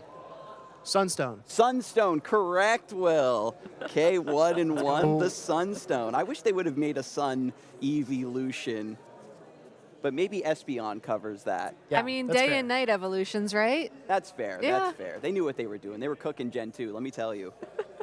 All right, this famous quote is also from Generation 2. Strong Pokemon, weak Pokemon. That is only the selfish perception of people. Truly skilled trainers should try to win with their favorites. But what trainer actually says this to the player? It's Karen in the Elite Four. Ooh, wow. Okay, Gabby, very nice. Gabby, I saw you were ready. I had to double check that question to get the answer when I was writing this. I thought that was a bit more of a deep cut, but Gabby knows it's her favorite Pokemon. Well, I mean, here's the thing. It's been almost like memorialized in the community at this point. And I think especially in the video game side of the championship series, like that's the dream, right?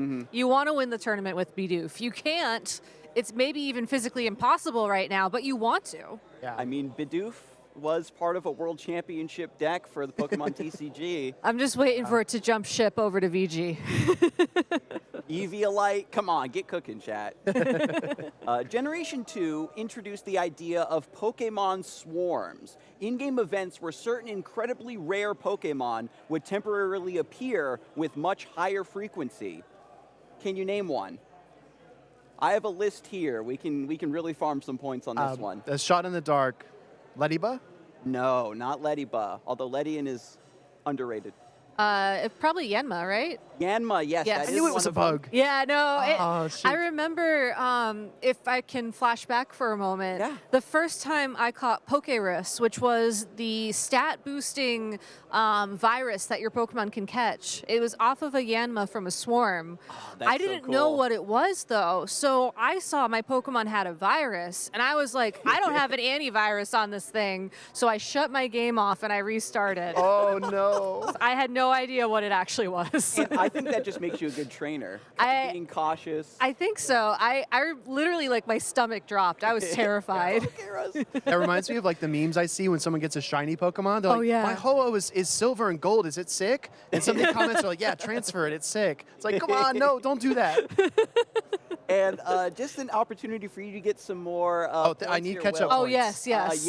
there are a handful of Pokemon that appear by the swarm mechanic. Can you think of any others from Gen 2? Maybe take another wild guess. Another wild guess. Pineco. No, that is a great Pokemon, though. True. The other Pokemon that we were looking for, chat, Marill, Snubbull, Dunsparce, Quillfish, and Remoraid. Wow. So I had 5 chances, and I got none of them. That's okay. That's okay. Well, we got plenty of questions It's here. okay. Legendary Pokemon are also well known for their unique signature moves. What are the names of Lugia and Ho-Ohs? You have, for Lugia, you have Aeroblast. And for Ho-Oh, you have Sacred Fire? Yes. You forgot the Good plus job, plus, Will. Hey, that's That Pokemon Go. only Hey. worth 1 point. No loopholes. No loopholes. Yes, the plus plus. Exactly. In Pokemon Go. Yes. Very well done. Very well done. Exactly. Aeroblast, oddly enough, a flying type move. Yep. Right? And- Air, I guess. I don't know. Mhm. And instead of being, I suppose we can kind of touch on that a little bit. Sure. The legendary Pokemon Lugia, despite living beneath the ocean, was giving what surprising type combination?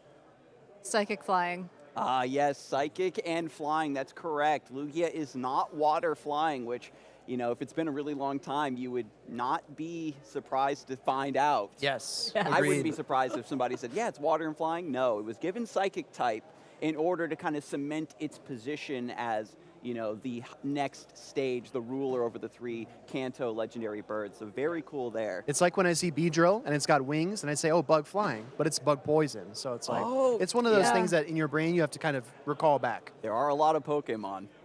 No. Okay. So Over 1,000, I heard. There's only 252. yeah, that's right. Only 252 right now is what we're talking about right now, Chad.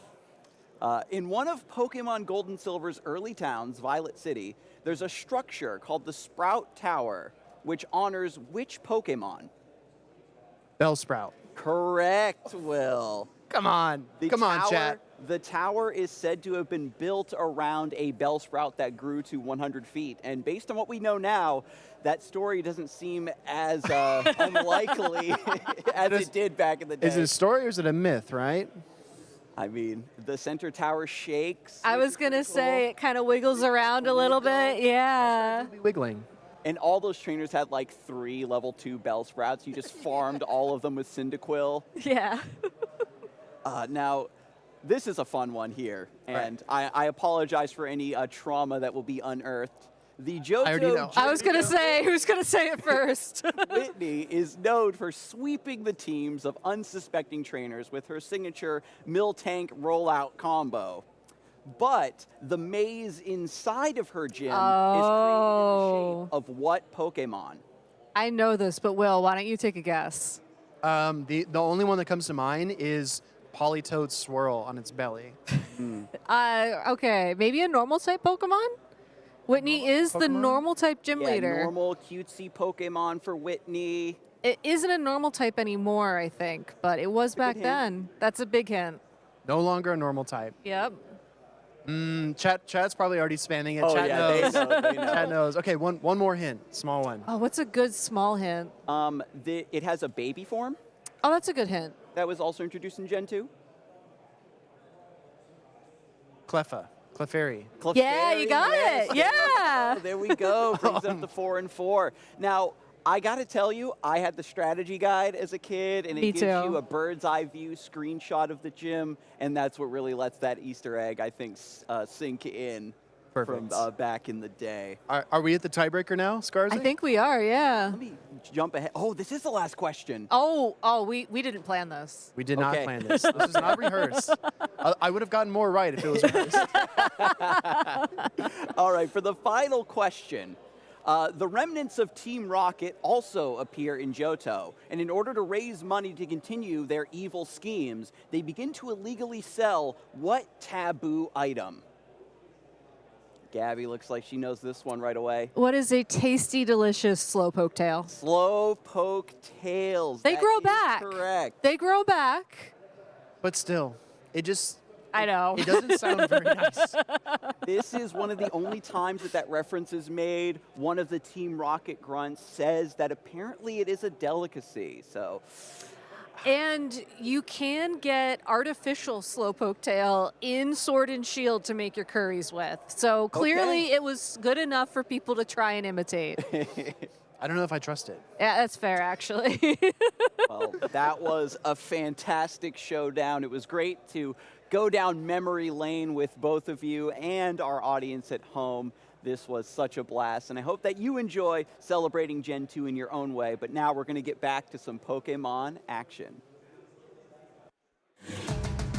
Pokemon fans, you are tuning in to one of the tensest parts of our Day 2 competition here in Sacramento, California. You see those beautiful Pikachus, those are going to go to our finalists, our winner, our champion of this regional championship. You're here on the TCG desk. I'm Shelby Boo here with Primetime Wiz Juancho Saldana. We just took you through a top 8 match. It was incredible. We had Kenneth with Maridon EX take down John Ing, and it was sad to see John go in top 8. I feel like that's a familiar story for him, but hey, at least he has a regional champion under his belt from last season, and hopefully he can take this into more events throughout the rest of this season. 100%. That match was absolutely electrifying. I mean, it was essentially David versus Goliath. Really, such an underdog match. You have John Eng, you know, a regional champion already, playing the best deck in format versus, you know, someone whose his biggest accomplishment is what's happening right now, playing Maridon, something kind of under the radar. Absolutely love it. It was so much fun to watch. It was a lot of fun, but we have some conclusions for you from our other matchups that were happening as we were taking you through the stream featured top 8 match. So let's take a look at our updated bracket now that we see in our Masters division. This is the semifinals now that we're going into. Top 4 here. Only 4 players will remain coming up, and we will be seeing on the stream next Grant Shen versus Landon Caitler. I mean, am I seeing double Juancho? Because that's going to be the same match we just saw as far as decks. I mean, we liked it so much, we're having it twice. Exactly. We're asking for doing it here. again.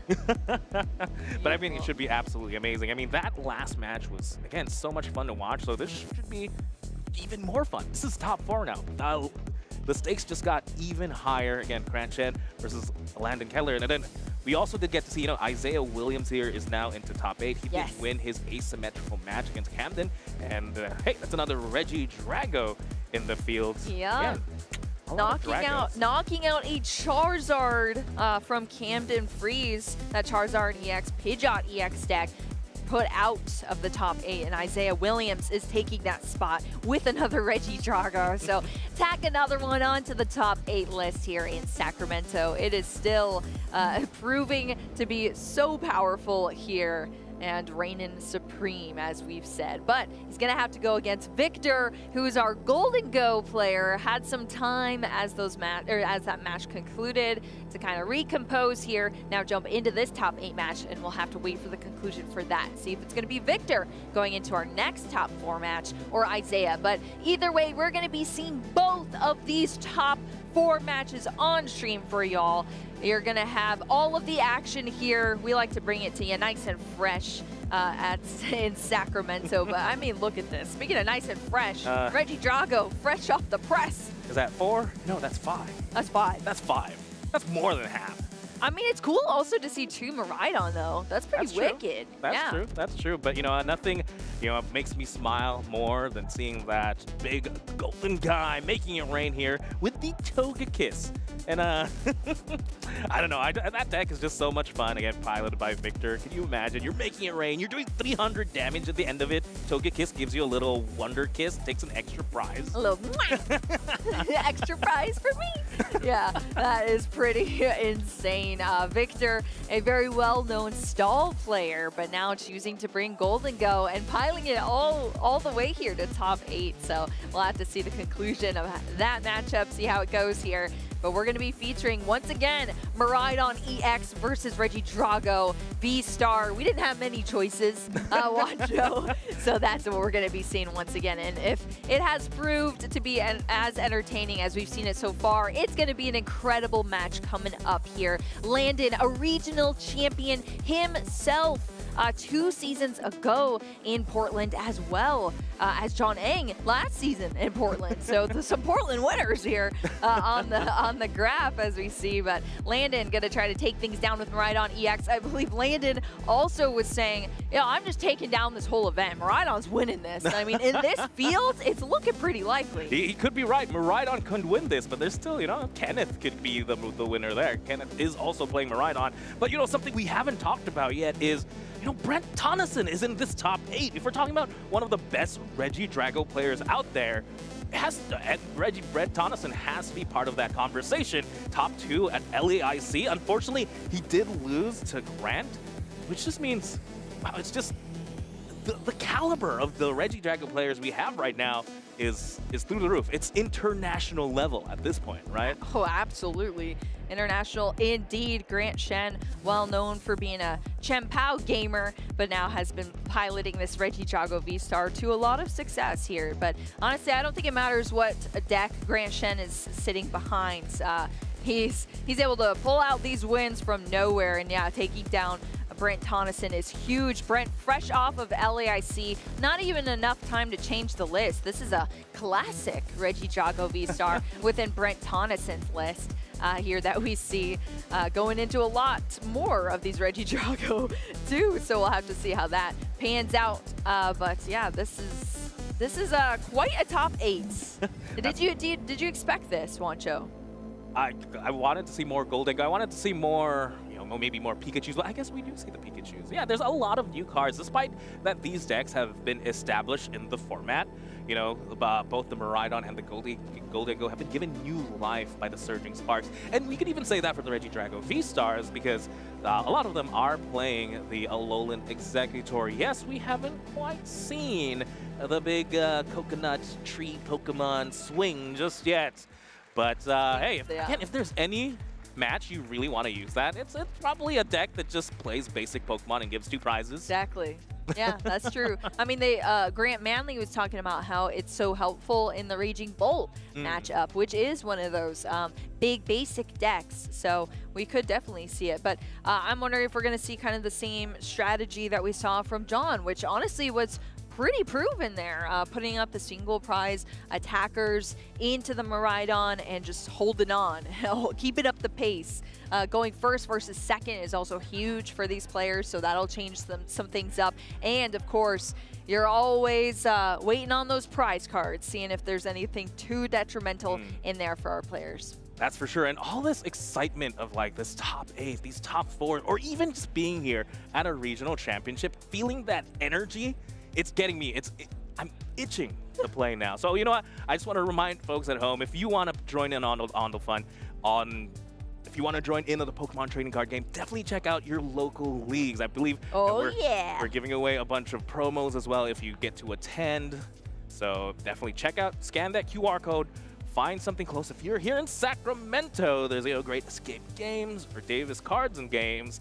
But honestly, I feel like anywhere in the world, really, if you wanted to find a Pokemon fan, you never know. They're actually just a couple of minutes away, potentially. Yeah, I actually started working at my local card shop, Juancho. Oh, so wow. I've actually been able to run a Pokemon League myself, and it has been an absolute blast. I mean, all of the people who come out, we have families come out, we have a lot of younger generation coming out and playing Pokemon, being taught by our Master Division players as well. There's all of the fun to be had, but I think it's definitely the coolest when you see the parents playing with their kids too. I love to see that because yes, that's you, Juancho. Some of the best players we have are literally just the dads of some of the kids that play in our juniors division. So, but yeah, there's lots of promos, a lot of cool little goodies that you can get, and keep track of all your wins there too. There's a lot of cool ways to do that. No, trust me. I mean, I remember when I started playing the league promos were the actual badges,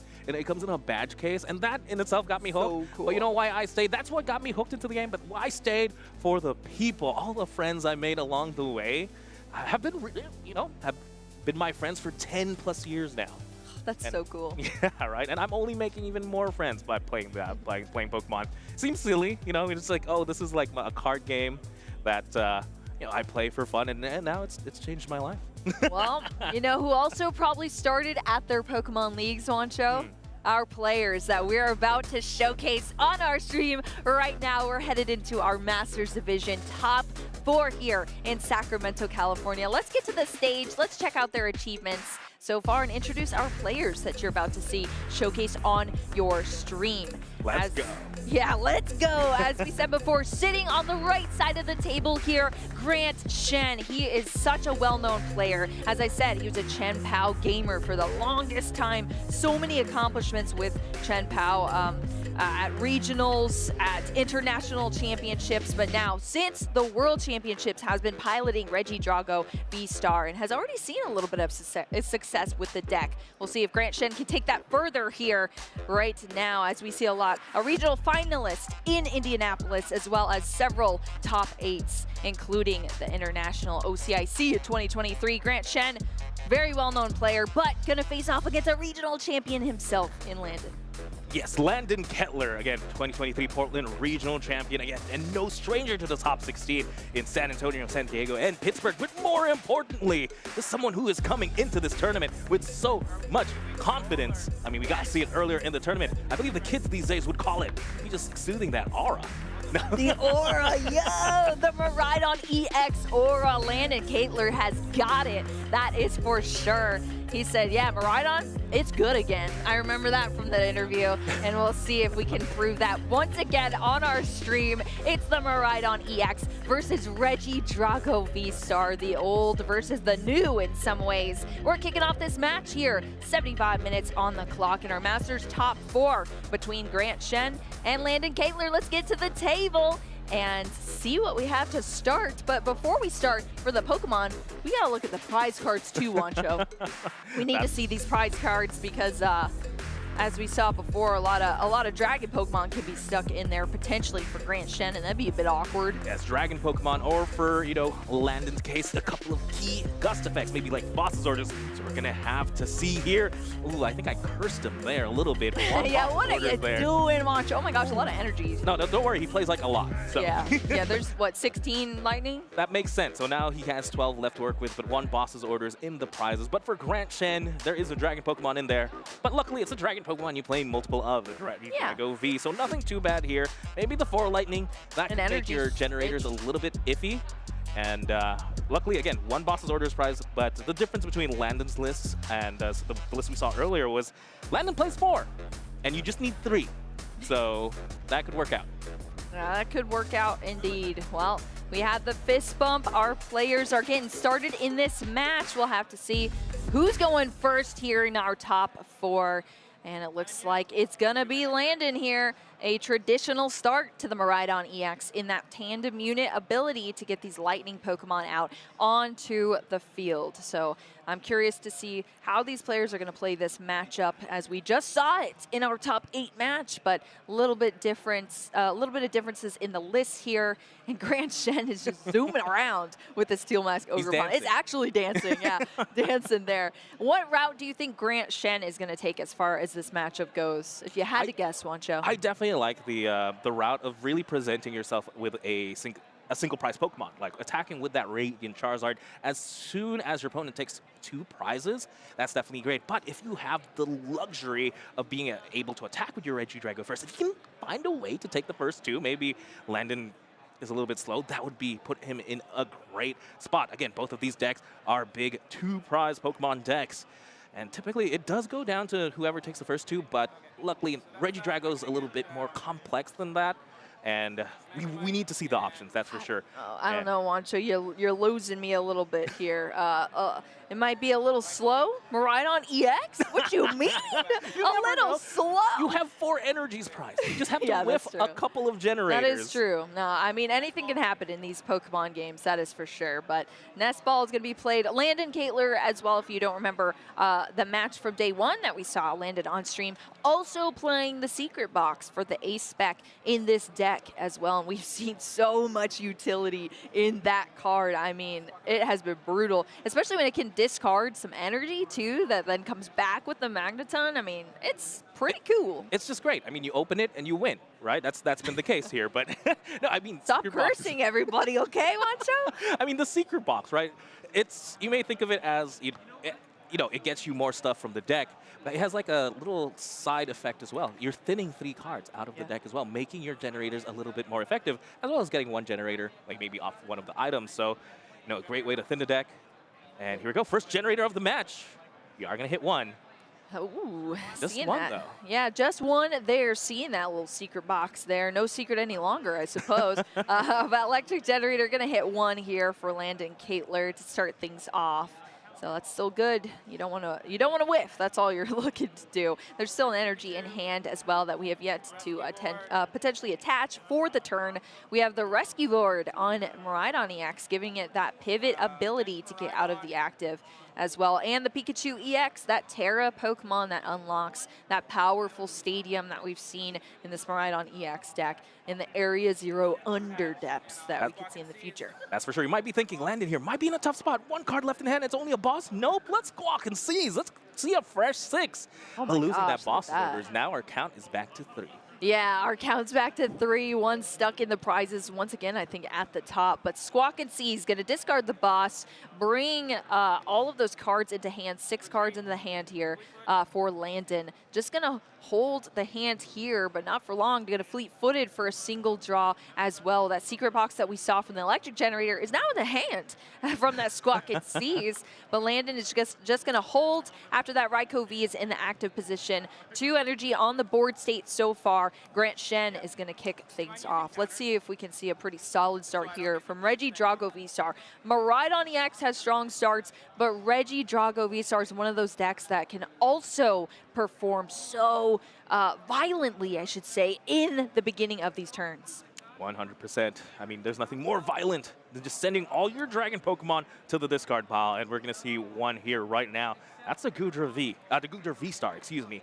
Rolling Iron could be big here. We did see in the last game that Raikou V was able to knock out something like the Reggie Drago V-Star. That's something you don't see every day. Maybe the extra 80 buffer, the extra 80 HP, theoretical HP, could maybe help out with that. But, you know, going through the prizes, going through the deck, knowing the prizes, at least we still have the Radiant Charizard. That's important. Does Grand Champ play the Cleffa as well? Yes, does play the Cleffa too, so we can present that whole double single prize board, play around Iron Bundle, force the boss's orders. That has to be the play here. But right now, a couple of things Grant has to do. Has to find some Reggie Drago Vs, maybe finds the Cleffa potentially. Still has a lot to draw. And all I saw was one Ultra, well, there was 2 Ultra Balls, but one's discarded too. So, Yeah. more Pokemon. Traditional Ultra Ball for Ultra Ball, right? This card. It's something we see quite a bit here. Yeah, but that Cleffa coming out onto the field here for Grant Shen. Such a cute little Pokemon, but don't let it fool you. It does a lot for these Reggie Drago players. Not only potentially grasping at a lot of cards, but also having that free retreat and that pivot option, as you mentioned, Wancho, is so strong here. But Grant Shen's going to continue to roll through this turn. Still lots of cards in the hand. Hopefully we can see something happen here for Grant. Get some more Pokemon out. It's so crazy to think the amount of weight that the Cleffa is really carrying on its back. I mean, it's too small.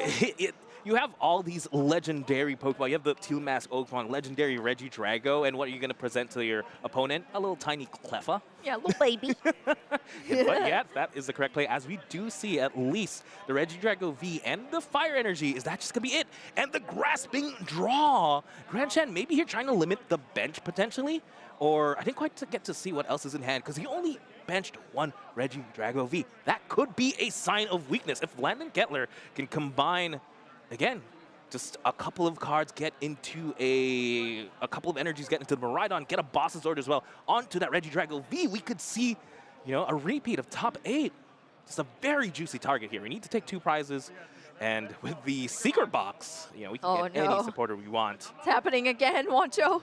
The secret box. Let's just call it the winning box. There's no secret at this point. Yeah, there is no secret. I'm scared of this secret box, that is for sure. We're going to discard 3 cards from the hand here. Tough choices this time, though. Yeah, as we that's are going to lose the fish. We have to lose the supporter maybe at this point, maybe the nest ball, but then we won't be able to get the Latias. I guess wow. Have to see. No, it's going to be double Arvin just and the Plus fish getting the discard pile. Yeah, double Arvin and Luminion, but you net a lot of trainer cards into your hand. You get the item card, the tool card, supporter, and a stadium. The stadium being one of those pivotal cards here. So secret box, you can see why it fits so well in here. This is sort of a combo deck, as our Miraidon EX players have been explaining. You have to put these pieces together, and you got to put them together in order. It's like a puzzle that you're doing. So the Area 0 under depths is one of those pieces. The Forest Seal Stone to get out another piece to the puzzle, and then another Arvin. There was 2 thrown in the discard discard, but one can be drawn back out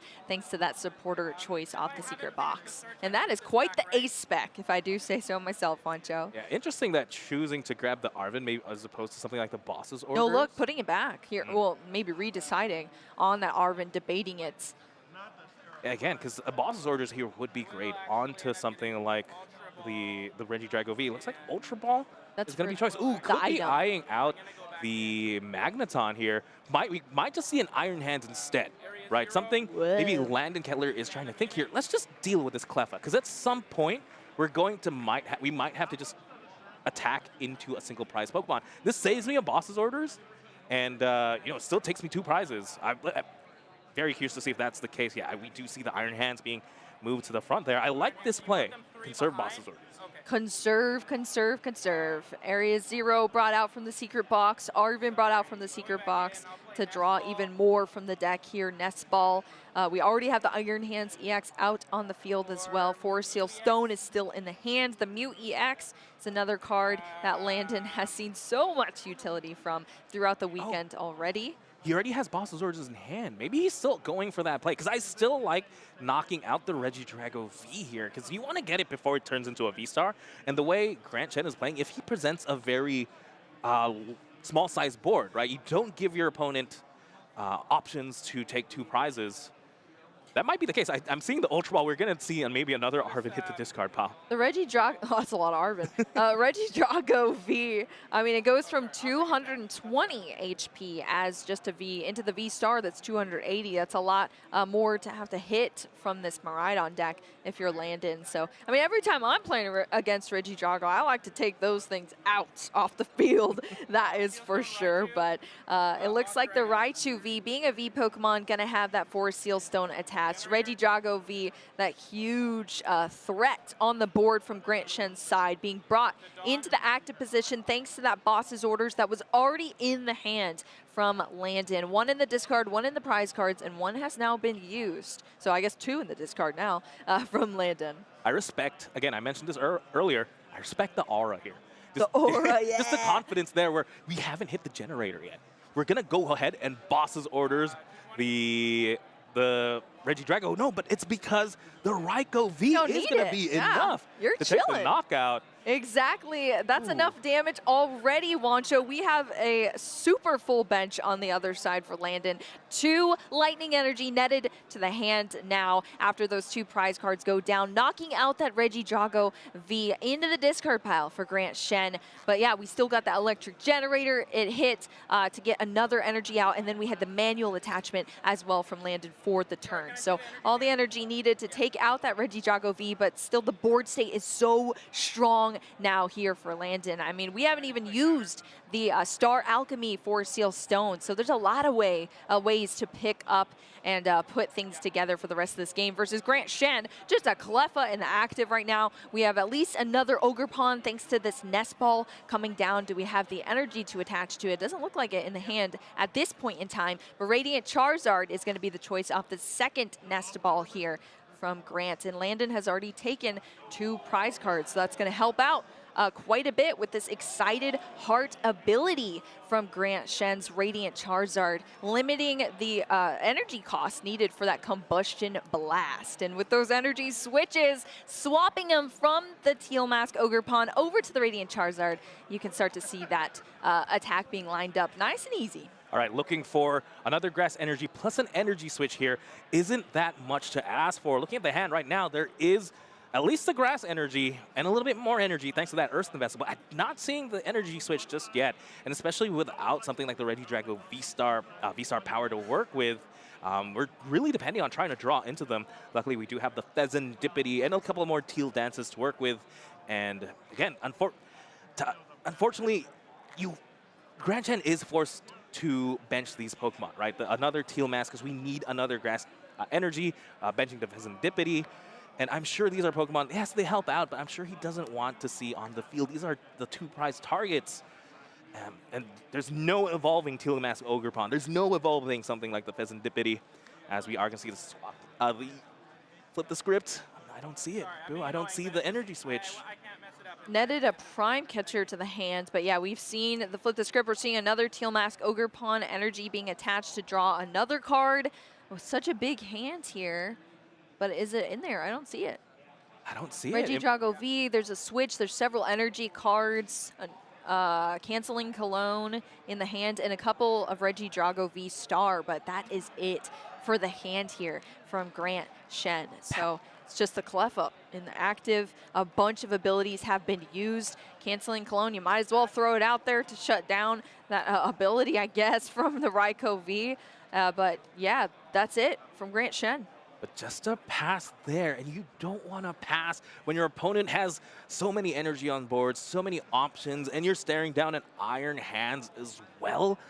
There's so many things Landon can do here. Could even just go for, if he could find it, another boss's orders, try and take out that Reggie Drago V once again. Just limit Grant Shen from their V-Star power. Does have it in hand. Oh my gosh, that's the hand we were looking at? Yeah, you're right. It is in the hand. Wow, there you go. Ultra Ball going to be used first here to toss 2 of these lightning energy straight to the discard pile to get another Pokemon out. You see that Magneton up there in the front of the deck here for Landon, but just going to take a quick look through the deck as well. Before that baby comes out, Magneton, brand new card from Surging Sparks, Overvolt Discharge. You lose a prize card when it goes into the discard pile, but you get 3 lightning energy, and that's pretty gross on this board state, I gotta say. I mean, these Miraidon decks, how they've been performing this weekend, Wancho, they look unstoppable. Definitely feels unstoppable, as Arvin instead is the supporter of choice. Again, I like this because I believe that is the last boss's orders in the deck. It is, yes. Right? So might as well take this Cleffa while we can, take the 2 prizes while we can, versus trying to depend on the Iron Bundle play potentially later on. Yeah, when you're so far ahead, you might as well just keep it steady instead of like taking those risks. And Landon knows, hey, Grant Shen didn't really get to do much on that last turn besides play down several energy. Obviously, he was missing like some key pieces there. So Landon's just going to stabilize the board here. Magneton coming down. We're going to see the retreat, hard retreat from that Raikou V into, no, here we go, the Iron Hands EX. Yep, and Landon Kettler just saying, hey, you know what, you haven't taken any prizes yet. Have one on the house. One on the house, yeah, exactly. Magneton going down. At least Grant Shen will get that prize. It's just a Reggie Draco V from Grant Shen off the prize cards, but that Magneton going down. But look at that. All of these energy now on this Iron Hands EX. The arm press is only 3, but the amp you very much requires 4. Yeah, I like it as well. Landon opting to use the Night Stretcher early, trying to get the Aluminium V back into the hand. So in case we're playing around like something like Iono, something like an Ultra Ball just wins him the game here. Exactly. I mean, I can't believe, look, there's like a little less than 60 minutes left on the clock, but we saw the hands fly here, Iron Hands EX, taking that knockout on the Cleffa, but thanks to the Amp You Very Much move, you take an additional prize card, even if it's just that single prize card. You're taking 2 prize cards, so Landon responding so well here. Grant Shen, the Cleffa is down, and just left with some more teal dance from this Ogre Pawn here on Grant's side. I mean, where does Grant even go at this point? Yeah, something he has to really keep in mind is this little Pokemon hiding in the back. It's a Raichu, but more importantly, it's this Forest Seal Stone, you know? And Forest Seal Stone able to find anything Landon wants. Hasn't used the V-Star power just yet. So technically, this is game on board almost, lacking possibly 1 energy. So we need a combination of cards here. We need a combination of Gust plus something like Iono potentially. And we do see, at least we have one of those pieces with the A-Spec, the Prime Catcher. With the Reggie Drago V-Star, we kind of have anything we want, potentially. Well, we're seeing Grant here exchanging some energy around on the board. The Prime Catcher that was netted to the hand in the last turn being played, bringing up this Radiant Charizard in a single prize attacker Pokemon paired with the Iono. This is what we saw from John Ang as well. You put up the single prize, you put that disruption in the way of that Miraidon EX deck, and you do everything you can to bring out a win for yourself in this match. Grant Shen still has 5 prize cards left to take. for this game. And you just see why Reggie Drago V-Star has such a difficult matchup into Miraidon EX. It's too fast. It has too many tricks up its sleeve to secure the puzzle pieces needed to complete these turns. But Grant Shen, lots of cards in the hand too. Yeah, Landon here only needs a couple of pieces. He has anything he wants with the V-Star, with the Forest Seal Stone. I believe I did see him draw into the electric generator. We just need to hit at least one. If we hit two, we win. If we hit one, we need to draw into an energy. Because right now, oh, are we going to attack with the Executor potentially? Maybe put the Miraidon into the active and knock out something on the bench, possibly? No, we're attacking with the Radiant Charizard. That's what we have to do. I was going to say, at the very least, you're just thinning, I suppose, the Terra Orb, thinning that Terra Pokemon out of the deck. There's a few different targets in the deck for the Terra Pokemon. Of course, that Alolan Executor, you have the Teal Mask Ogerpon, as well as the Dragapult. So pretty cool card to have in this deck, but gonna thin that Pokemon out here. Then we see this Superior Energy Retrieval from Grant Shen. Oh, I forgot to mention, actually, the hiding in the back as well is this Raikou still has one energy attached. So all we need, actually, is just one energy. If we could draw into one to attach or hit off the generator, we can Forest Seal Stone for the boss's orders for game. That Raikou's doing more than enough damage to knock out a lot on the board. Any of the Teal Mask Ogerpon at the very least. We draw into the energy, and that should be it. Flip the V-Star marker. Again, that's why I really wanted to focus down this Raichu, and boss's orders is going to take the knockout. Landon Kettler takes the first game here in top 4. Wow, yeah, it's a familiar story here, Wancho. Boss's Orders. That is the MVP card for our Miraidon EX players. I mean, there's a reason it's one of the best cards in the Pokemon TCG. There's a reason you see it close out so many games, because you can only attack into the active Pokemon unless you can attack on the bench. But usually it's just the active. But when you can switch whatever you want into the active, especially in a meta where there's so many different support Pokemon with maybe lower hit points to take out, it's a nice spot to be in when you have plenty of attackers, plenty of lightning energy around, and Landon got there in this game 1 between our players. This is such a difficult matchup for Reggie Drago V-Star. Let's take a look back at how we got here. And again, it's just like very jarring to see the difference in board state, right? Look at Grant Shen. Has a lone Cleffa, plus the thing, plus the Ogerpon, versus an entire board of lightning Pokemon. They were dancing.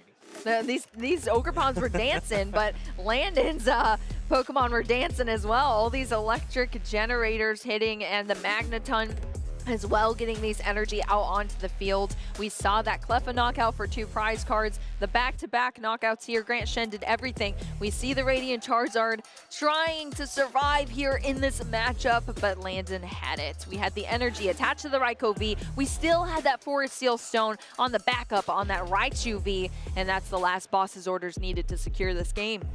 Yeah, again, I just have to question, again, the targeting choice there for Grant Shen, because, yes, we took out 2 energies from the board from the Miraidon, but like, it maybe didn't quite see that Raikou, there's so many Pokemon on the board, it was very, very tough to make that decision, but, you know, either Raikou or Miraidon there really was one energy attached away from winning, from being able to attack. But again, the V-Star power, that's why it's a once per turn move, right? It's just that powerful, as we're going to go ahead and start our game number 2 here in top 4. Exactly, game number 2. Landon Kettler, just one more game sitting between him and the finals here. Secret box in the prize cards this time around for Landon, as well as a couple Ultra Ball and Electric Generator, and that boss's order stuck in the prize cards again. For Grant Shen on the other side, 2 with Dragon Pokemon, and also that bright pink card in the Prime Catcher in the prize cards, as well as the Mew EX. So no pink cards this game, and no... So until they draw them. Until they draw them. Well, most likely... One's on the bottom, though, for Landon, and one's at the top for Grant, so... One is more fair than the other. Yeah, that's for sure. Unless we just see randomly Grant take from the top. But, yeah, typically, the secret box is something you do want to see early, right? Something you want to be able to thin out your deck. You want to thin out the deck, your items, the stadium, get that right off the bat. So there, be it in the prize, even just for the singular turn, potentially is still pretty big. Especially when you can Arven to get the secret box, and that's a pretty cool combo as well. We see Grant Shen is going first in this match, and Landon has several Arven in the hand, I believe, as well. But Landon's going to be going second here. Grant is trying to get as much leverage as possible going first in this matchup. We see the Ultra Ball here being played to get one of those Dragon Pokemon into the discard pile, as well as, I believe that's the, what was that, a Super Rod or a Terra Orb? I can't tell. Going down to the Ultra Ball. I believe Grant that is Shen. a Super Rod. Yeah, I think it is too. But yeah, you would assume if it was a Terra I'm Orb, blind. they'd search for Terra Pokemon. Yeah, to discard. exactly. That's true. Thank you. Thank you, production, for zooming in on that. I'm blind, okay? Grant Shen Ultra Balling away there and taking a nice look at the deck as well to make sure to keep track of all those resources here. Cleffa joining the field once again. But yeah, something of note right now in the active spot is that Regidrago V. That's a big Pokemon. It's pretty hard to retreat, but there is a switch card in hand. That's very, very important here because that's the beauty of Miraidon as well. You don't mind going first or second. Sometimes you can present, you can go second, just present so much aggression and take a 2-prize knockout potentially with Miraidon. But right now, Cleffa holding the fort. This singular Cleffa is protecting these Regidrago V, and that's it. It sure is. I mean, yes, it does so much here for our Regidrago players. So Landon's gonna have to face off against this Cleffa. Gonna start off with the Arven, so we're gonna check the deck and see right away that that bright pink card is missing here for Landon. But we still have options as far as this Arven grabbing an item card as well as a tool card. Yeah, you must be thinking here, oh, Arven, that means it's not boss's orders. Maybe the Regidrago V should be safe here, but no, because there is only this Cleffa and this Regidrago V. That means there is only 2 Pokemon in play. So something like the Iron Bundle, you know, that acts like a pseudo boss's orders, and that's even easier to find. I'm sure maybe Landon, if he can put it together, even just get 1 Miraidon EX with 2 energy. Yeah, I call it the Iron Bundle of Joy because it just brings so much joy to my board state when I'm able to use it in an event like this, when you can switch out for exactly what you need because there's only a couple Pokemon in play. So there is that opportunity there down the line. But Landon Kaitler still going through the deck here. Forest Seal Stone's going to be the tool pick for this Arven. Let's take a look at the hands. There's a couple energy I see in there. 2 lightning energy, a double turbo, an electric generator is already in the hand. But are you seeing any ball cards? Are you seeing any other way to get some Pokemon out here? I mean, here's one, of course, because the Arven gets us an item card. But where do we go after this? I mean, well, I guess really all you need is one, because then you just tandem unit, right? Yep. This one Ultra Ball turns into a million Pokemon. They're multiplying. Exactly. We have the Ultra Ball here is going to choose some discards with this Lightning Energy as well as the Luminion V. That's going to get us this Miraidon EX, the powerful ability. I mean, just when you thought this deck had everything, it has even more here with this ability, being able to tandem unit out even more Pokemon for Landon. Yeah, just a free double nest ball here, and more importantly, too, getting that Raikou V so we can make use of the Forest Seal Stone. We might have to use the Forest Seal Stone a little bit early here, because after this Ultra Ball, I'm not quite seeing much else. We could maybe thin the hand down a little bit. You could fleet-footed. You could fleet-footed, but maybe we draw first with the Mew to try and get up to 3 if we can thin down, and then draw 1 with the fleet-footed. But then that means you're going into the active. And I think if you're going to the active, you want to go in with the Miraidon EX right now, because there's not too much going on. Yeah, Mew EX is definitely not a Pokemon that Landon Kaitler takes for granted. We've seen a lot from him. Electric Generator is going to be played right now for 1 Lightning Energy, powering up the benched Pokemon here. So that could have been would have big loved here. to be 2, yeah. If that was 2 energy, that means he is 1 attach away, and plus the bundle from taking the knockout. With just the 1 here, we're gonna need to do a little bit more work.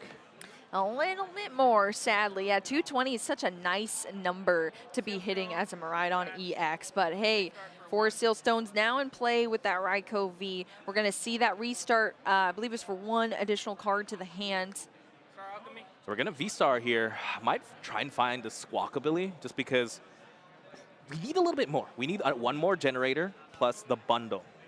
right? So that's 2 cards. Unfortunately, if he did get double generator, he just needs 1. He just needs to find the bundle. He's going all in right now. Landon Gatler eyeing up that squawk ability here. We had the flip of the V-Star power in that Forest Seal Stone. As long as it's on a V Pokemon, it unlocks that V-Star power ability within that Star Alchemy to get any card you want from the deck. So Landon is going to make that choice, shuffle up here. Try not to drop any of those billions of lightning energy here, and continue on. What was the selection? Did you see it? It was the squawk ability. So sometimes one card you want is 6 more cards here. Yeah, exactly. We're going to get some Squawkin' and Season. My favorite thing, one of my favorite Pokemon abilities. We're going to see 6 additional cards to the hand here for Landon. Ooh, and we see the generator. That was the last draw and there. the Nest Ball. Yeah, so he does have it here. If he can hit 1 off this electric generator, he's going to be able to knock out the Drago. Yeah, going to do the Hisuian Heavy Ball. Allows you to get a basic Pokemon from your prize cards and also take a look at your prize cards as well. If you do exchange it with the Hisuian Heavy Ball, but if there's no Pokemon in there to exchange, just go straight to the discard pile and you get that nice information as well. At the cost of that information, though, is a little side effect. We're going to have to shuffle these prizes and replace them. I mean, it was looking pretty nice. The box was at the top, though, wasn't it? But the box was at the bottom. Ooh, true. And that's the winning box. That is true. The winning box. Well, we'll see where it ends up now. We're going to have to reshuffle, replace these prize cards. See how it turns out for Landon. No Pokemon netted off that Hisuian Heavy Ball here, but Nest Ball is going to be played now. This is the Squawk and Seas Nest Ball. You see the Iron Bundle of Joy coming out.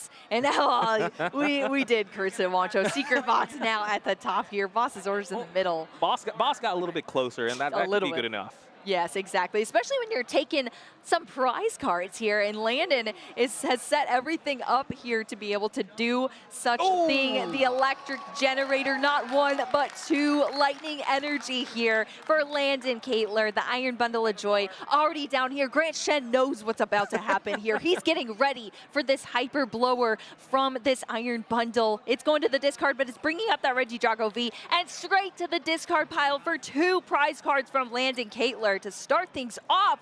Woo, what a turn. Ooh, that was the first turn of the game. Yes, it was.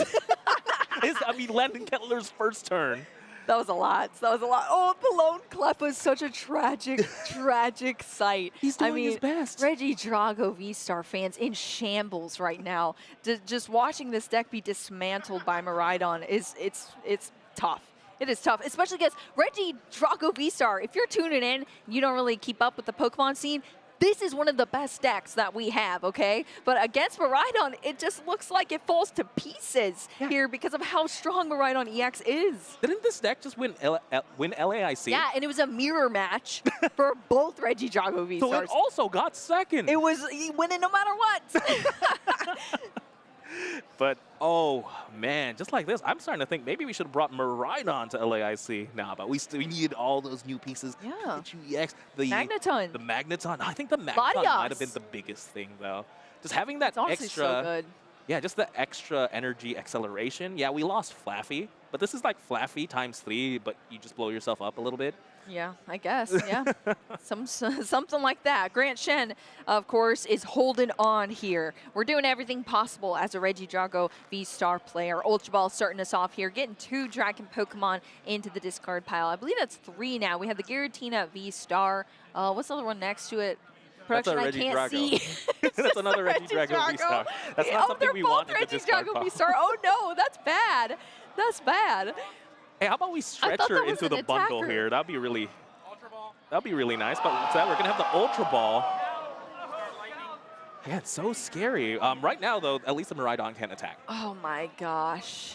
Yeah, we're gonna see some attacks for sure here. That's it for Grant Shen on the right side of our field. And we're back over to Landon's side now. Ultra Ball discarding a Lightning Energy as well as another Ultra Ball. And this is just, I guess, eyeing up which Pokemon to get out here. The one in front. Oh, he moved it. This Magneton, again, being able to accelerate energy, gets to put 3 anywhere. We might have to find a fresh Miraidon to attach to.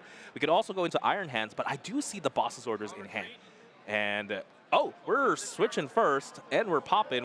Oh, that's so smart. We don't need another Miraidon. What we can do is retreat, pop the Magneton. That's sweet. Resets all effects on that Miraidon. That is so sweet. That's a really cool effect. Oh my gosh, that was so cool. Landon Caitlor switching out the Miraidon EX that had that Photon Blaster in the last turn. Now it's got it once again after the Magneton went up, accelerated a bunch of energy onto the field, and now we're back in this place once again for Landon Caitlor. That's the one thing, though. I think maybe he got a little bit ahead of himself. That was very cool, but he forgot to put the Iron Hands down first. Why is that Raikou doing with 3 energy? Yes, also true, also true. Oh, well, Iron Hands EX is down now with an energy attached onto it. We're going to see the Night Stretcher for Luminion V here, too, and that's the Photon Blaster. Another knockout. These Regidrago Vs don't even have a chance to evolve into their V-Star forms because they are knocked into the discard pile, and Landon Caitlor is taking all of these prize cards down in this Game 2 between our Regidrago and Miraidon EX matchup.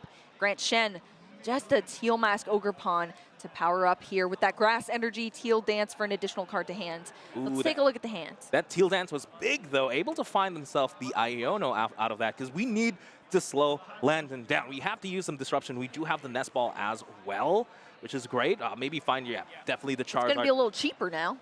Nope, yeah, we don't have to do anything fancy. No double energy switch. This is, we're using Charizard how it was maybe meant to be used. With I almost would rather have my opponent not have taken so many prize cards, though, at this point in the game.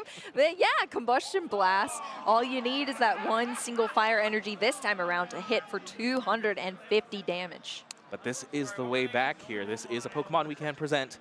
Take 2 prizes, have the Iono, and maybe Landon can't pull together 2 prizes, a 2-prize knockout.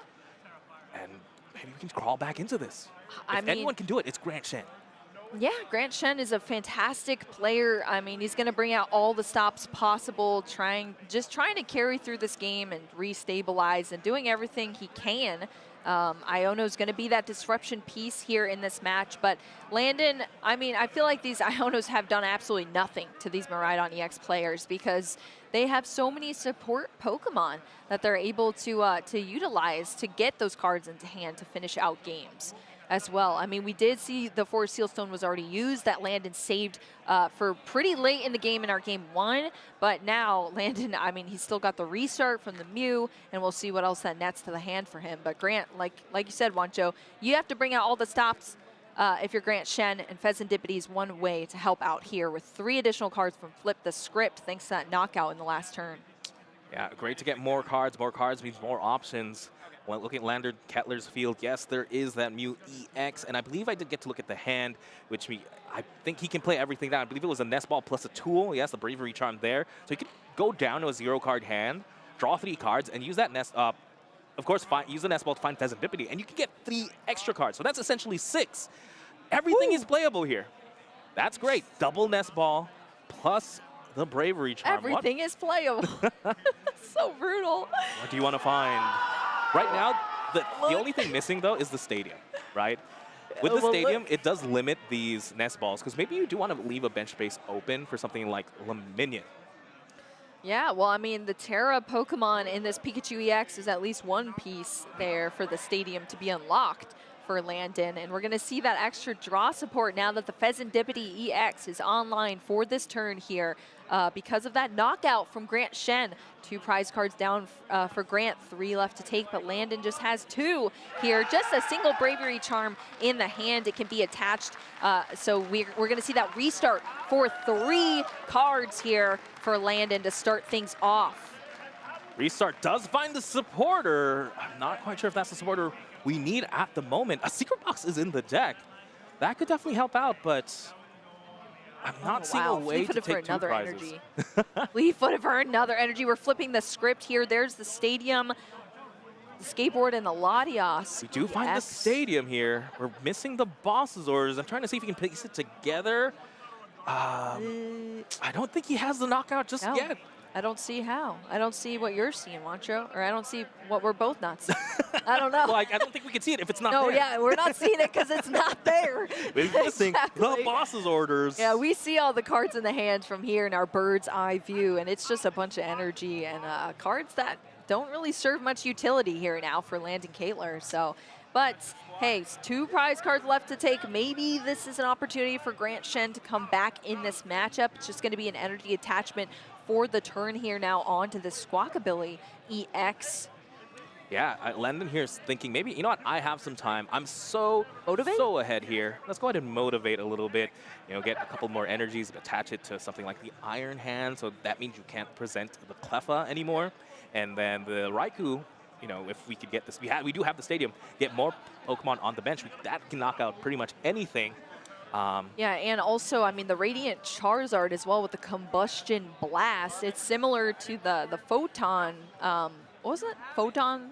Something. Photon Blaster? No. Photon Blasters? I don't know. Combustion Blast. Either way, Yeah. you can't use it twice in a row. So you're going to have some sort of switch out ability to be able to utilize that Radiant Charizard again because it is so good. It's just got that one single fire energy. So if it was hitting back to back, that would be kind of wild. So there's some limit to there. Landon still with the Squawkabilly EX in the active position now with that energy attached, but that Area 0 under depths coming out. Look at this bench now. Another Miraidon EX bringing out that Raichu V with the tandem unit ability as well. Whew, absolutely terrifying. We could attack here, attach 2 energies to the Raikou. Sorry, not the Raikou, the Raichu, and it could knock They're out close. almost anything. Latias gives me free retreat, so if you want a boss stall, good luck. It's very, very scary, but the nice thing is, hey, we get one more turn, and let's make good use of it. Maybe Grant Chen could try and attack with the Regidrago V-Star finally, pair it with, attack with a Gudra V-Star.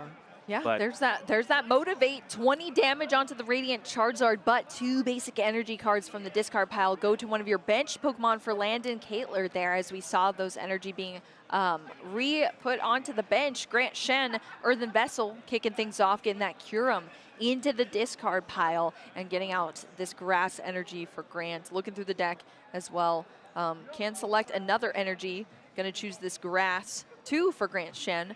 Let's take a look at what we're working with in the hand next up for Grant. Looks like gonna exchange the grass for the fire, keeping a close track to the resources left.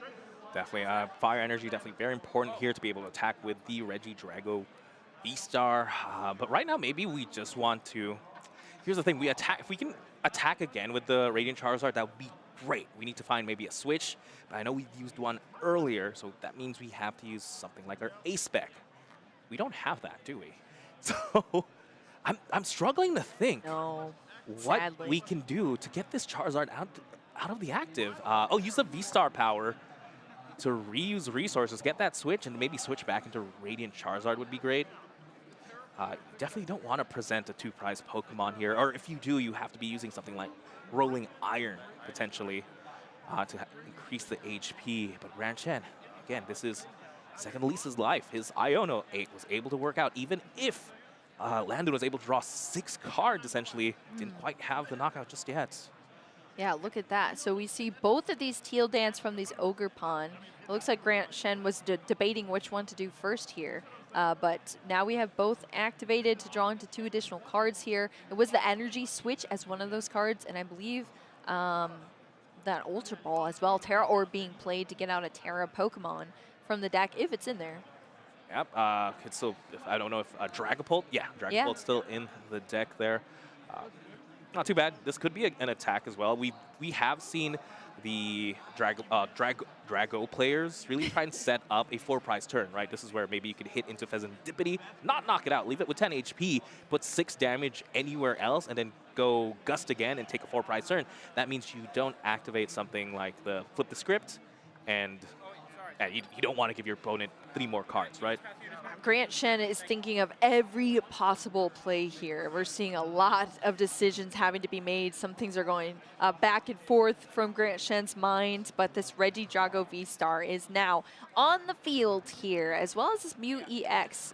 Terra Pokemon are on the field for Grant Shen, so that Area 0 Underdepths is online for both of our players. We see the energy switch that was netted off of one of those teal dances, switching this energy over to the Regidrago V-Star. It's fully charged up. We're seeing the V-Star power here now, discarding top 7 cards of the deck, and then 2 cards go back into your hand from the discard pile. This is how you were saying, Wancho, you reuse your cards. You recycle them back into your hand, and that switch was one of the pieces needed to get this Radiant Charizard out of the active position for Grant Shen. It's such a simple card, right? This is, a card that's been here since, what, base set? It's just you move your active to the bench, and it is just the card we need. We're using a V-Star power for it. We're discarding 7 cards from the top of our deck. What's the second card, though? Is it going to be the boss's orders? Are we going for possibly the Pheasantipity play? We know for a fact Landon didn't quite have anything in their last hand, right? But if we attack with Dragapult, I don't know. We can't attack with Dragapult because then we'd lose to the Raikou, because look at how many Pokemon there are on field. Yeah, there's a lot. I'm gonna do some math here real quick. How much damage this Raikou is doing? So, you go ahead and do math, Wancho. No worries at all. I definitely think with a Rolling Iron, Regidrago V-Star should be able to take that hit. Yes, that Rolling Iron, Hisuian Gujar V-Star helps out quite a bit. A switch card is being played now from Grant Shen, recycled back to the hand from that Legacy Star V-Star power. It's just going to be the Cleffa brought into active now for Grant. Yep, just the Cleffa, but that's not going to stay there, that's for sure. We have to do some damage here, or at least do a little bit more than draw. Grant is just looking through all of these resources. I mean, I swear Grant's looked through the deck and the discard pile a million times here, just because this is such a difficult way to play this game. You are on the back foot. You need to pick up a game here in this set versus Landon, and Landon has an incredible board state here. So many energy down. It's a lot to look at, but Grant has the boss's orders in the hand already from the Legacy V-Star. Maybe we chase after the Pikachu just because we can trigger the ability. It's the Raikou V. It's going to be the Raikou V. That means we're taking a knockout. I don't know if we want to take the knockout, though. But, I mean, this does take out something to the board. Is it just a Dragapult? If it's just a Dragapult and we don't have access to Rolling Iron, we don't. Of course, it's prize. Yeah, it's prize. So we have to attack. It's in the top. With the Dragapult. The Goodra, right when you need it. It's in the prize cards, right next to the Prime Catcher as well. But we saw the manual retreat of that Cleffa into the Regidrago V-Star now, copying the attack here of the Dragapult that we see in the discard pile with the Apex Dragon move on Regidrago V-Star. Look at all the sprinkling of damage there. It's a light drizzle here for Landon Kettler. Light drizzle of 10s. And that's the boss's orders. That's all we needed to see here from Landon Kettler to take the last 2 prize cards needed. That was it, Moncho. That's all Landon needed. Deck, right? He didn't have the boss's orders earlier. No, he top decked that for sure, right? Ooh. Yeah, he didn't have it in the hand, remember? He was waiting. So what a top deck there. Getting the knockout. I'm pretty sure he had like a lot of means to put things together, but Landon Kettler now in the finals. We have a Miraidon in the finals.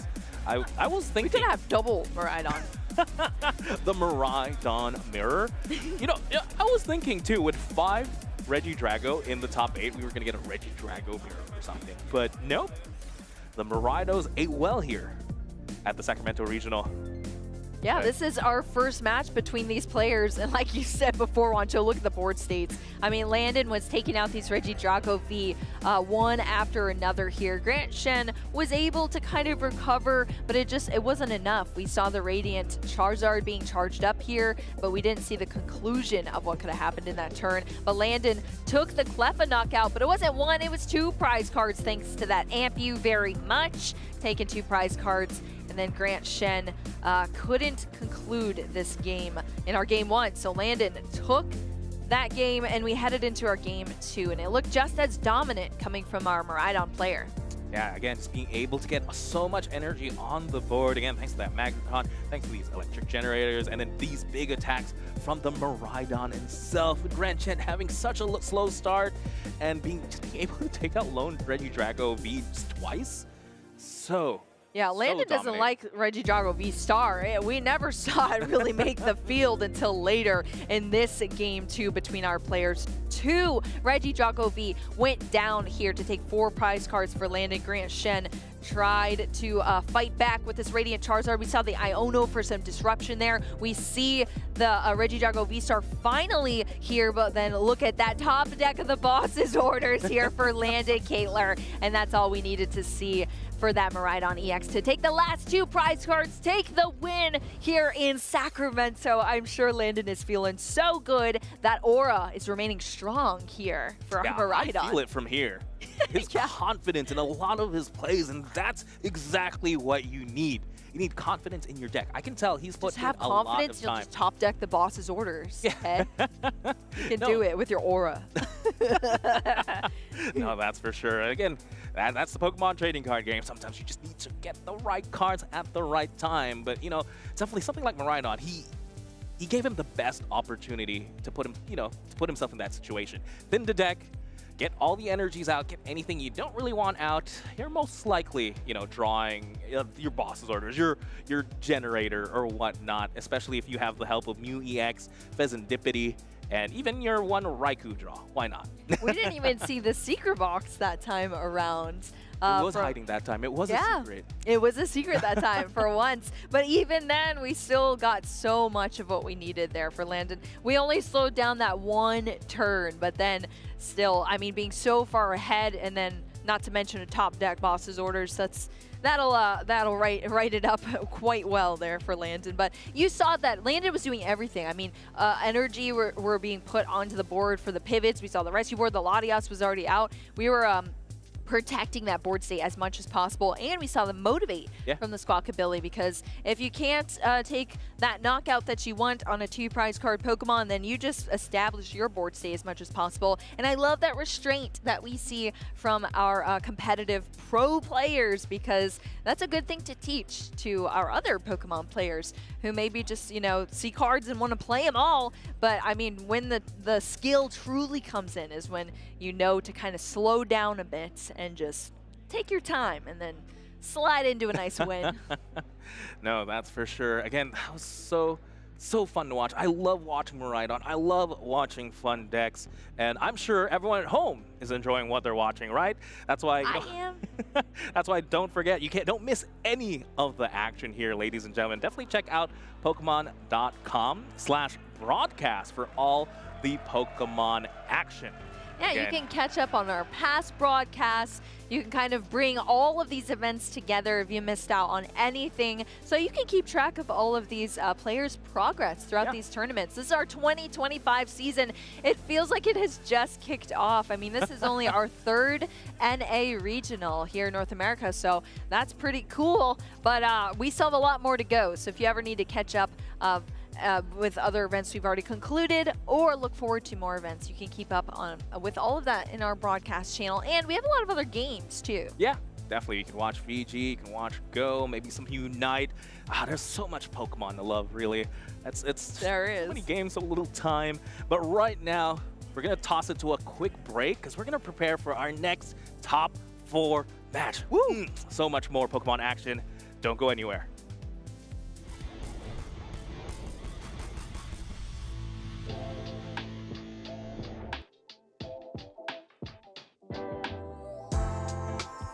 I first got into Pokemon with my dad back when I was in elementary school. I ended up playing with him on these little mats that we had made, and we played back and forth for a lot of years. And then I ended up finding a niche in high school where I started a Pokemon club, and then I went to college and I found, hey, there are people that actually do this and travel to tournaments. I want to get involved. And so in college at Michigan State, I really got into the competitive scene. That was about 13 years ago now. Some fun facts about our players here. JW has performed with Sting, which is pretty insane to think about. My drive to keep competing really comes from my desire to win. I'm just a naturally competitive person. I have been for a long time.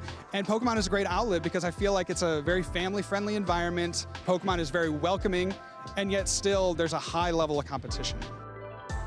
My favorite moment from Pokemon competitive history, it would be my first regional win. I mean, that meant a lot to me personally with a deck that I had created on my own, and something that was so fun when I won and I had friends that just mobbed me after the win. That's a feeling I will never forget. My starter Pokemon would be Pikachu because I loved Pokemon Yellow, and replaying that over and over and over, I'll go with Pikachu. My number one goal was a regional win. Does a lot of things. Obviously, the prize money is great, and the chance to call myself a 3-time regional champion. But more so, I now get to attend the World Championships in Hawaii, which I am stoked about.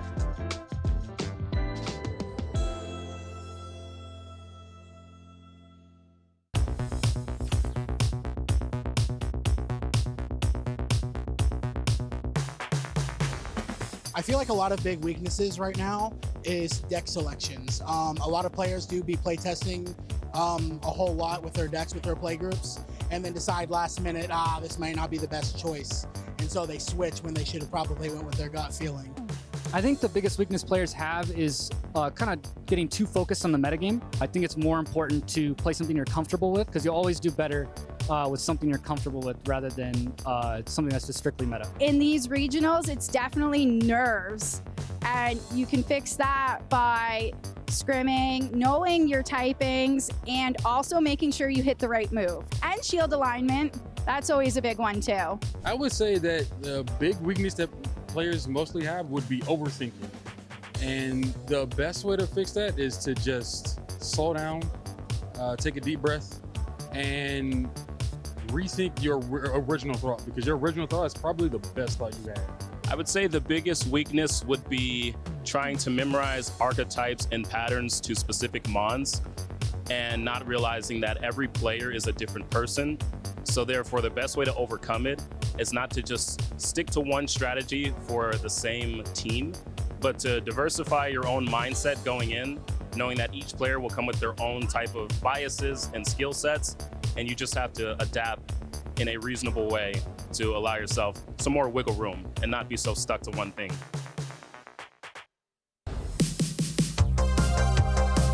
Pokemon Black was the first Pokemon game I played. When the feature dropped, late 2018, I immediately started playing and I got hooked immediately. Through grassroots tournaments in my area, I was immediately presented with a lot of other extremely interested people that were willing to practice, play games anytime, really.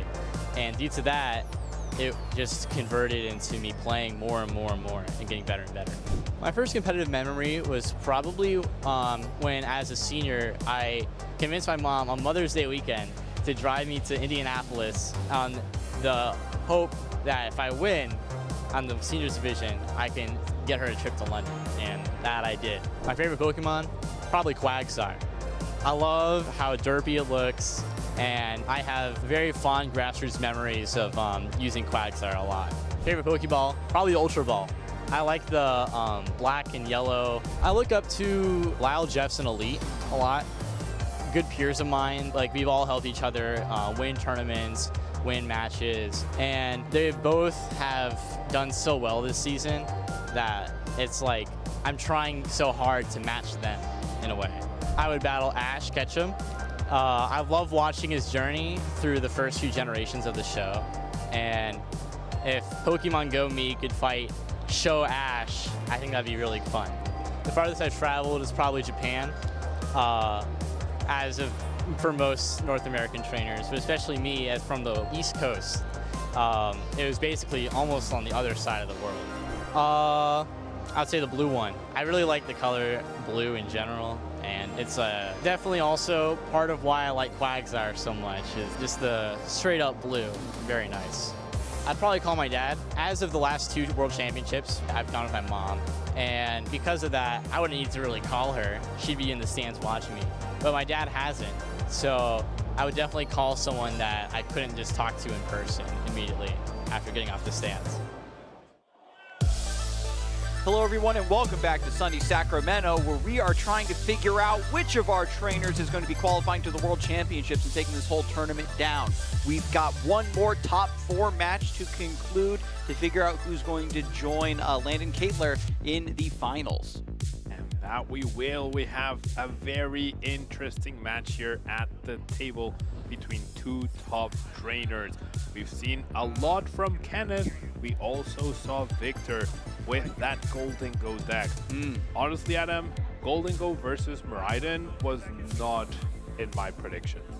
I can't even pretend that these decks were on my radar. I was so engrossed in some of the new decks coming from certain Surging Sparks, but you have to remember, sometimes when new cards come out, they revitalize older decks, and these players have taken the big risk playing something that is maybe a little unproven and showing the rest of the Pokemon world that they can play a deck and be confident in their picks that nobody else believed in. And here we go in top 4, right? Potentially going to the finals, potentially going to Worlds on the back of one of these 2 decks.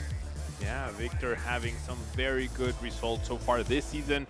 Top 16 in Lima, Peru, top 64 at Louisville, and then top 32 in Toronto, and all the way back in 2018 in Cancun. But Kenneth getting that top 128 in Baltimore, top 4 right here. Is this his first season playing? I'm not entirely sure. We'll have to remember to ask him when maybe we get him in for the next interview, right? Or, you know, when players have a big performance like this, we're all going to go back and look up their match histories, look up, you know, their history as a player. Who are they talking to? Who are they practicing with? Who are they studying the metagame with? If you came up with Miraidon and drove it this far when it wasn't on anybody else's testing group, you know, maybe this is a player I need to be paying attention to. Now, some very key prizes here for Kenneth. That Pheasant Deputy, the extra Stadium Area 0, and the Super Rod. I think especially the Area 0 being prized, if the first one gets bumped, that second one could prove to really limit his damage output with Raikou, which is realistically the only reliable way he has to take a knockout on Golden Goes outside of Raichu. But the energy discard from Raichu requiring 5, that's a hefty price to pay. The tug of war between Pokestop and Area 0 Underdepths is going to be so important for this matchup. And once Kenneth discovers that he's missing one of those stadiums, he's going to have to save the Area 0 for a specific combo turn with Raikou. But getting into the first game, Kenneth kicking it off with Raichu in the active spot and an attach. Plus, and you can use your fast charge attack. This very rarely comes up, Pablo. Meanwhile, Victor stuck with the Togepi in the active. And not what you want to see as the Miraidon player, right? You want to get your Miraidons out, you want to establish your bench, maybe find some generators, but just going to see that fast charge. And oh, that's all he's doing. Yeah, that's the attack, right? So it's just attach, charge, pass, and then that cute little Togepi sleeping in the active spot, about to be having a rude awakening if it stays in the active. Hisuian Heavy Ball comes through for Victor. Going to grab Radiant Greninja out of the prizes. A great way to draw, see some cards, get energy in the discard pile to set up for superior energy retrieval down the road, and just a little bit more card draw to maybe put together a big attack here and just end this game. Well, actually, no. You got to evolve up from Gimmighoul. That is the saving grace, right? We're so used to Miraidon. We're so used to Raging Bolt, taking these early knockouts, but Golden Go, even though it has a reputation for being aggressive, does need to still wait and evolve up before it can take prizes. So Kenneth isn't out of this one yet. Yeah, that one turn you need in order to evolve, in order to establish your presence on the board can be very, very important. And now, one of the reasons why Golden Go is right here and why, like, when comparing it to something like Raging Bolt, for example, right? You don't have that immediate pressure, but because you can basically be a single price deck until you get to evolve, that price differential is sometimes very, very key, especially when going up against these aggressive 2-price decks like Miraidon or Raging Bolt. That way you can let go of a single price card, and then you end up winning the 2-2-2 price race. And with Togepi already starting off in play, the potential to use Rare Candy, evolve that into Togekiss, means that once Victor's train leaves the station, so to speak, it can take just 2 knockouts and close out this game. Victor's going to thin the deck down with Energy Surge Pro. This is something we haven't had a chance to talk about too much, right, Pablo, is you want the energy to fuel your big attacks, but the fact of the matter is you play Energy Surge Pro early, get all of this energy out of your deck, and it's going to make your subsequent draws that much better. Yeah, that's 7 energy outside of the deck. This is basically draw 7 with the Energy Surge Pro, which is fantastic. And you can very confidently play it right now because you can make the assumption that decks like Miraidon, decks like Raging Bolt, they're so aggressive and they can't really afford to play Iono. They need to either be ghosting or searching for specific cards to keep up the aggression. So all these energies, they're not going to have any immediate use right now, but they're pretty safe in the hand, ready to be discarded next turn with that fantastic attack to get those early KOs. And then the energy that is pulled out becomes fuel for Ultra Ball, becomes fuel for concealed cards. A Golden Go picked up from the Ultra Ball. And you talked about it earlier, Pablo, that Iono's kind of become weaker in the modern era, so you can be more confident getting these early plays. It's back over to Kenneth, and he opens up with Irida, a supporter to find items, which has been so important for both of these decks. And now, finally, he'll be able to get set up thanks to Secret Box and Radiant Greninja. Both of these decks featuring that Irida, even though they're not water-type decks, but we have so many fantastic water-type support Pokemon, right? We have Radiant Greninja on both sides, we have Lumineon on both sides, and we have Iron Bundle on both sides. Very true. So, very nice search. You get that extra piece of consistency with the item card, and you get the support of the Pokemon. And we see that Secret Box hit the field. And so with Radiant Greninja's help and Secret Box, Kenneth is going to be able to complete his setup, and he needs to be resilient. He knows that the next turn is when Golden Go EX is going to come knocking. So after Secret Box, you discard 3 cards from your hand, and then you search for the rest of your setup. You get a tool card, item card, stadium card. This is where Kenneth is going to be very choosy about whether to put that Area 0 Under Depths in play, and I think he has to hold back on this, Pablo. We have seen the Secret Box be very effective, but is it good enough to get you an Iron Hands EX set up, Adam? I don't think it's like so realistic, because when we're talking about the 2/2/2, right, Kenneth has a small disadvantage, right? There aren't any 2-prize Pokemon right now. So the way you go about it is Iron Hands takes those first 2 prizes and you try to beat your opponent in the 2/2/2 prize race. But for now, getting 4 energies loaded up onto a single Iron Hands could prove to be problematic, although Forest Seal Stone and Electric Generator could help. Exactly. If Kenneth was able to get the Magnemite established, threatening to evolve into Magneton this turn, it would be definitely no small thing, but having to go back to the old ways of relying on Electric Generator means that this play could fizzle, and then Victor's going to evolve up and run away with the game. Still finds Miraidon EX off of Nest Ball. Tandem Unit allows you to search your deck for 2 more Lightning Pokemon on top of that. Grabs Iron Hands EX and is eyeballing the Magnemite, which I like, but decides to opt for Raikou V instead. Great for, target for a Seal Stone to keep things rolling. Yeah, that Magnemite is very key, not super necessary right now. And one important thing to consider here for Victor is that we've seen how cool and useful Togekiss was in his last streamed match, but in this match in particular, it's probably not necessary unless your opponent is able to get those 2 prizes back-to-back-to-back turns. Maybe you would need to flip double heads, but we hit 2 energies off of the Electric Generator, so I think the Ampio is very much online now. Yes, it's finally coming together. A Nest Ball to grab that Pikachu EX. As I said, Kenneth needs to be specific, very precise about when that Area 0 enters play if he wants to take a knockout with Raikou.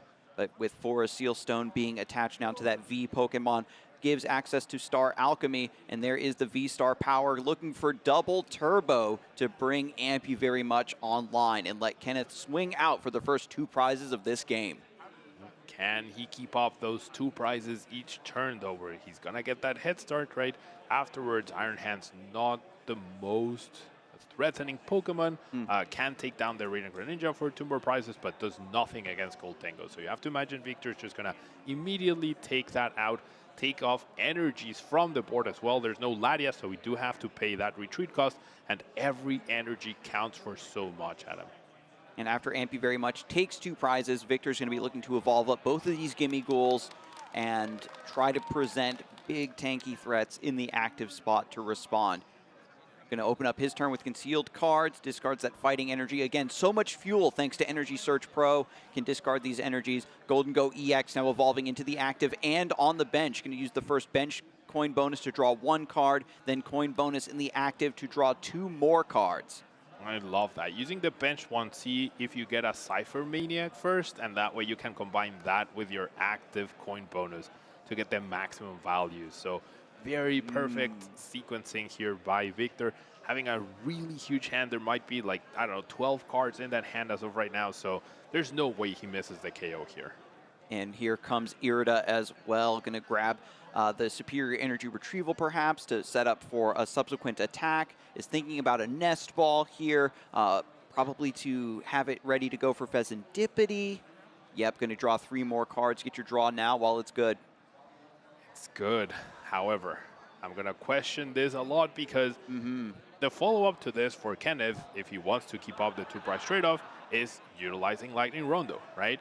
And if Kenneth has 8 bench Pokemon plus these 4, that's 12 bench Pokemon, that's 240 damage plus the base 20, that's exactly 260 damage. So I was about to mention, it is in Victor's best interest to keep his bench low. And that 4th Pokemon could prove costly.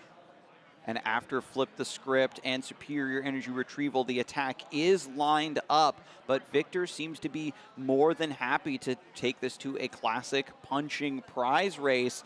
And is he hoping that Miraidon is going to miss a beat? All the Miraidon players that have shown up in their winners' interviews have said how much more consistent the deck really is because of Magneton, because of Irida now helping you find the electric generators, but maybe seeing the Forest Seal Stone used already isn't feeling too scared of that outcome.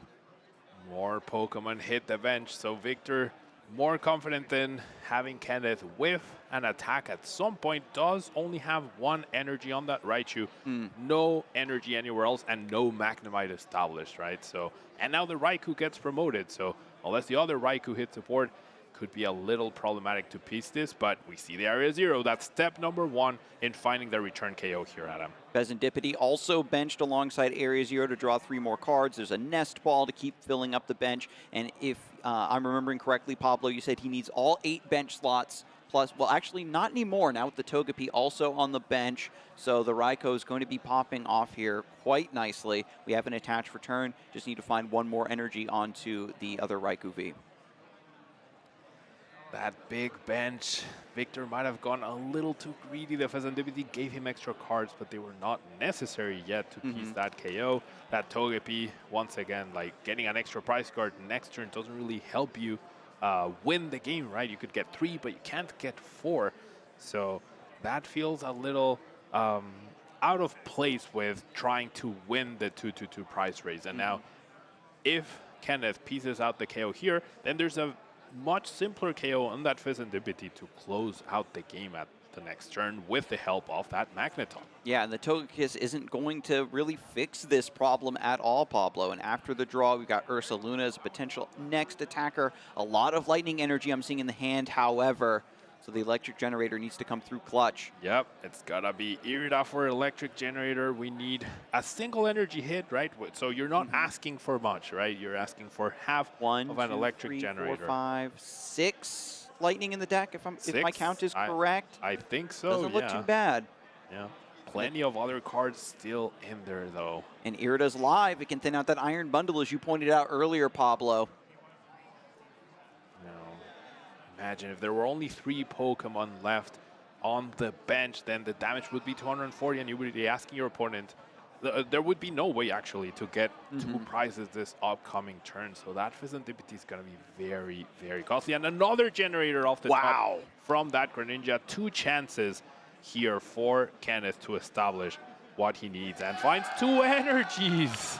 Beautifully done, thinning. That deck is already so thin. Electric generator now for some energies, and maybe a second electric generator for now or later. but the knockout is ready to go, and Kenneth already has Raichu V in play with an energy attached to it. This is going to be able to stand up to whatever Victor dares to put into the active after this knockout. There's the free retreat thanks to Latias EX's Skyliner ability, and Raikou V comes into the active to use fleet-footed and draw one more card. That's more thinning Pablo, and then another electric generator and another double hit. Energies. There were now 4 left. Adamant hits 2 energies on each. That's incredible. Now there's going to be 5 energy in play, and we haven't even attached for turn yet. I got to tell you, Pablo, I kind of missed watching this deck operate. It got real old real fast, but after we got a hiatus and we're back in Miraidon land, I'm digging it. Yeah, it's the roller coaster of the electric generators.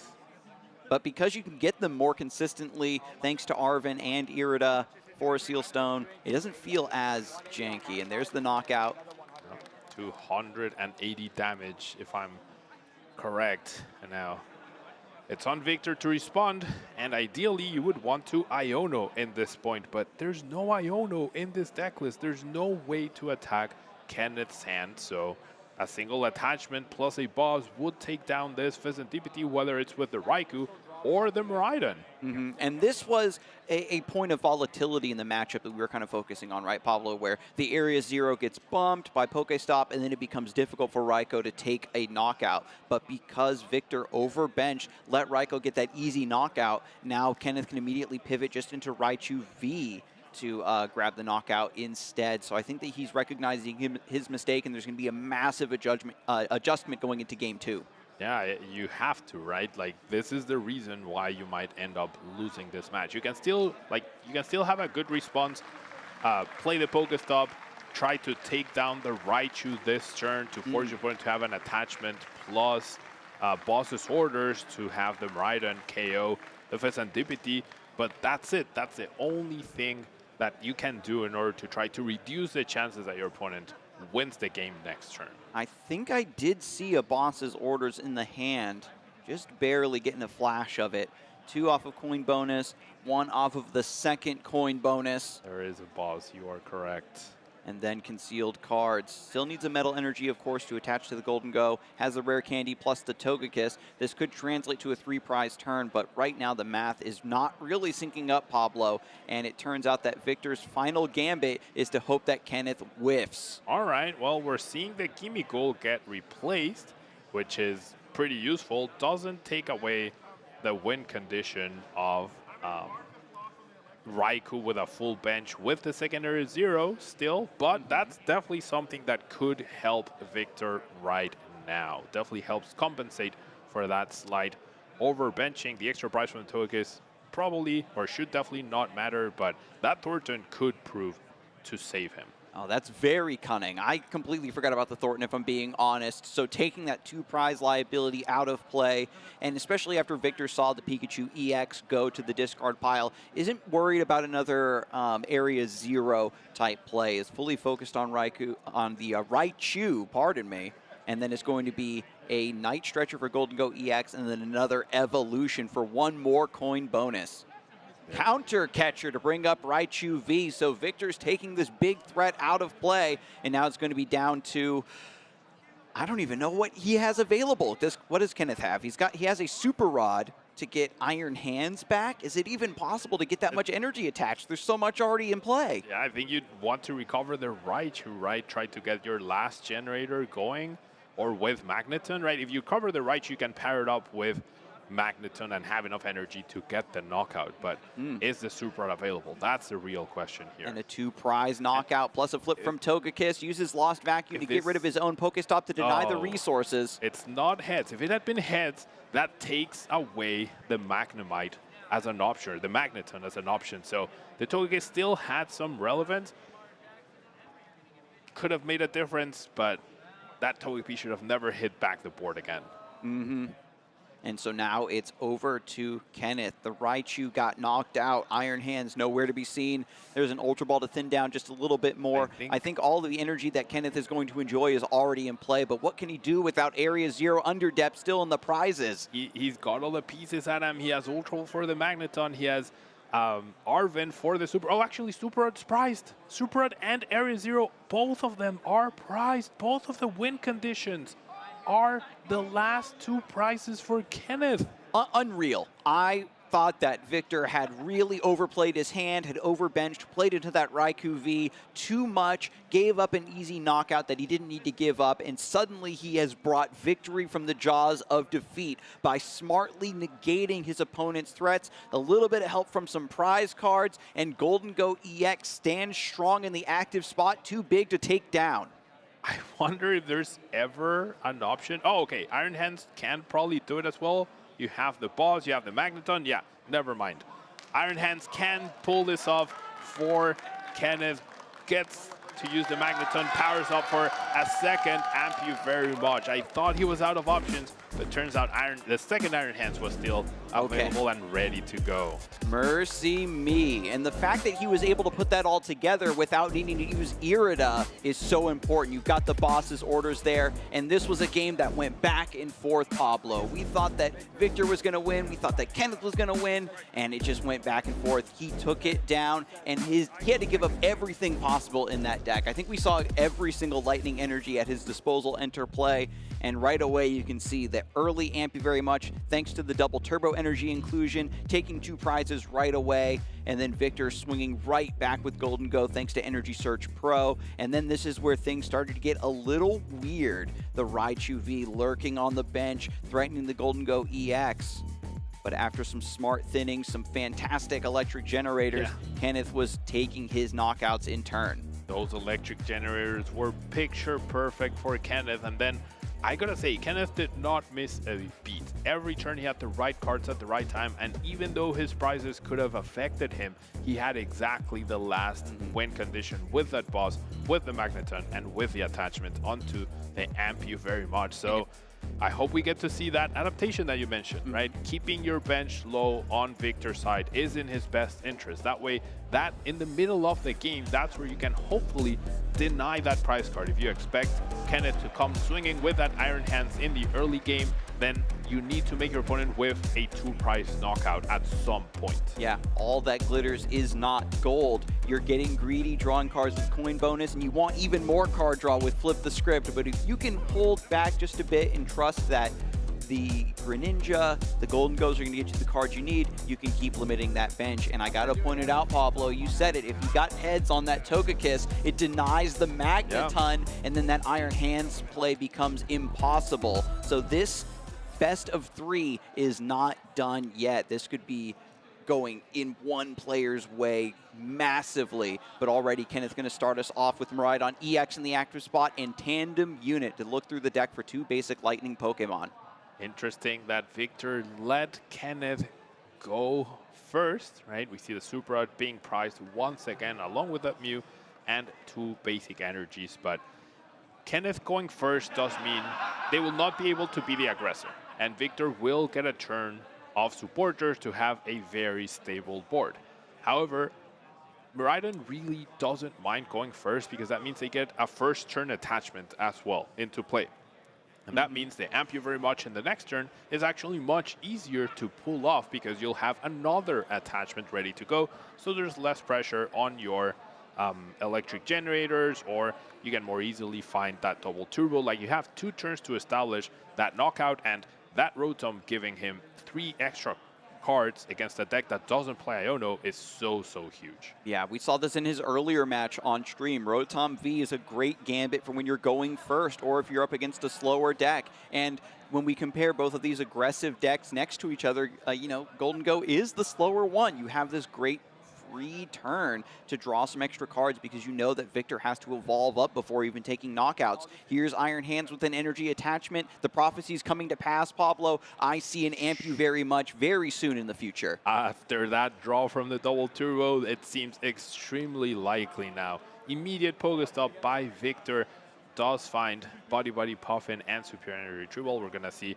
plenty more gimme goals right now. Might even see the Togepi hit the board depending on Victor's hand. We do see that Togepi, which makes a lot more sense right now to get it. Your opponent hasn't taken a prize card, and that Togekiss can help offset any Magneton options for Kenneth. So Very cool to see, but there's a lot of pressure right now. And Victor sees the Iron Hands, knows that his opponent has another turn already to power it up easier, right? So we'll see how he can handle the immense pressure that's coming his way next turn. With a Gimme Goal and 2 Golden Go EX in the prizes as well, Victor is going to struggle to have the extra card draw that his deck is relying on to put these attacks together, and also the ability to evolve up some of these basic Pokemon and give them that resilient 260 HP. So he needs to be aggressive to unlock the rest of his deck's attacking potential, while Kenneth has so many different Lightning Pokemon, especially with Magneton, can swing in with whatever he needs to. Now, Victor does have 2 Gold Dingos and 2 basic energies in the prize cards. The 2 Gold Dingos especially could be a problem, because obviously you want to find those early on to start using coin bonus a lot. But we're going to start with a minor errand running, just getting 2 basic energies into your hand. Of course, it's the 2 metals that are left over in the deck, or actually metal and psychic, because you want to have variety of energies in your deck for that Energy Surge Pro.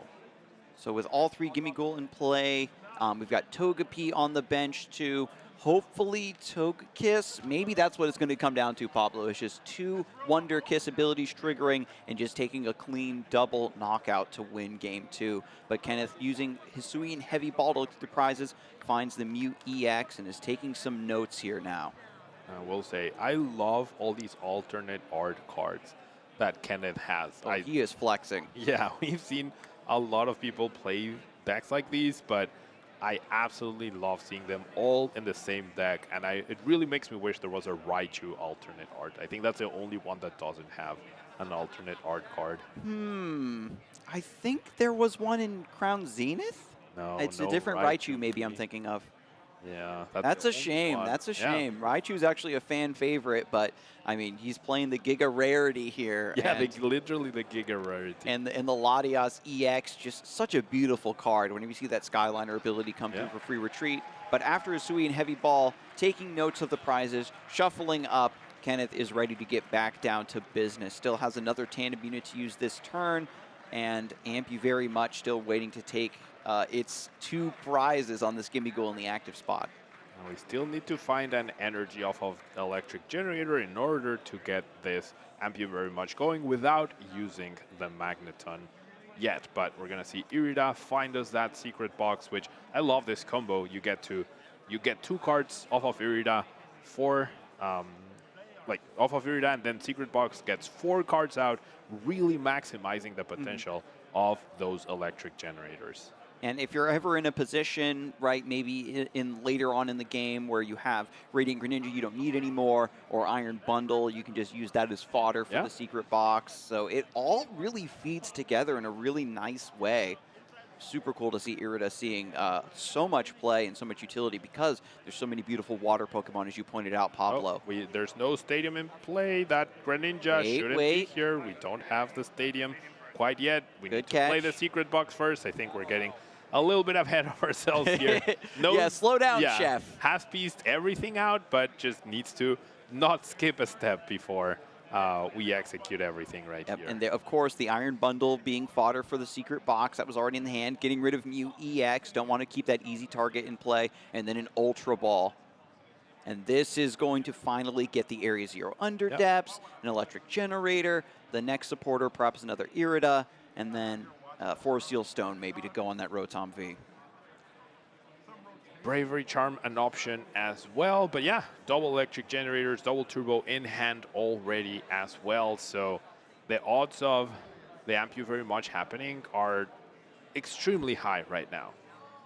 And actually opts for Boss's orders over Irida. With the Electric Generator here, I think there's maybe one more already in the hand. He's already thinking so far ahead. I need this Boss's orders, because Victor is going to lose a Pokemon and wants to put Pheasantipity in play. But then with the threat of Boss's orders, he knows he can't do that. He knows he doesn't want to do that. And now finally with Latias EX entering play, this is going to be a free retreat from Miraidon. This is so clean for keeping energy in play and opening up more deck space where you don't need to run so many switch cards. Yeah, exactly. The not needing switch card this turn, just needing to find the right energy and being able to dedicate your attachment for turn, that double turbo onto the Iron Hands, is so immense. As we're going to see the Electric Generator Ideally, we want 2, but 1 would suffice.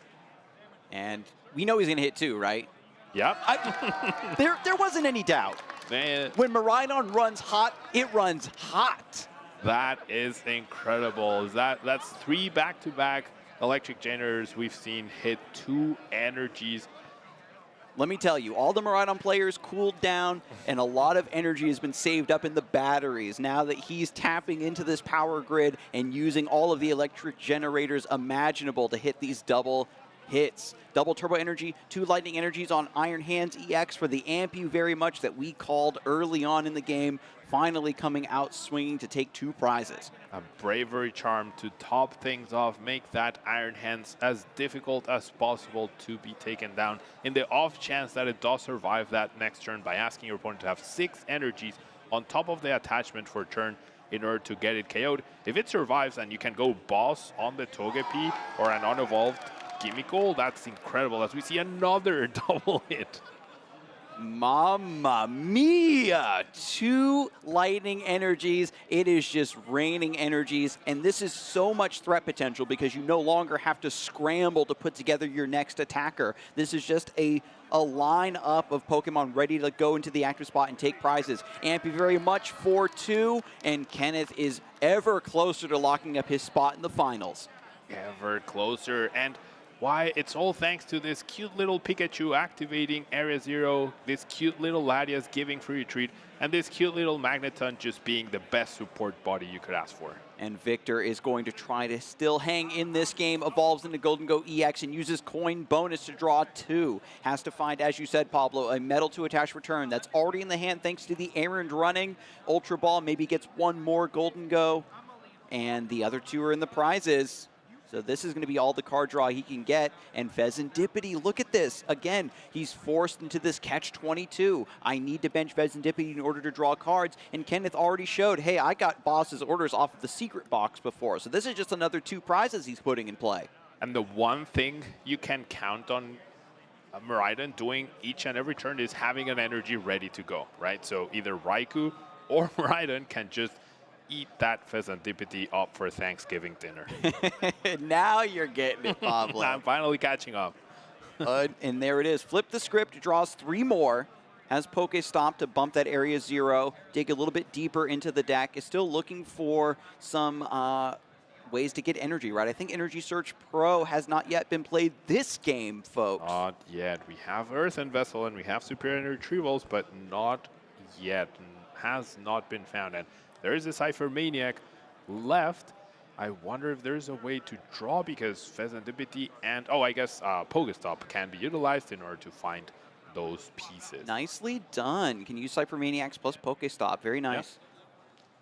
Yep. So with after Energy Search Pro, Victor just, while he's in the deck, double checking to see how much energy is still in there in order to take the knockout on the Iron Hands EX. We need to attach return and then have, what would you say, Pablo, 6 energies on top of that? 6 energies, yep. 6 energies plus attach return. Now, we're about to see a small mistake by Victor. He was going to place a Thornton at the top, but if you're going to draw with Pokestop, then it's just going to get discarded anyway. So not the best idea to do that, but thankfully he was able to catch it before he committed the 2 cards to the top. Yeah, Thornton was so clutch in the first game to actually get rid of the Vezendipity. He's going to be looking to do that soon, but Boss's orders has to be the sacrifice to the Pokestop instead. That's less than ideal. Now I have to wonder if he's trying to do something with this counter catcher, because as you mentioned, he did see that Boss's orders be searched by the secret box, right? So Energy Search Pro will open up the knockout very powerfully, also thins 5 cards, which is huge, but I do think it is in your best interest to just knock out that Iron Hands in order to force that boss to use that, and maybe they whiff it afterwards. Rare Candy, Togekiss. This is actually huge because if Victor flips heads and takes 3 prizes here, this really changes the game because Kenneth has to make a decision. Do I want to take the risk of the Wonder Kiss for my opponent's next knockout? Do I chase that down just to go on to odd prizes and try to buy more time on top? But after the attach return, double checking the energies in hand, going to take a knockout here. Will it be 3 prizes for Victor, or will it just be 2 prizes trying to keep him 1 step behind in the prize race? I do think Victor's best plan here is to just hope he flips heads twice off of that Wonder Kiss. That might generally be the best course of action at this point in time. We'll have to see. Looks like he's one energy short, so can't even take down the Iron Hands. Ooh. All right. Has the Suian Heavy Ball as well, and because he can't take down the Iron Hands, has to go for a softer target, takes down Raikou V. 2 energies prize definitely affected this potential KO. Maybe he's just confident. I mean, if he could have evolved this Gimme Gold, then Iron Hands can't actually take any prize cards, right? So. And that's the thing, right? With Golden Go EX in the active spot, this, in the prizes, he has to take the knockout, hope he gets the Golden Go EX to evolve that up, remove these liabilities from play. Next turn, he's kind of married to the Thornton to get rid of Pheasantipity out of play. We're going to see the 4 energy knockout with Make It Rain and huge. Big Flip.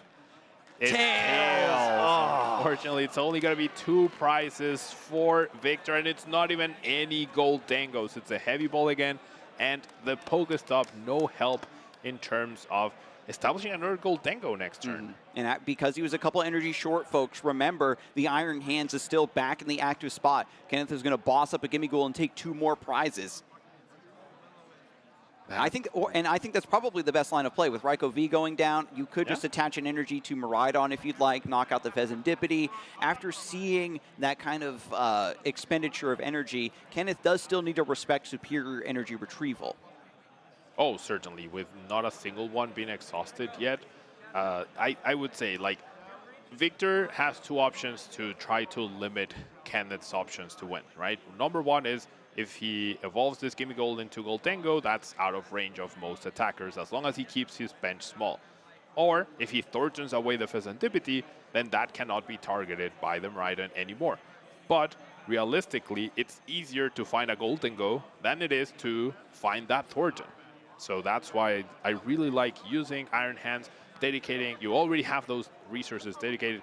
You know your opponent might have missed the knockout the previous turn, so perhaps they could miss it again next turn. So it's definitely Kenneth's game at this point in time. And now with the Magneton still being online and the Raichu possibility, he can just knock out the active Gold Dango next turn if necessary. Yep, boss's orders on the Gimme Goal is the aspect after all. I don't mind if you draw 3 cards off of the Flip the Script because this is going to be a target remaining in play. So what if you get 2 cards off of coin bonus? This isn't about limiting your opponent's resources. This is kind of about limiting your opponent's targets that you have on the bench. Ampy very much finally comes through, and Kenneth takes 2 more prizes. 2-2-2 coming into play for both players. Victor has a possibility to take away the option of the Magneton. Does find that Thornton, though, in order to take away that Pheasantipity option, as we see Pokestop finding Ultra Ball in order to find the other Goldango. So Victor not out of this yet. If Kenneth cannot establish the Magneton plus Raichu, Victor might have a chance here. Yeah, and with heads off the Togekiss, right? Again, trying to limit that Magneton play. The Wonder Kiss, we thought it was a fun gimmick. Oh yeah, I have a slightly accelerated prize race, but we see how important it is for these aggressive matchups. Wonder Kiss could actually turn the table here. We see the Goldango being fetched out of the deck. We're going to see that Thornton to reestablish the Gimme Goal in place of the Pheasantipity. That was a huge draw for Victor. If he's going to have a chance, this is how you do it, with a head flip from Togekiss, and then you hope your opponent whiffs their generators. Whiff one time, right? Because Kenneth has been running pretty hot with those electric generators. I think we're just confirming whether or not the coin bonus had been used. It has not, so that's 2 more prizes, another superior energy retrieval. It looks like the ammunition is all in hand, Pablo, to fuel these next few attacks. There is Thornton now replacing Pheasantipity EX with Gimme Gold to evolve into Golden Go EX. This is going to be 1 more draw for coin bonus. I wonder how many cards each player has in their hands. Victor must have at least 15 cards at this point in time. More than enough to discard for those superior energy retrievals, get those energies back, finally get a knockout on this pesky Iron Hands. However, he would definitely prefer to take down a different Pokemon, right? Well, I guess either way, if you knock out Miraidon or you knock out Iron Hands, you're taking 2 energies off the board. Right now, what matters is the energy count, as we see the knockout on the Iron Hands. And finally comes through. The big heads. Tails again on Wonder Kiss. This means that Kenneth Gilman maintains access to overvolt discharge potentially for this turn to get a bigger swing with Raichu V. I think I see all the pieces, Adam. We still have Force Seal Stone active. The V-Star has not been utilized.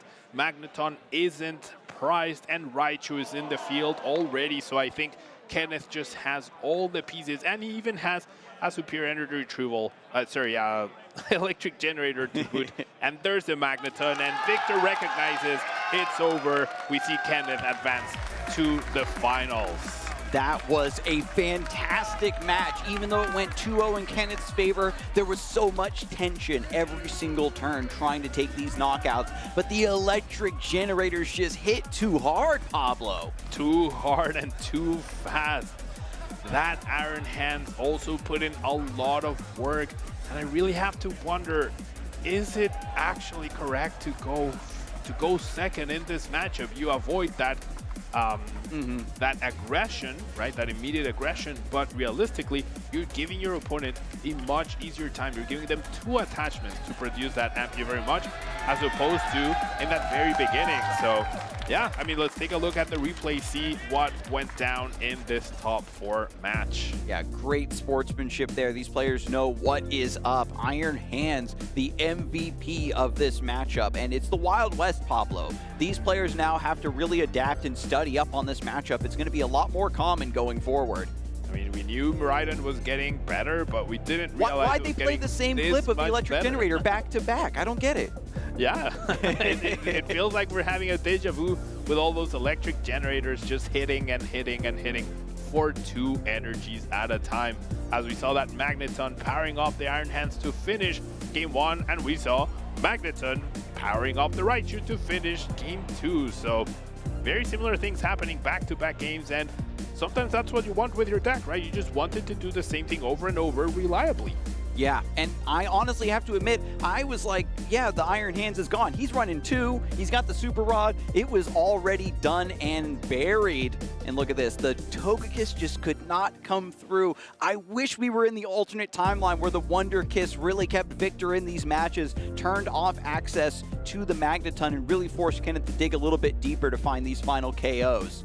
If we had that head flip towards the end, we would have had another exciting electric generator in our hands. But that tail flip meant overvolt discharge was more than good enough in order to produce the game-winning attack with Raichu. What a display. And Miraidon mirror match in the finals? No one could have predicted. Well, I'll be. Who'd have thought? Who'd have thought? There's a lot of people in the audience right now like, I knew it all along. Miraidon believers, you're back on top. The faithful have been rewarded. A Miraidon mirror match here in Sacramento for our finals. And I still have to give another shout out to Victor as well for bringing Golden Go, oh, yeah. a deck that players were kind of experimenting with because of Energy Surge Pro, the idea of the Togekiss. He's proving that it is a viable part of the deck. It's not just a gimmick. You're also limiting versus these Magneton plays and these Dust Noir plays, so it makes so much sense for this metagame.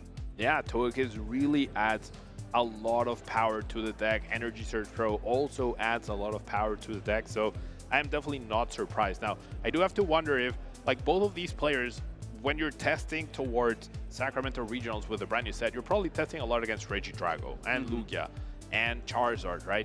Goldengo and Miraidon probably not your priorities to test against, so perhaps that's where Victor might have missed that, keeping the bench small enough to prevent that knockout. I think the whole match, I mean, we saw the adaptation in Game 2, right? The bench was kept much lower, so he learned from that, but that small misstep might have costed him the first game. That is very true. You're like, oh, if only my heads flip have gone the other way. But you have to take it a step back and say, was there a different line I could have taken where I didn't need to rely on this coin flip in the first place? Yeah, a lot of people tend to like talk about the coin flips and the luck involved in the game, but there are many ways you can control your own luck, and that would have been where, yes, the match might have come down to that coin flip. If you flip heads, then they don't have Magneton. They have to rely on the variants of electric generators, but you can actually, if they whiff that KO, then the Magneton play probably doesn't matter. Yeah, and so we actually do still need to finish up our finals for the Pokemon Potluck as well. So we've got 2 Miraidons in the finals, but we've got 2 delicious dishes in the finals of our community choice bracket. I know that everybody is excited, but we do need to buy some time while our Miraidon players get in position for this bombastic finals. We've got the roasted turkey, Incineroar's roasted turkey versus Pumpkaboo's pumpkin pie. Which one of these 2 dishes are you more familiar with, Pablo? I mean, I'm a little familiar with both at this point in time, right? Not having had them in Thanksgiving, but I do love some turkey, and pumpkin pie, always delicious. I know it's a pretty big thing around this time, so I'll do the Pumpkaboo. All right, I completely understand. Roasted turkey is a volatile, I think, dish, to say the least. It's kind of a...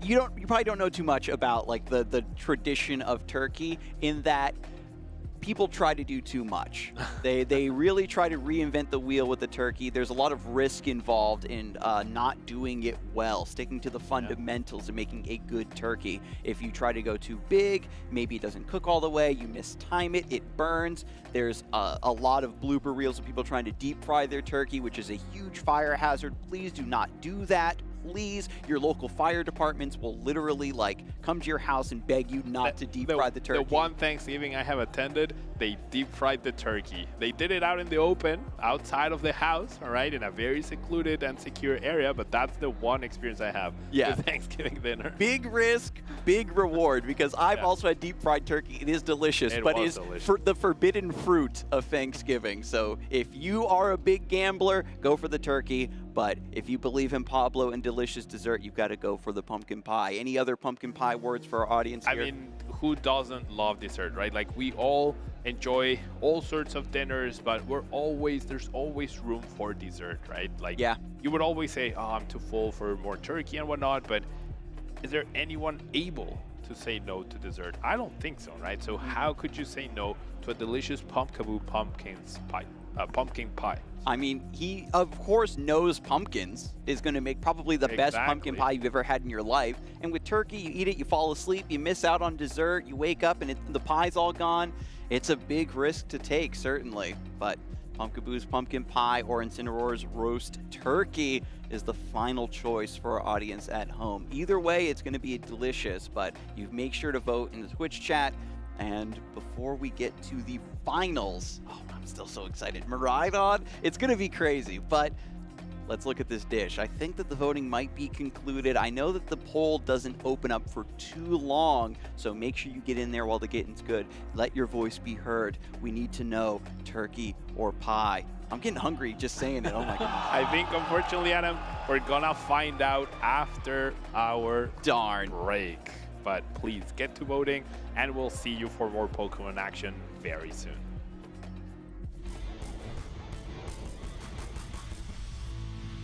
Hello, Pokemon fans. Adam Watson here at the Sacramento Regional Championships with our seniors champion, Nathan Osterkatz. How are you feeling, my friend? I'm feeling really good. This tournament has been pretty big for all 3 age divisions, and you came out on top. Tell us what deck you won this tournament with. Charizard Pidgeot. Okay, Charizard Pidgeot still doing pretty strong. I know even in LAIC at the lower age divisions, it took it all down. Were there any new techs for Charizard that you played for this tournament, or was it a pretty classic list? It was pretty classic. I just played like max consistency. I changed 1 card from LAIC. I was playing 2 Rotom, 3 Nest Ball for LAIC, and I took out a Rotom and put in a 4th Nest Ball because that's what Gabriel, who won, was playing. So I just wanted to try it out. I'm still not 100% sure what was better, but 4th Nest felt a little bit better than the Rotom for this one. There is always going to be a little bit of wiggle room. Players are always struggling to find the perfect list, but going for consistency paid off here. With the release of Surging Sparks, did you consider any of these new decks, or you wanted to play something you were familiar with? I'd played like way more games with Charizard than any of the new stuff, and I had been mostly practicing for LAIC, so I didn't have too many games with the new decks. So I was just like, I was basically like locked on Charizard from the start because I was like, I'm not going to have enough time to, like, in the week from LAIC to now, I wasn't going to have enough time to like practice and get good with any of the new stuff. And I don't think Charizard gets any worse. Yeah, that's a really smart move. You stuck with what you were familiar with and you played it to perfection. What was the finals like? What was your opponent playing? My opponent was playing Lugia V-Star. Lugia V-Star, another deck that players thought would be very good for this tournament, maybe fell off a bit, but Charizard reigned supreme. Do you have any people that you want to shout out, maybe helped you practice or made sure that you stuck with Charizard, had your back for this tournament? First, I want to just say thanks to my parents for letting me come here. I came with Omar and his dad right there. And I also want to say thank you to Omar because he played the same 60 as me, and he also got top 8. Wow, awesome. So 2 friends training together, playing the same deck, making top 8. It's a fantastic Pokemon story. Can I get any final thoughts from you before we let you go to celebrate? Practice lots. I was just playing like a ton of ladder before this tournament. So that's all I got. Just play a lot of games. Absolutely. Even grinding games on the Pokemon Online ladder counts to get your reps in and prepare you for success. We'll see you at the World Championships after winning this regional. Congratulations once again. We're going to get back to some Pokemon action.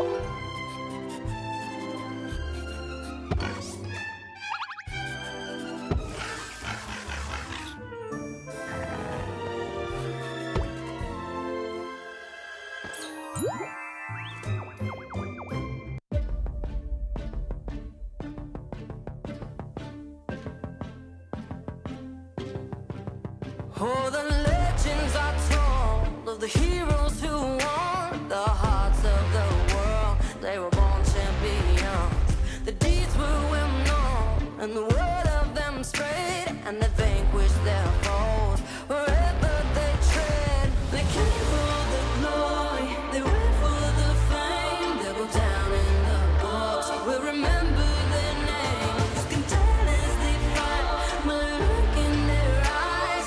They came to win, they came to be immortalized.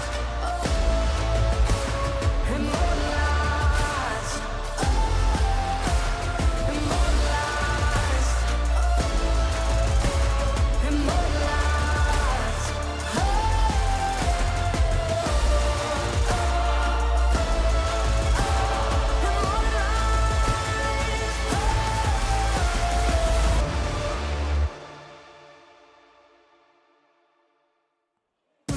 Pokemon Traders, you're tuning in for the most exciting part of our Pokemon Regional Championships, the Grand Finals here in Sacramento, California.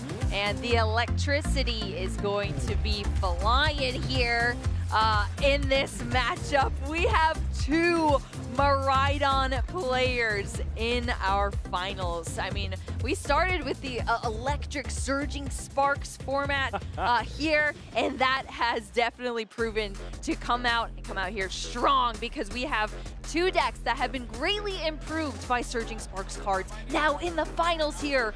And sitting on your right, Landon Caitler is a former regional champion 2023 in Portland and has several top cuts as well, 2 top 16s at regional championships as well as the top 32 in Pittsburgh of this 2024 season. Of course, Miraidon EX, and he said Miraidon's winning this event. Well, Landon, you're right about that. That's for sure, but in his way right now, Kenneth Gilman, the local favorite right now, 2025 Sacramento finalists. So they're buddy. consistently getting updated. Can we change that to champion? We're gonna have to wait and see. Again, this is a Miraidon versus Miraidon mirror match. These prizes are gonna be very important. And with Pikachu and Greninja and Kenneth, these are very important one-offs. That's a lot of Pokemon for both of our players. The Radiant Greninja on Kenneth's side, as well as that Pikachu EX, one of the boss's orders out of the 3 in the list, and a Miraidon EX. The Iron Hands and the Magneton on Landon's side sitting at the top, as well as that Pheasantipity EX that supplies both of our players with so many additional draws for when their Pokemon are getting knocked out to put all those pieces together and come back strong. This is going to be an explosive matchup between both of our players. Electricity is going to be on both sides of the boards. We have the handshake. We're kicking things off here. Pablo said back on the stage it's going to be the electric generators that are going to tell the story here in this matchup. And I think it's going to be an exciting one, Juancho. What do you think? I think it's going to be electrifying as Kenneth Gilman is going to start us off. Is going to have a Nest Ball at the very least. Nest Ball turns into, again, 1,000,000 Pokemon thanks to that Miraidon EX. Something of note, I like the starts from both these players. These really show like how important, how much they know the matchup, right? They don't want to give up the easy 220. So Iron Hands here has 230 HP. That means Miraidon can't quite knock it out. And while Pikachu EX, of course, with the Resolute Heart ability, means it's surviving a hit no matter what. Again, Photon Blaster caps out at 220. That means both of them have to do something a little bit extra, either in the form of Boss's Orders, a Gust, or even Iron Bundle. So very good plays already, and it's only putting down your Pokemon. That's the caliber of games we have here at the Sacramento Regional Championships. Yeah, I wonder if either of these players were expecting a mirror match in the finals. Of course, both of these players have slightly different lists. Do you want to highlight some of the differences in these lists and how that could come into play in this matchup, Juancho? Well, something of note, of course, is let's count the energies. Landon Kettler plays 17, while Kenneth plays 16. That's a small count. That's one energy difference.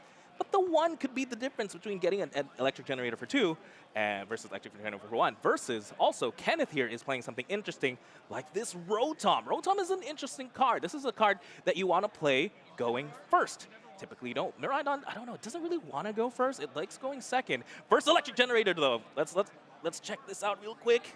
That's one. One could be good enough, especially since we're going first. We do have time. It's not like we need to chase an attack here. But again, yeah, that Rotom, that means we're getting 3 extra cards. What else is different here? There's also the Blood Moon Ursaluna, 260 HP. On Landon's side, right? Yeah. Oh, that's also on Kenneth's side, Ooh. actually. Oh, wait, no, so it's only Kenneth's side. Yeah, no, it's only Kenneth's side.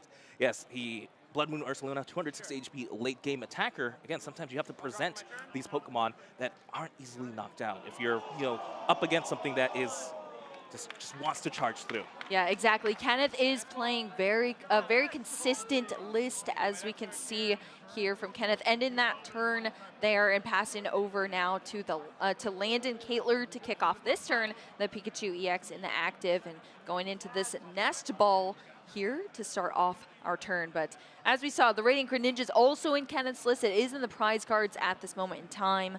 But that is another difference there in the consistency in the list. Kenneth is playing 3 Boss's Orders versus Landon playing 4 Boss's Orders. And then also a couple of changes in there. 2 Iron Hands EX for Landon, but that's not as helpful in this matchup versus the 2 Raikou V for Kenneth. Yeah, again, small changes here, like a little different Pokemon counts, that's for sure. The Radiant Greninja definitely helps out get Pokemon into the discard. Sorry, not Pokemon. Energy into the discard pile. I'm so used to Regidrago V-Star. Not today, Juancho. Yeah. We're here. 2 Miraidons on the board here. Landon's still looking through this list. There was 75 minutes on the clock to start off this finals match between our players, so they have ample amount of time because this is going to go pretty quick, I have a feeling, because they're actually pretty long turns, but they go fast as far as there's not a lot of turns taken between both of our players in these games because it is just back-to-back prize cards flying around between these Miraidon EX players, and it is really important to see who's going second and who's able to get prize cards first as well. That is a big thing to take note of in this matchup. So Landon's definitely trying to set up everything possible here. What are we going to see from Landon looking at the hand, Juancho, and now looking at this tandem unit, bringing out the Raikou V as well as another Miraidon EX that can search out more Pokemon. Are we lined up for a pretty good first turn going second? We're seeing a lot of yellow cards, a lot of electric Pokemon right now, but what I'm missing here is we also kind of need to see maybe an Iron Bundle. With the Nest Ball, we could find that, or we could Squawkabilly. we need a way to gust, right? We need a way to move things out of the active. Iron Hands right now just isn't cutting. The fact that there's also a Magnemite on the bench might be a little bit troublesome just because that's a single prize. That means I have to attack with my Iron Hands if I have to use that Iron Bundle. So ideally, what we need to go for is this. The Miraidon with energy, 2 prizes. We need to take that. That will bring us so far ahead. And as we're going to see here, Electric Generator is 1. Oh, that's it, just 1 here. So it's 1 electric generator for Kenneth and 1 pick off the electric generator for Landon as well. But as we were saying, Moncho, the pressure's on Landon going second here. The first to attack, you want to take as many prize cards as possible to start things off, but also, like you said, Wanjo, taking out the Pokemon that is the threat on the board and the thing that has all the energy attached to it as well. But that Raikou V getting an additional energy. Squawk and Seize here, discarding the hand. That's a fresh 6 cards here for Landon Caitlor. Ooh, fresh 6, but... Are they fresh? We're going to, we do have the boss's orders. I believe I did see a Force Seal Stone as well, so we could go for another electric. Oh no, we can't. Just because we committed here to the Raikou. Raikou is damage cap based on the amount of Pokemon in play. Let me think about it here. Oh, we could use a Force Seal Stone maybe to grab the Stadium. I'm not fleet-footed as well. Yeah, Fleetfoot, get 1 more card. Luminion's good too. We need more Pokemon to play. So right now, based on my count here, I believe we could potentially knock out the Iron Hands as long as we fill up the bench. Well, we had the Force Seal Stone being flipped here. That V-Star, Power Star, Alchemy searching out any card. And you know what's a pretty good card, Wancho? The winning box. The winning box is what we're calling it now. Secret box here. Discard 3 cards from your hand. Grab a tool, grab an item, grab a supporter, grab a stadium, grab whatever you like from your deck and put it into the secret box. Shake it up, and maybe you can pull out a win. Yeah, okay, I'm doing the math here. Again, Raikou does 20 plus 20 for each bench. So if you have 8 Pokemon on the bench, thanks to something like the Area 0 Under Depths, you're doing 160 plus 20, 160 plus 20, and then Kenneth Gilman here has 3 bench, so 180, 200, 220, 240. Uh-oh. That's bad. Lightning Rondo. Yeah, that's bad for something that is below that HP for sure. Lightning Rondo, such a cool move here, and it's definitely helped out by that Stadium. Landon still going through to select all of these cards. Of course, that Area 0 for the Stadium, the Arven for the supporter off of the secret box, and still going through. We've talked about all of these turns that play the secret box. They just put all of these pieces together to be able to line up these super pivotal turns in these matchups. We see the tool card in the rescue board here and the electric generator for the item card on Landon's side. Oh, definitely. I'm starting to think now, Kenneth Gillen, if he just benched maybe just 2 Pokemon, probably safe, but no. Yeah. Again, just this Raikou is just doing so much damage right now, getting the Raichu as well. Oh, wait, we still need 2 more bench spaces, and both Miraidon EX abilities have been used. Both tandem units have been used here. Is there ways to get more Pokemon? I see an Iron Hands in hand. Electric generator being triggered here. We don't see an energy yet. There's 1. Oh, electric generators are netting us 1 energy each for these players. It's going to go on to this Miraidon EX as Landon points it out here on the bench for that energy. Yeah, I'm thinking, am I missing something here? Is this enough? Is this bench space enough? 7, 140, 160, 180, 200, 220. It's only 1 more, right? That's why. I was like, wait a second, I did something wrong, but no, that's fine. Oh, we do have the boss's orders. Never mind. Yeah, 220. There we go. we're not going after the Iron Hands. Let's go ahead and get rid of the main threat, Miraidon EX, especially with those 2 energies. And just like that, Landon Kettler up 2 prizes, and that's exactly the position you want to be in. 2 prize cards, not only on that Miraidon EX, that's 2 prize cards on the threat of the attacker, 2 prize cards off of the attacker that had 2 energy attached to it. Now those energy are in the discard for potential Magneton plays in the future for Kenneth. But Landon, like we said, the pressure was on for this first turn for Landon. There's a huge board here, but that was just the first turn, and he's first to the prize cards. That's where you want to be in this matchup in a Miraidon mirror here, and now it's over to Kenneth to take things away. The Irida, it's also a difference between these lists. It's the Irida to search out just the item card and a water Pokemon, but as we said, that Radiant Greninja is stuck in the prize cards. Normally would help out so much here for Kenneth to establish some more consistency here, but oh, you know what else is water? The Iron Bundle of Joy. So thin that out of the deck, get that into the hand, and Secret Box away. Now, Landon had the Secret Box. Now we have Kenneth with the Secret Box, gonna discard that Area 0 since there's already a nice one in play there. And maybe it's not as special looking as Can we Kenneth. switch it just so that we have the gold one to play? Yeah, It's the same thing anyway. The pretty one, yes. But yes, those discards to that Secret Box, and we're going to see Secret Box versus Secret Box here between our players as we make these selections on Kenneth's side of the field. Again, it's going to be tough choices here. We need to establish something that can knock out the Raikou, and that's possibly Raikou. But then Raikou gets knocked out by Raikou as well. So, again, it's just because That's these the decks mirror. are very linear, right? And they're both, again, this is the mirror. I'm trying to think if there are any other cute plays maybe we can do. Maybe we can attack with the... I don't think we can attack with the Blood Moon Ursaluna just yet, even if we That one's up bulky, Magnemite. too. That's got a lot of HP on that Blood Moon Ursaluna. Yeah, that would be great. Again, we want to attack with these Pokemon that are a little bit harder to knock out, but really in this mid to early game, you really do have to depend on your faster Pokemon, like the Miraidon, like the Raikou, but man, 200 or 220 HP, really easy to knock out. And yeah, you don't want to give up prizes, especially when you're behind here. Looks like Kenneth is going to be eyeing out the Raikou. Easiest Pokemon to power up here. Has options to just evolve into Magneton, and that essentially treats it as a free retreat. Since you're knocking yourself out, you do have to find a new, or promote a new Pokemon, excuse me.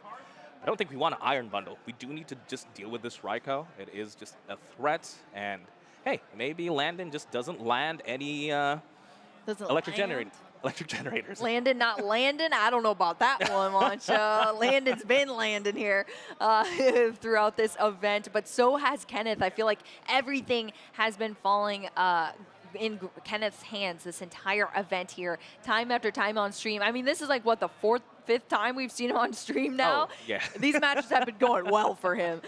This Porous Seal Stone being activated with the Star Alchemy to get any card from your deck. It's going to be that Nest Ball to bring out Pheasantipity, of course, to draw into some additional support here for Kenneth.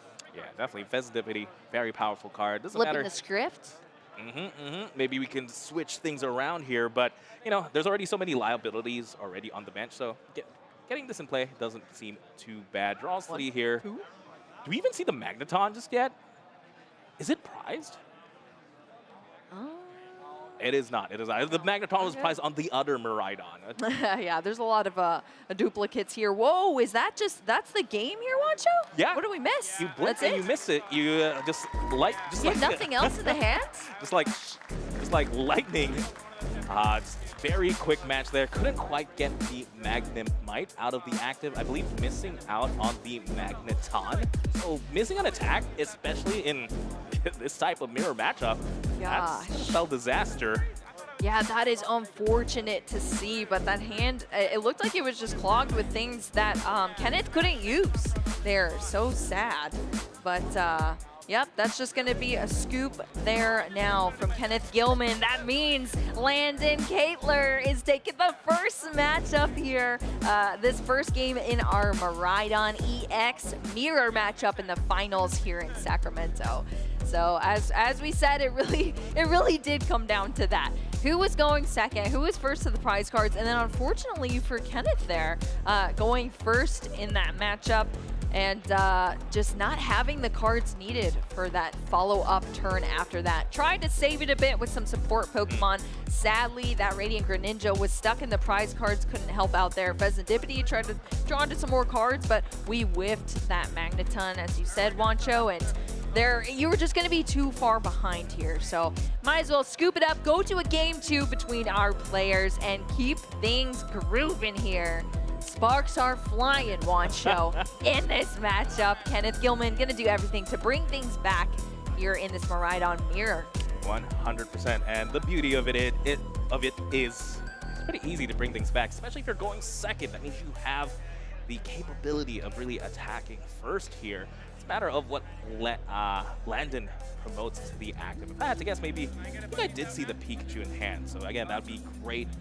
Just try and stop your opponent. Try and force a little bit more resources. But we'll have to see. Game 2 here. Yeah, Kenneth lost that first game, so gets to choose whether to go first or second here now into the second game. And we're going to kick things off here between our players with Landon in this tandem unit. Let's take a look at the prize cards here for both our players. Wow. That is a lot of Pokemon on Landon's side now here. And it's a lot of support Pokemon. The Pheasantipity, the Squawkabilly, that Iron Hand's at the top there, as well as the Magnemite and the Iron Bundle. All the birds just hiding out in the prizes at the moment. Turkey dinner ain't happening today, Wancho. Landon, honestly, just one card off from having a perfect six pies basic prize. Yeah, true. Oh, yeah, it's all basic. Strongest Hisuian heavy ball ever on stream, potentially. You pick it back up and just get another Pokemon out.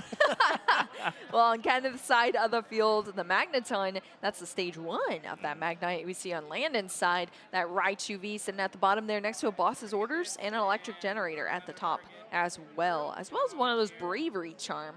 Ooh, this could be scary here. Again, the key to this game is making sure you always have an attacker, because it's very simple to get knockouts here. You're going to be trading blows. And if you have a couple of your energy acceleration methods, like the electric generators or the Magneton, that's already 2. That's 2 of your energy acceleration just out of play for this game. If you can't go attack back to back, you're losing this game. Yeah, you need to keep it consistent. You need to keep up with the pace, because both of these decks are fast and they go quick. So you have to keep it up. Landon here, Miraidon EX still searching out that tandem unit. So looking at the hand, looking back into the deck here, it's going to be that Pikachu EX as well as the Raichu V to start things off on the bench for Landon Caitlor.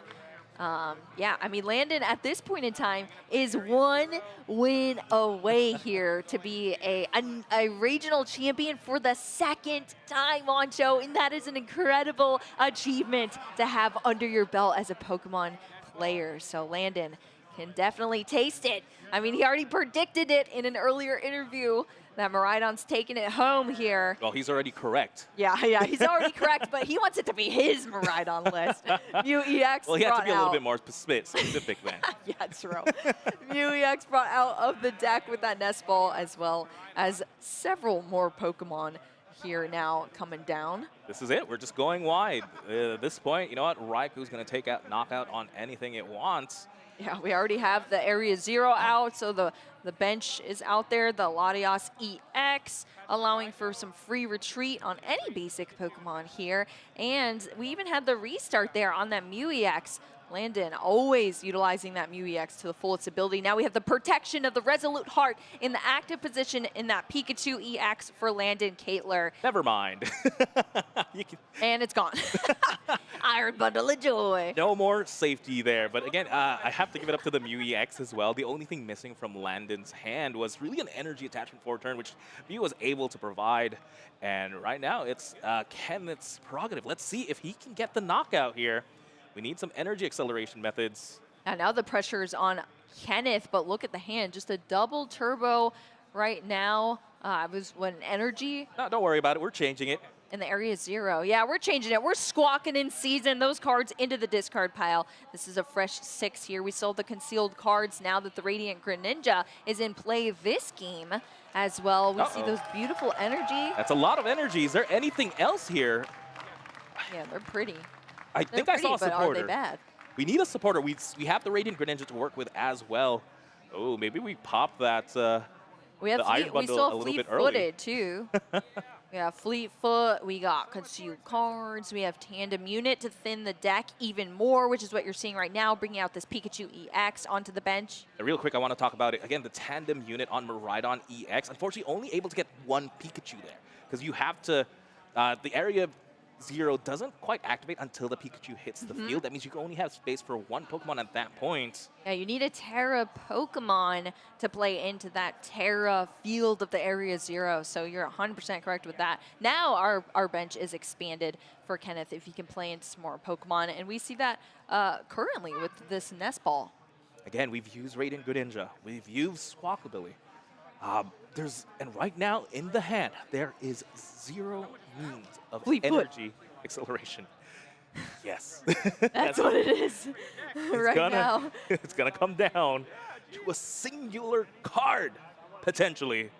Is that really all that we have in the hands? It's just a bunch of energy? There's a bunch of An energy. Iron There's an Hand? Iron Hands. Oh, no. The most important fleet-footed of the... Fleet-footed here, just drawing one to the hand. It's a Super Rod. Oh, no. Oh, no, and it's a Blood Moon or Saluna. Yeah, it's just 2 Pokemon and a bunch of energy in the hand here right now for Kenneth. Yeah, again, I think popping that Iron Bundle a little bit too early because you haven't guaranteed the attack yet. Yeah, that's true.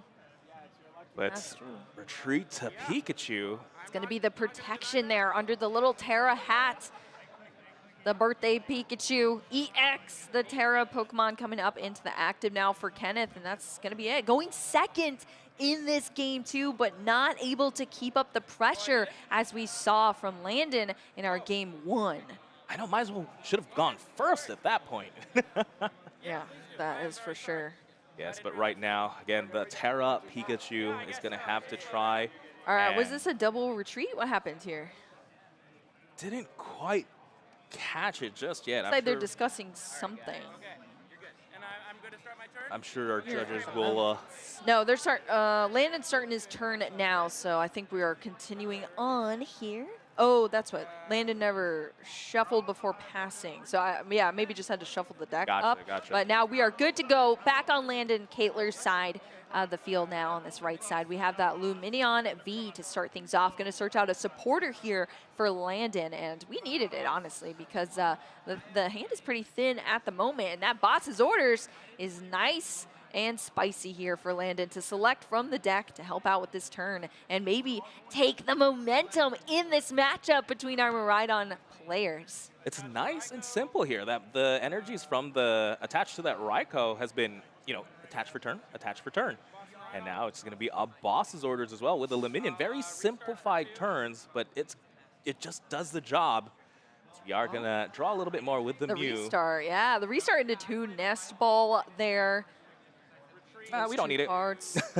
The free retreat, thanks to that Latios EX helping out on the bench there, retreating those basic Pokemon. Raikou V gets that fleet-footed ability as well to draw into an additional card here now for Landon. I believe it was, a rescue board, and that's it. That's the knockout here. Raikou V boosted up enough in its move for Landon Caitler to take the knockout on that Miraidon. We are seeing it play out just like our game 1. Landon leading in the prize cards once again. Kenneth for the top deck here. What'd you see, Wancho? The top deck was just another lightning energy, but luckily we do have the Radiant Greninja to fix that a little bit. Drew 2 cards, drew into a supporter card. We have the Irida.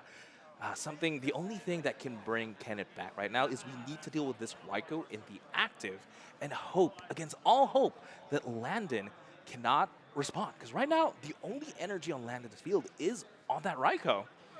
But again, electric generators could come from anywhere. Yes, they can. There's a couple energy in the hands as well for Kenneth, but there's a lot in this deck to supply all of those electric Pokemon. Electric generator. I've said electric way too many times in a row. Kenneth, can we hit some energy off this generator? Top 5 cards. We sure can. 2 lightning energy are going to be attached to the board, the bench here for Kenneth Gelman. 2 lightning energy, and that's 2 he needs to attack with the Raikou. Love that the crowd just goes wild for these electric generators. Kenneth has a support group out there, I'm sure, rooting for him in this finals match. Kenneth making a name for himself on this stage, and Landon trying to take down another regional championship. It's a great story for both of our players. Fleet-footed, can you bring us another great story? Ooh, the Boss's Orders to the hand here for Kenneth. Boss's Orders could be big eventually. It looks like... Yeah, we already played supporter this turn in the Irida. Looks like the attachment for a turn is going to go into the Blood Moon Ursaluna. I actually don't mind that. That might be the best place for it at the moment, even if it isn't a Lightning Pokemon, because right now there's no better choice. I don't think Mew would need it. I don't think Pikachu does, but right now, just Lightning Rondo takes 2, ties it up.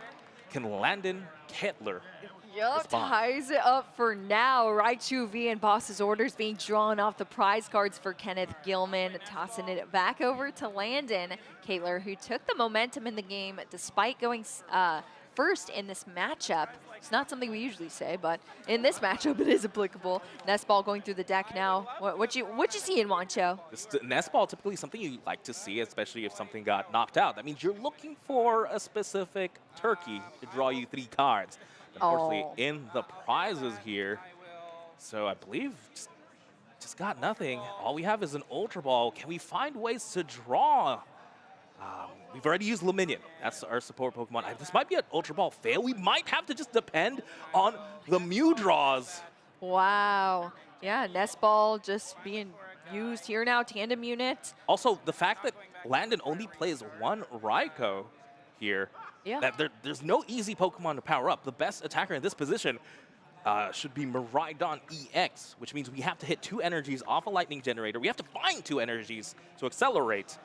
Is this Kenneth's window of opportunity? That's scary. We have 1 in the hand here that we can thin out of the hand to be able to restart for more of the rescue board. This is a restart for 3 cards here for Landon. Arvin and Electric Generator plays it right away. That's 1.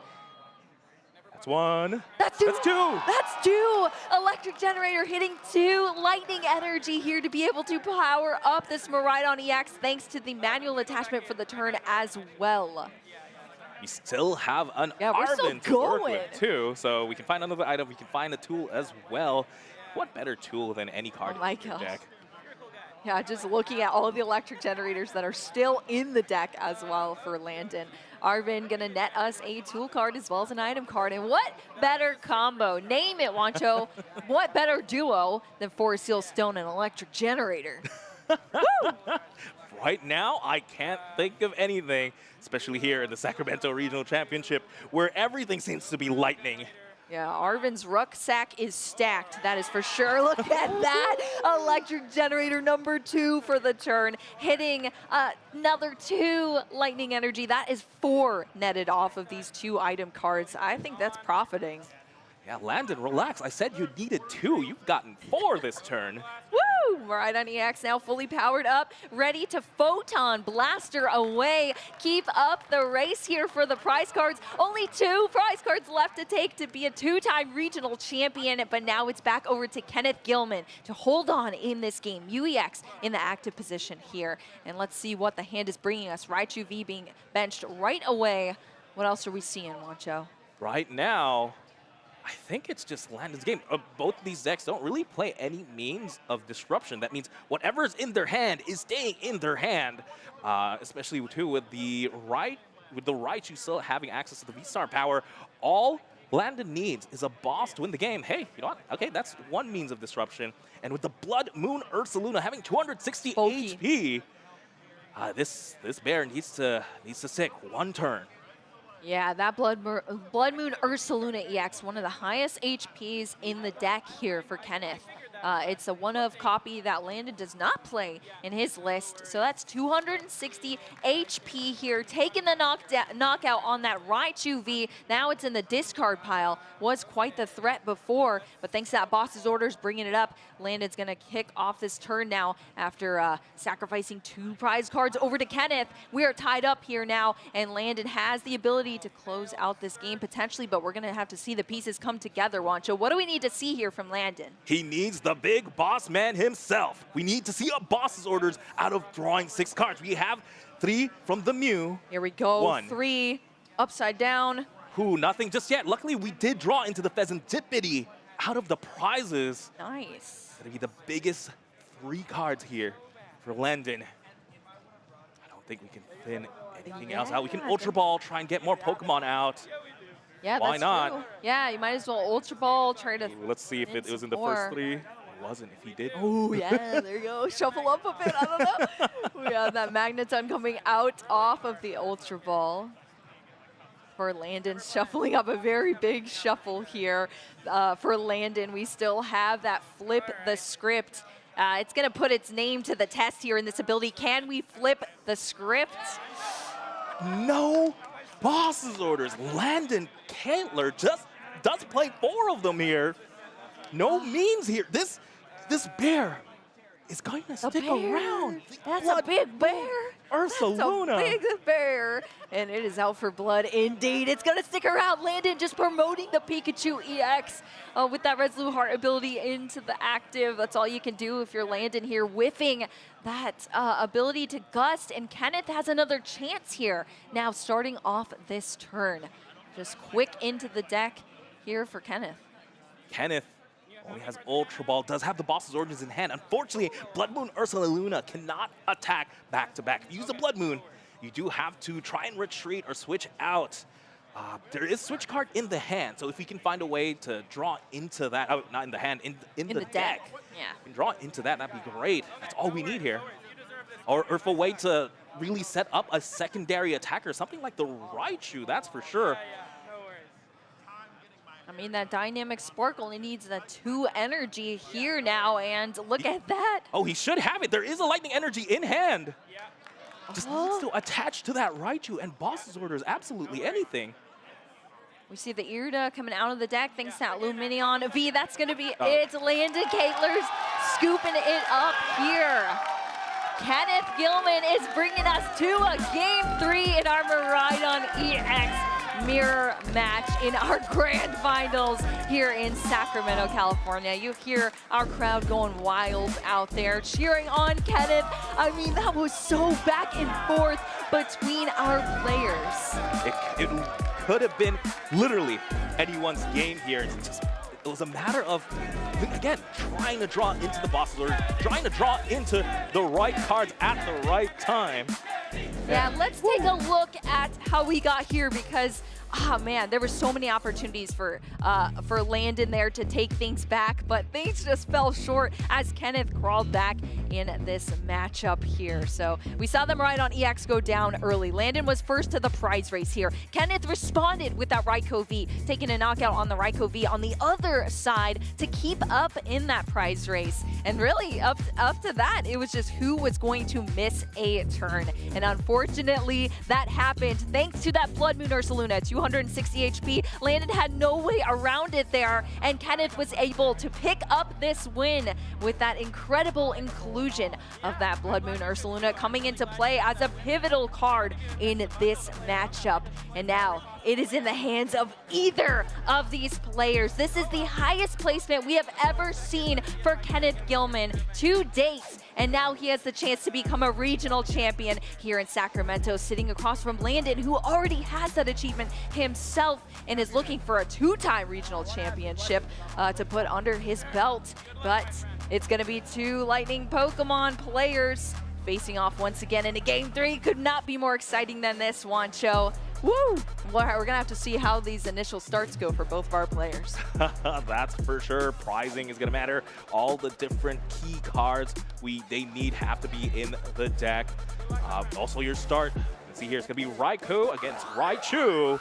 We have a Game 3. Let's hear it from our crowd for both of these players. They have been playing incredibly this entire time, but we need to take it home once more for one of these players. We're going to have Kenneth starting out with that fleet-footed, bringing out this Magnemite onto the bench to start out and attaching, and we have a lot of energy in the hand. A lot of energy surprises as well to Nest Ball, Electric Generator. Those could be key. The prize Magneton on Landon's side and the Luminion V. These could be big, especially the boss's orders as well. Right now, looking at the board, though, single prize Magnemite in the active. That means Landon has the potential to take the first 2 prizes of the game if he can put together an Iron Hands EX. And that's not the hardest thing for these decks. Yeah, those are kind of awkward prizes a little bit for both of our players, but we'll have to see how those cards come into play in the rest of this matchup. the pressure's on Landon here, going second to be able to take the momentum of the game. And tandem units, great way to start that out. I already saw quite a bit of Pokemon, I think, in the hand already for Landon. We'll have to take a look to see what we're starting with there. But the Raichu V is currently in the active position here. That shouldn't be too difficult to switch out of, as I saw the Latias EX already in the hand for Landon Caitlor. That's for sure. I have to give it advantage here definitely to Landon, just because he is going second, but also because his Miraidon deck actually found the Miraidon on the first turn. It's doing it. This is a great way to, again, just really set up your board. This is how you're going to find your lightning Pokemon, while, again, Kenneth just couldn't get anything. Does have the Raikou, does have Blood Moon, Ursaluna. You want to find those Miraidons. Even had to pay the retreat cost there. Didn't have Latias EX, so actually no energy on board for Kenneth. If anything, that would have been the advantage of going first. You get the first energy attachment. But just like that. It's cool. Let's just hit some generators later. It's fine. We're okay here. We'll have to see how that plays out for Kenneth. But Landon benching this Pikachu EX. That's going to unlock that Area 0 if we can see it go down this turn, because we have a lot more Pokemon in place. There's a Nest Ball, there's an Iron Hands, there's a Latias in the hand at the moment here for Landon. But we're first going to go into the deck off this Nest Ball, as we see. Nest Ball could find something like the Squawk ability, maybe just get a fresh new hand after this. Yeah, that might be the case. I don't see anything else really going on in the hand. Yeah, that's another thing. That's another thing Kenneth missed on his first turn, just being able to just get a Nest Ball, really, either get the Miraidon or that Squawk. Yeah. But getting the Landon with the Latias as well means we do have free retreat. There's still one bench space open technically. Right now, yeah. Could still bench the Iron Hands EX. We're going to have to see. Yeah, you could bench it, you could toss it away, and wait to see what you get, maybe from Squawking in Season. I think there's also an Ultra Ball, I'm pretty sure still in the hand. That could be utilized from Landon, but we're shuffling right now, so. Do you see any generators? I do maybe see there was one. No, there is an Ultra Ball. Oh, we're going to hit the generator first. That's one energy. Ooh, that's two energy. That's what you want to see here as a Miraidon EX player. Electric Generator, just the power behind this deck, that is for sure. A lot of support Pokemon and a lot of support from this Electric Generator. We're going to have two energy off those top 5 cards being accelerated to the field. Where are they going, Wancho? They're definitely going onto this Iron Hands EX. And that just has to be the good best attacker into the Magnemite. And all we need now is either the Forest Seal Stone, an Arven, or even just hard drawing into the double turbo energy. Squawk sees here right now for Landon. I love the upside down cards here. This is 6 fresh cards. I see a secret box. And just like that, that might be the secret to winning this game. Yeah, no, a secret no longer here. Secret box. Once again, Landon is just known for, I feel like this turn, first turn, going second, secret box combo. It's the Landon Caitlor special, that is for sure. Discarding that counter catcher, an Ultra Ball, and a Lightning Energy. And we're seeing the combo wombo here for a Seal Stone to be attached to a V Pokemon. Get any card you want. Area 0, expand your bench, multiply your damage output. Arven for the supporter here to net you even more resources as well. And then top it off with a little more energy potentially for Landon with that Electric Generator. Ooh, talk about abundance here. You know, all he needed was really one card. Like, all he needs is a double turbo. Why not get the Stadium? Why not get the means supporter for next turn? And you know what? Let's accelerate even more energy. I want more. That's what these Miraidon players say.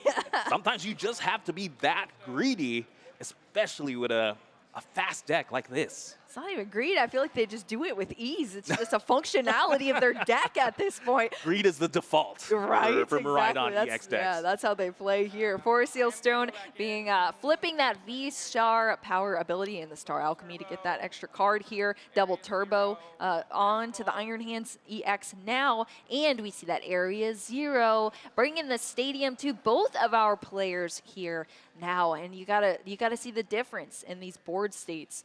Kenneth started things off here, but didn't really have much. I mean, look how many actions Landon has taken on this turn versus Kenneth. All we see is just a single Lightning Energy in the discard, and that is it here. And that's not what you want to see in a Game 3. No, 100%.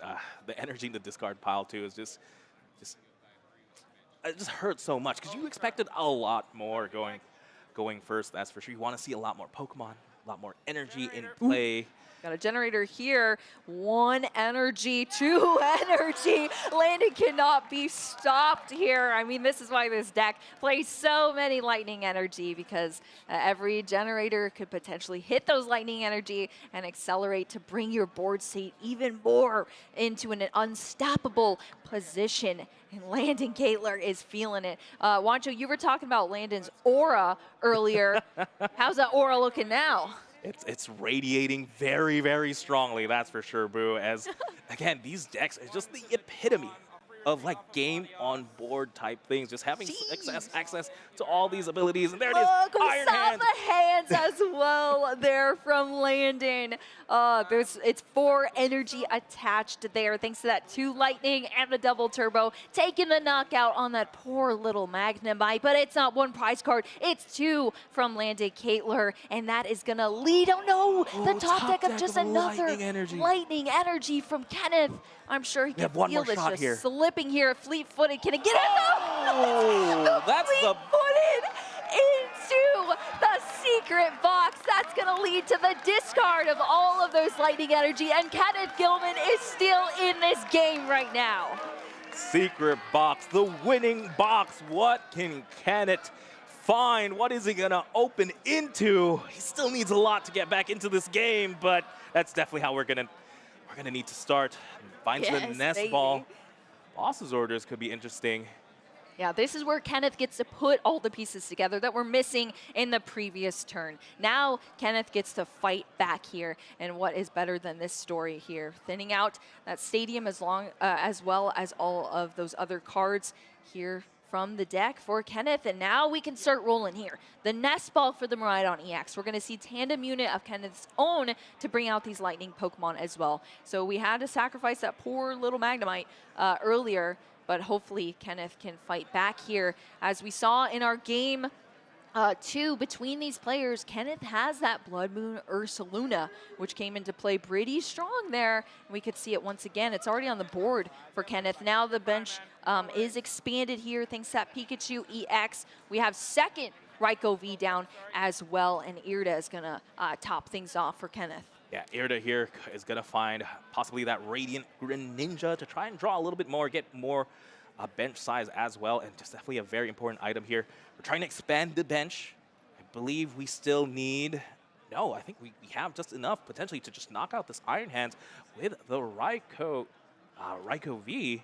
We just want to be as strong as we possibly can here as far as the board state goes for Kenneth. So that Radiant Greninja to support here is pretty huge. We're going to do this electric generator first. Let's see if we can hit some of these lightning energy.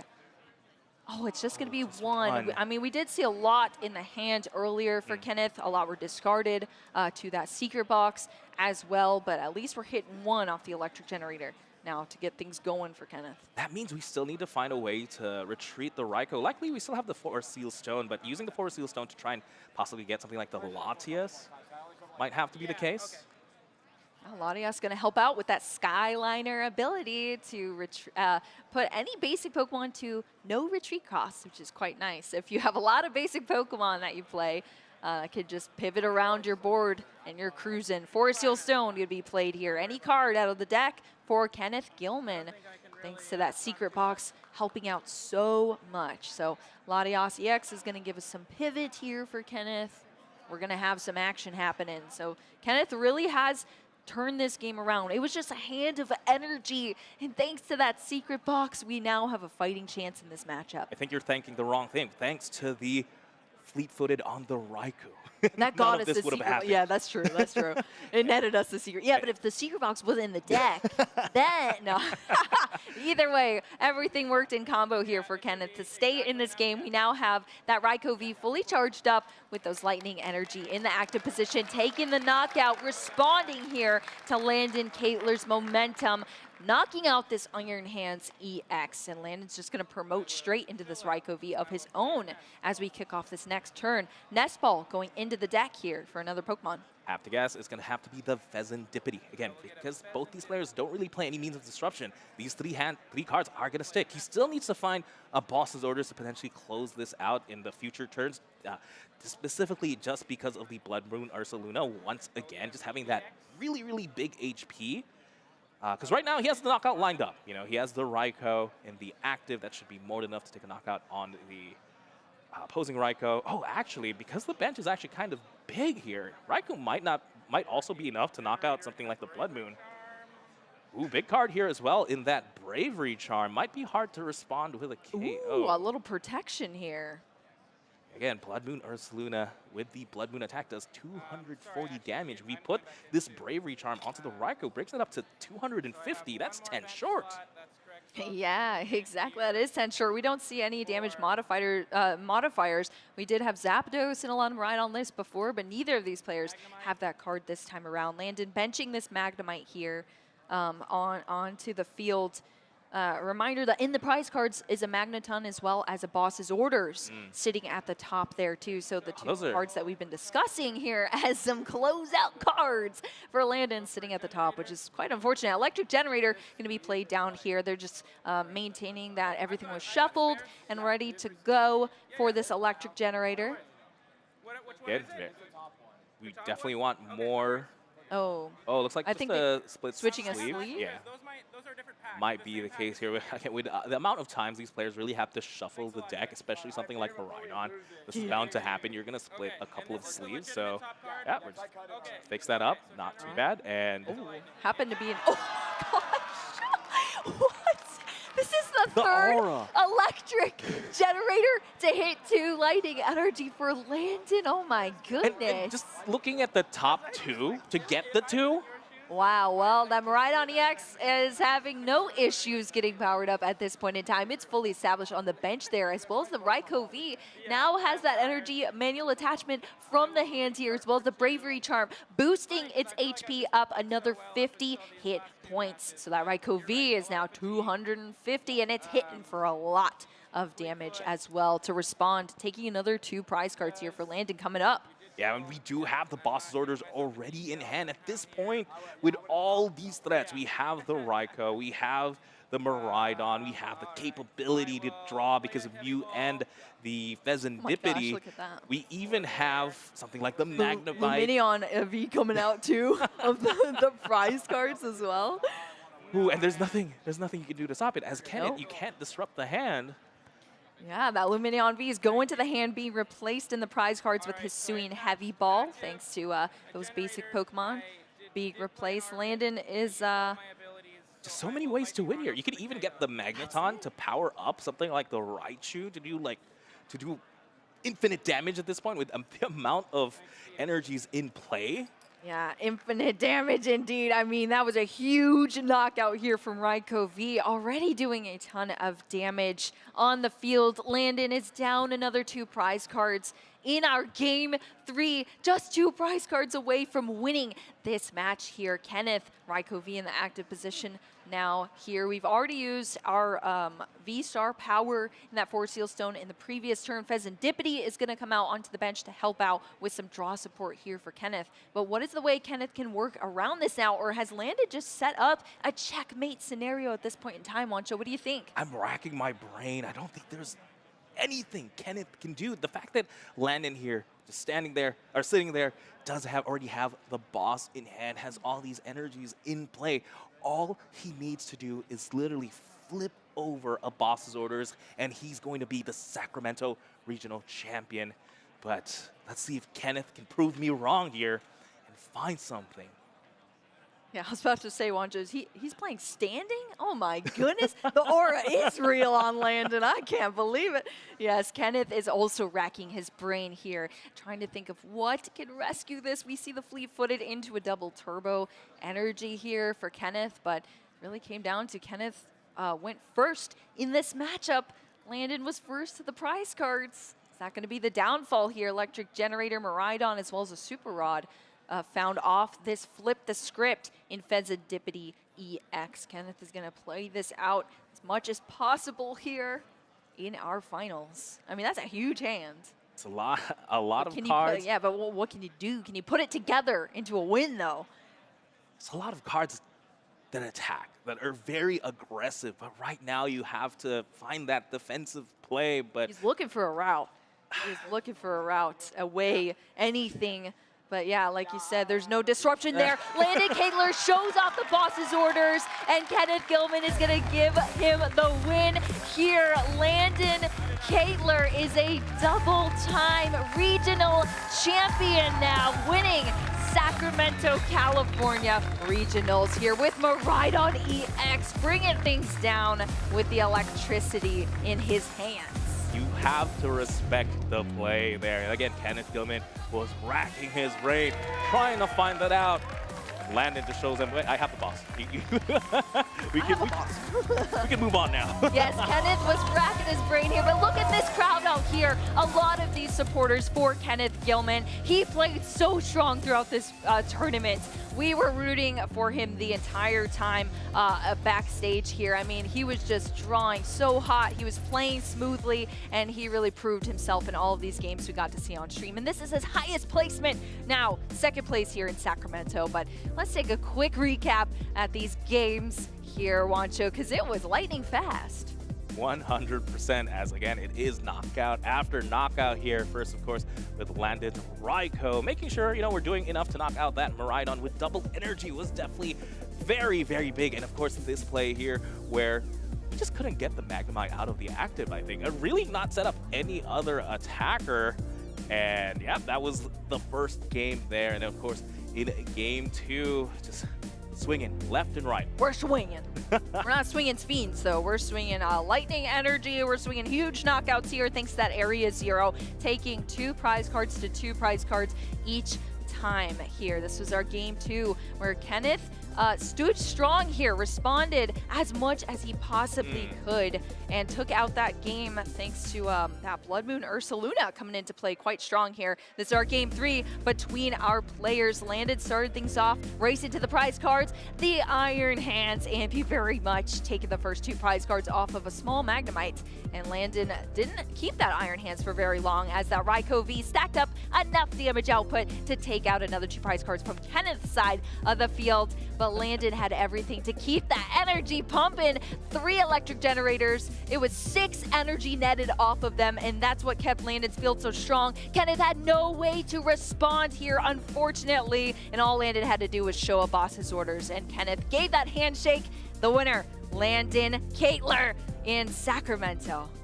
Who a Sacramento regional champion. But again, I have to give it to Kenneth Gilman.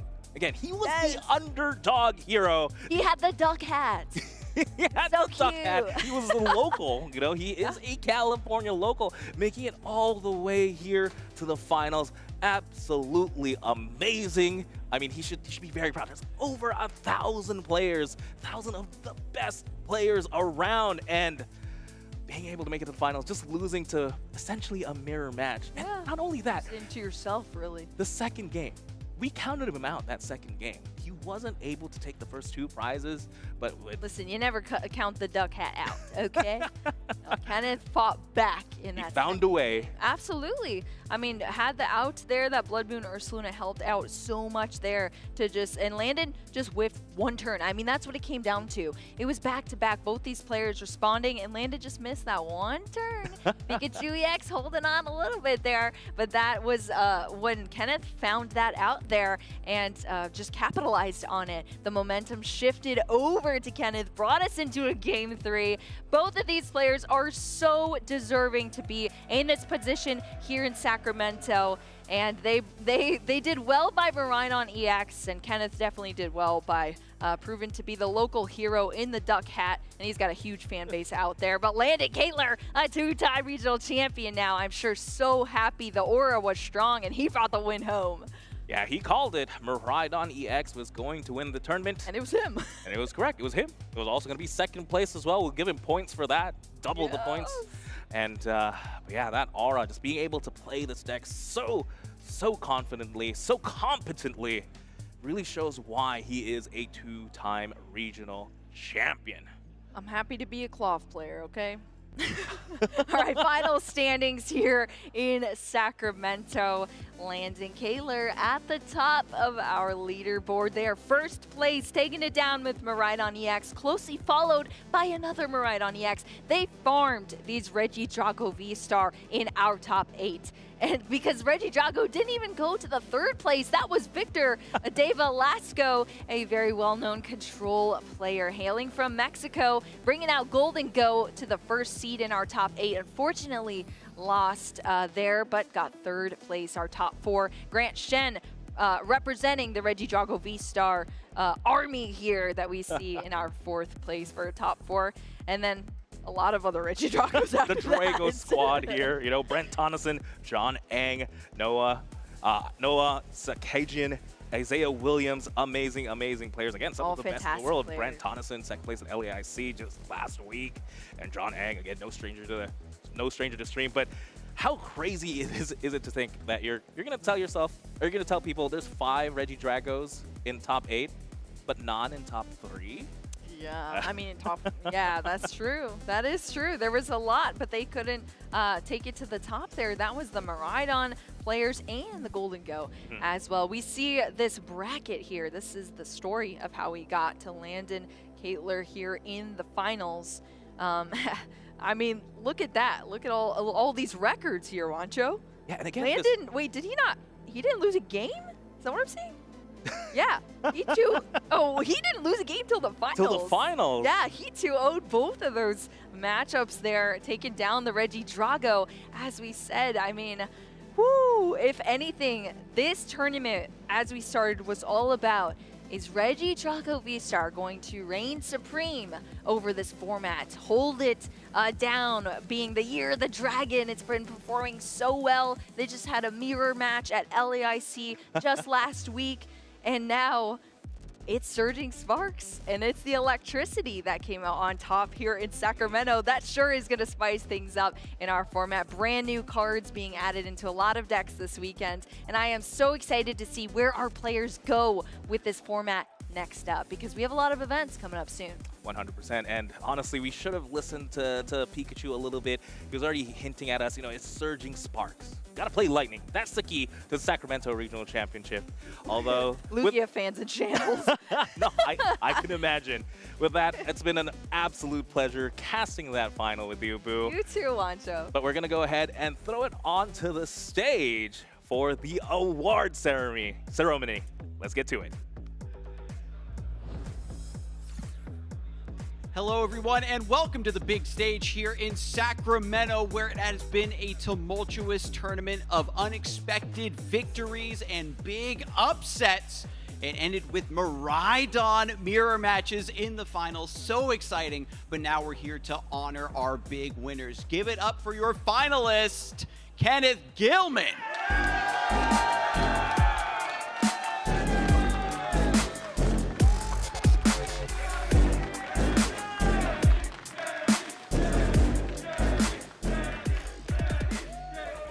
Got a big crowd here rooting for you. They had your back. They love you. Do you have any special words for these folks here supporting you in the crowd? Yeah, thanks for showing up, everybody. Thanks for waiting. I know a lot of you guys out here have work tomorrow. So thank you for sticking around. I appreciate that. And thank you for everybody at home and watching. They're always willing to give their time and energy to support their heroes, just like our folks at home. Do you have any advice for anybody out there in the crowd that wants to play Miraidon and be on this big stage just like you? I would say just pray on your generators. I know it's a hard ask, but it didn't work out for me in finals, but it'll work out for you hopefully. So yeah, that's all I'd say. And being here on the big stage, taking second at the regional, you've got a lot of championship points now under your belt. What's next for you? Going to keep competing? Going to chill for a bit? I know that people want to know where they're going to see you turn up next. Yeah, I'm going to Toronto. Hopefully that's the next one out. You'll see me in day 2, hopefully there. I really like this format, so hopefully I can kind of make a successful run there. Okay, he's going to be making an appearance up there at the next regional. I can't wait to see your next Miraidon performance. Congratulations once again, and go celebrate with the homies over here in the crowd. But it's the moment we've all been waiting for, folks. It's culminated in this moment. This player has just qualified for the World Championships and taken down Sacramento Regionals. Give it up for Landon Kaler.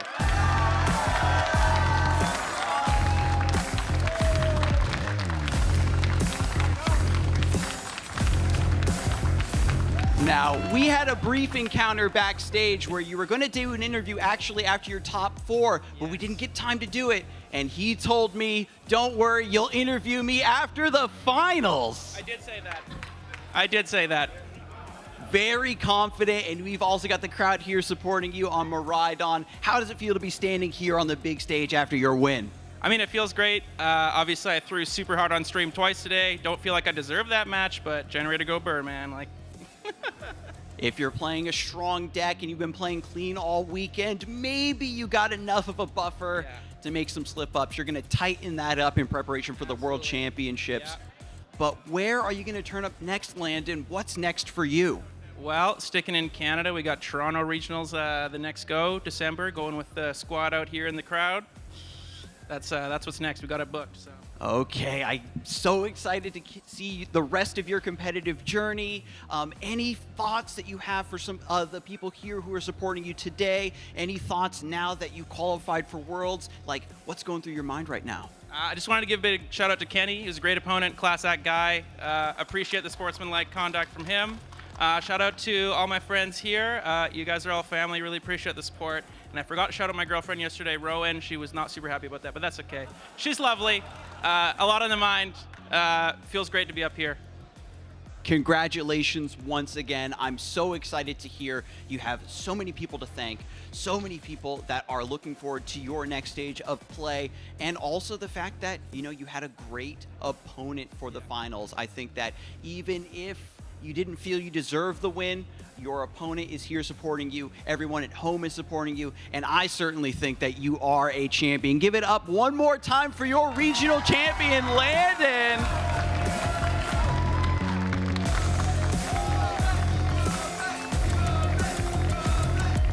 What an event we've had, and coming to the conclusion, we had Miraidon right there in the finals, a mirror match. What are your thoughts, Juancho, on Miraidon for this weekend?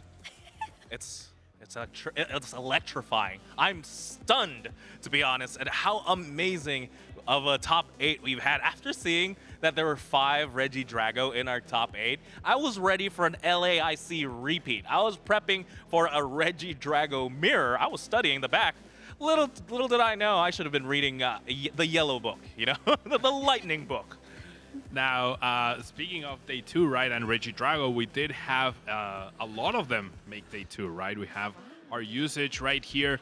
Boo, did this surprise you? Were you surprised that seeing Goldengo and Lost Box make it all the way to day 2 in such high numbers? No, I don't think I was too surprised by that, actually. Lost Box has been performing super well online. So I thought a lot of people were going to bring it out here, add those Pikachus in and take down some games. And then Golden Go, I've been playing it a lot, and I thought it was pretty strong. Honestly, it would have been one of my picks if Juancho hadn't picked it first. So that was pretty cool. Gardevoir also, I'm not very surprised about, too. I thought it was in a pretty good position going into this event. So I wasn't surprised to see that convert, too. I mean, speaking of our picks, let's take a look at what we all were hoping would do well. And of course, we had Skarsig have that Cyrilege and Hydreigon, which we didn't see any Hydreigon this weekend. No, not at all. But I know what we really want to talk about, Pablo, and I'll be the first one to pat you in the back. You know, Pikachu EX, double showing there. Again, very powerful card coming from the set. But I again, just going back to the Hydreigon, I really did want to see that, though. I did, too. Hey, maybe we'll see it in the future. It's one of those cards that maybe just doesn't have enough support for it yet, but hopefully down the line. I mean, to you, too, Juancho. Yeah, the Golden Go, Goldengo. third place there. That was absolutely epic to see. Those flips on the Togekiss were surely thrilling as well. And it's funny because I have Cloth on there. I think there was the same amount of Cloth players as there was Miraidon, actually. So that's kind of funny. The fact that there were any, and a lot of them actually, Yeah, the day 2 was right? very cool. And That's super cool. if they got to face any of the Miraidon players, I would have. I'm pretty sure they're favored. Maybe you're one step ahead of the game. Yeah. Ooh, yeah, we can see Clough succeed if we see Miraidon all of a sudden. That's the Toronto call right there. And speaking of Toronto, right, let's take a look at our next event. Our next North American event will be that Toronto Regional Championship as we close out Sacramento. I'm very excited to see what happens over in the north. 100%. Toronto, beautiful city. I cannot wait to see the competition over there. It's going to be even fiercer now that we have some time to simmer with Surging Sparks. I'm pretty sure we're going to see more interesting decks. Yeah, it's going to be chilly in Toronto, but maybe we can heat things up with the competition for sure to end off the year with an incredible regional championship. I'm really excited to see how this format starts to pan out for us. This was just the beginning of Surging Sparks format. Let's see where it goes. And right after Toronto, we have Stuttgart as well over in Europe. So plenty of action all over the world. November 30th and December 1st. We're going to have our EU friends checking out Surging Sparks for the first time as well. Ooh, I'm excited for them because if it's anything like here in Sacramento, they're in for a treat. Yeah, we have some great deck builders as well in our EU region, so I'm excited to see what they can iron out here for our Surging Sparks meta. Yeah, and they're going to have like that first big surge of decks, right, from this weekend, and they'll be able to perhaps keep an eye on that Miraidon, maybe include a few extra canceling colognes to counter Pikachu EXs, or play even that Clough to really counter things as they happened here. But Regidrago, even though it didn't win, what a dominant performance as well. No, definitely. If you're thinking you have to prepare for Miraidon, you still have to think about the Regidrago, that's for sure. If your deck doesn't work, I guess against both of them at this point, you might be time to think about something else maybe. Like Clough. It's like $10. And now, if you want to keep up with all the action, make sure you are following in all our social media, our YouTube channel, our Twitch channel. That's where you'll get to see all the action unfold. Of course, if you're watching right now, you're very aware, but if you're watching the broadcast back, yeah, make sure you follow so you get those live notifications, and check out pokemon.com/broadcast to make sure you're not missing any of the action. And I think with that, we are done with Sacramento Regionals. Woo! Thank It's you very been a great much one. to everyone in the crowd. Thank you, Boo. Thank you, Juancho. Always a pleasure. And I look forward to Toronto. I can't wait.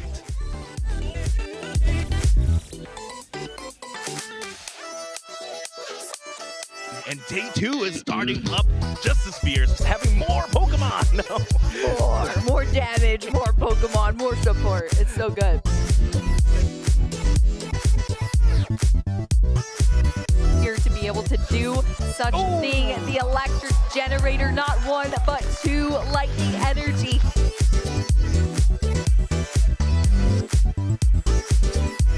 Pablo, and then another electric generator and another double hit. Mamma mia! 2 lightning energies. Now for Landon, I believe it was, I think, a rescue board, and that's it. That's the knockout here, Raikou V. I just hope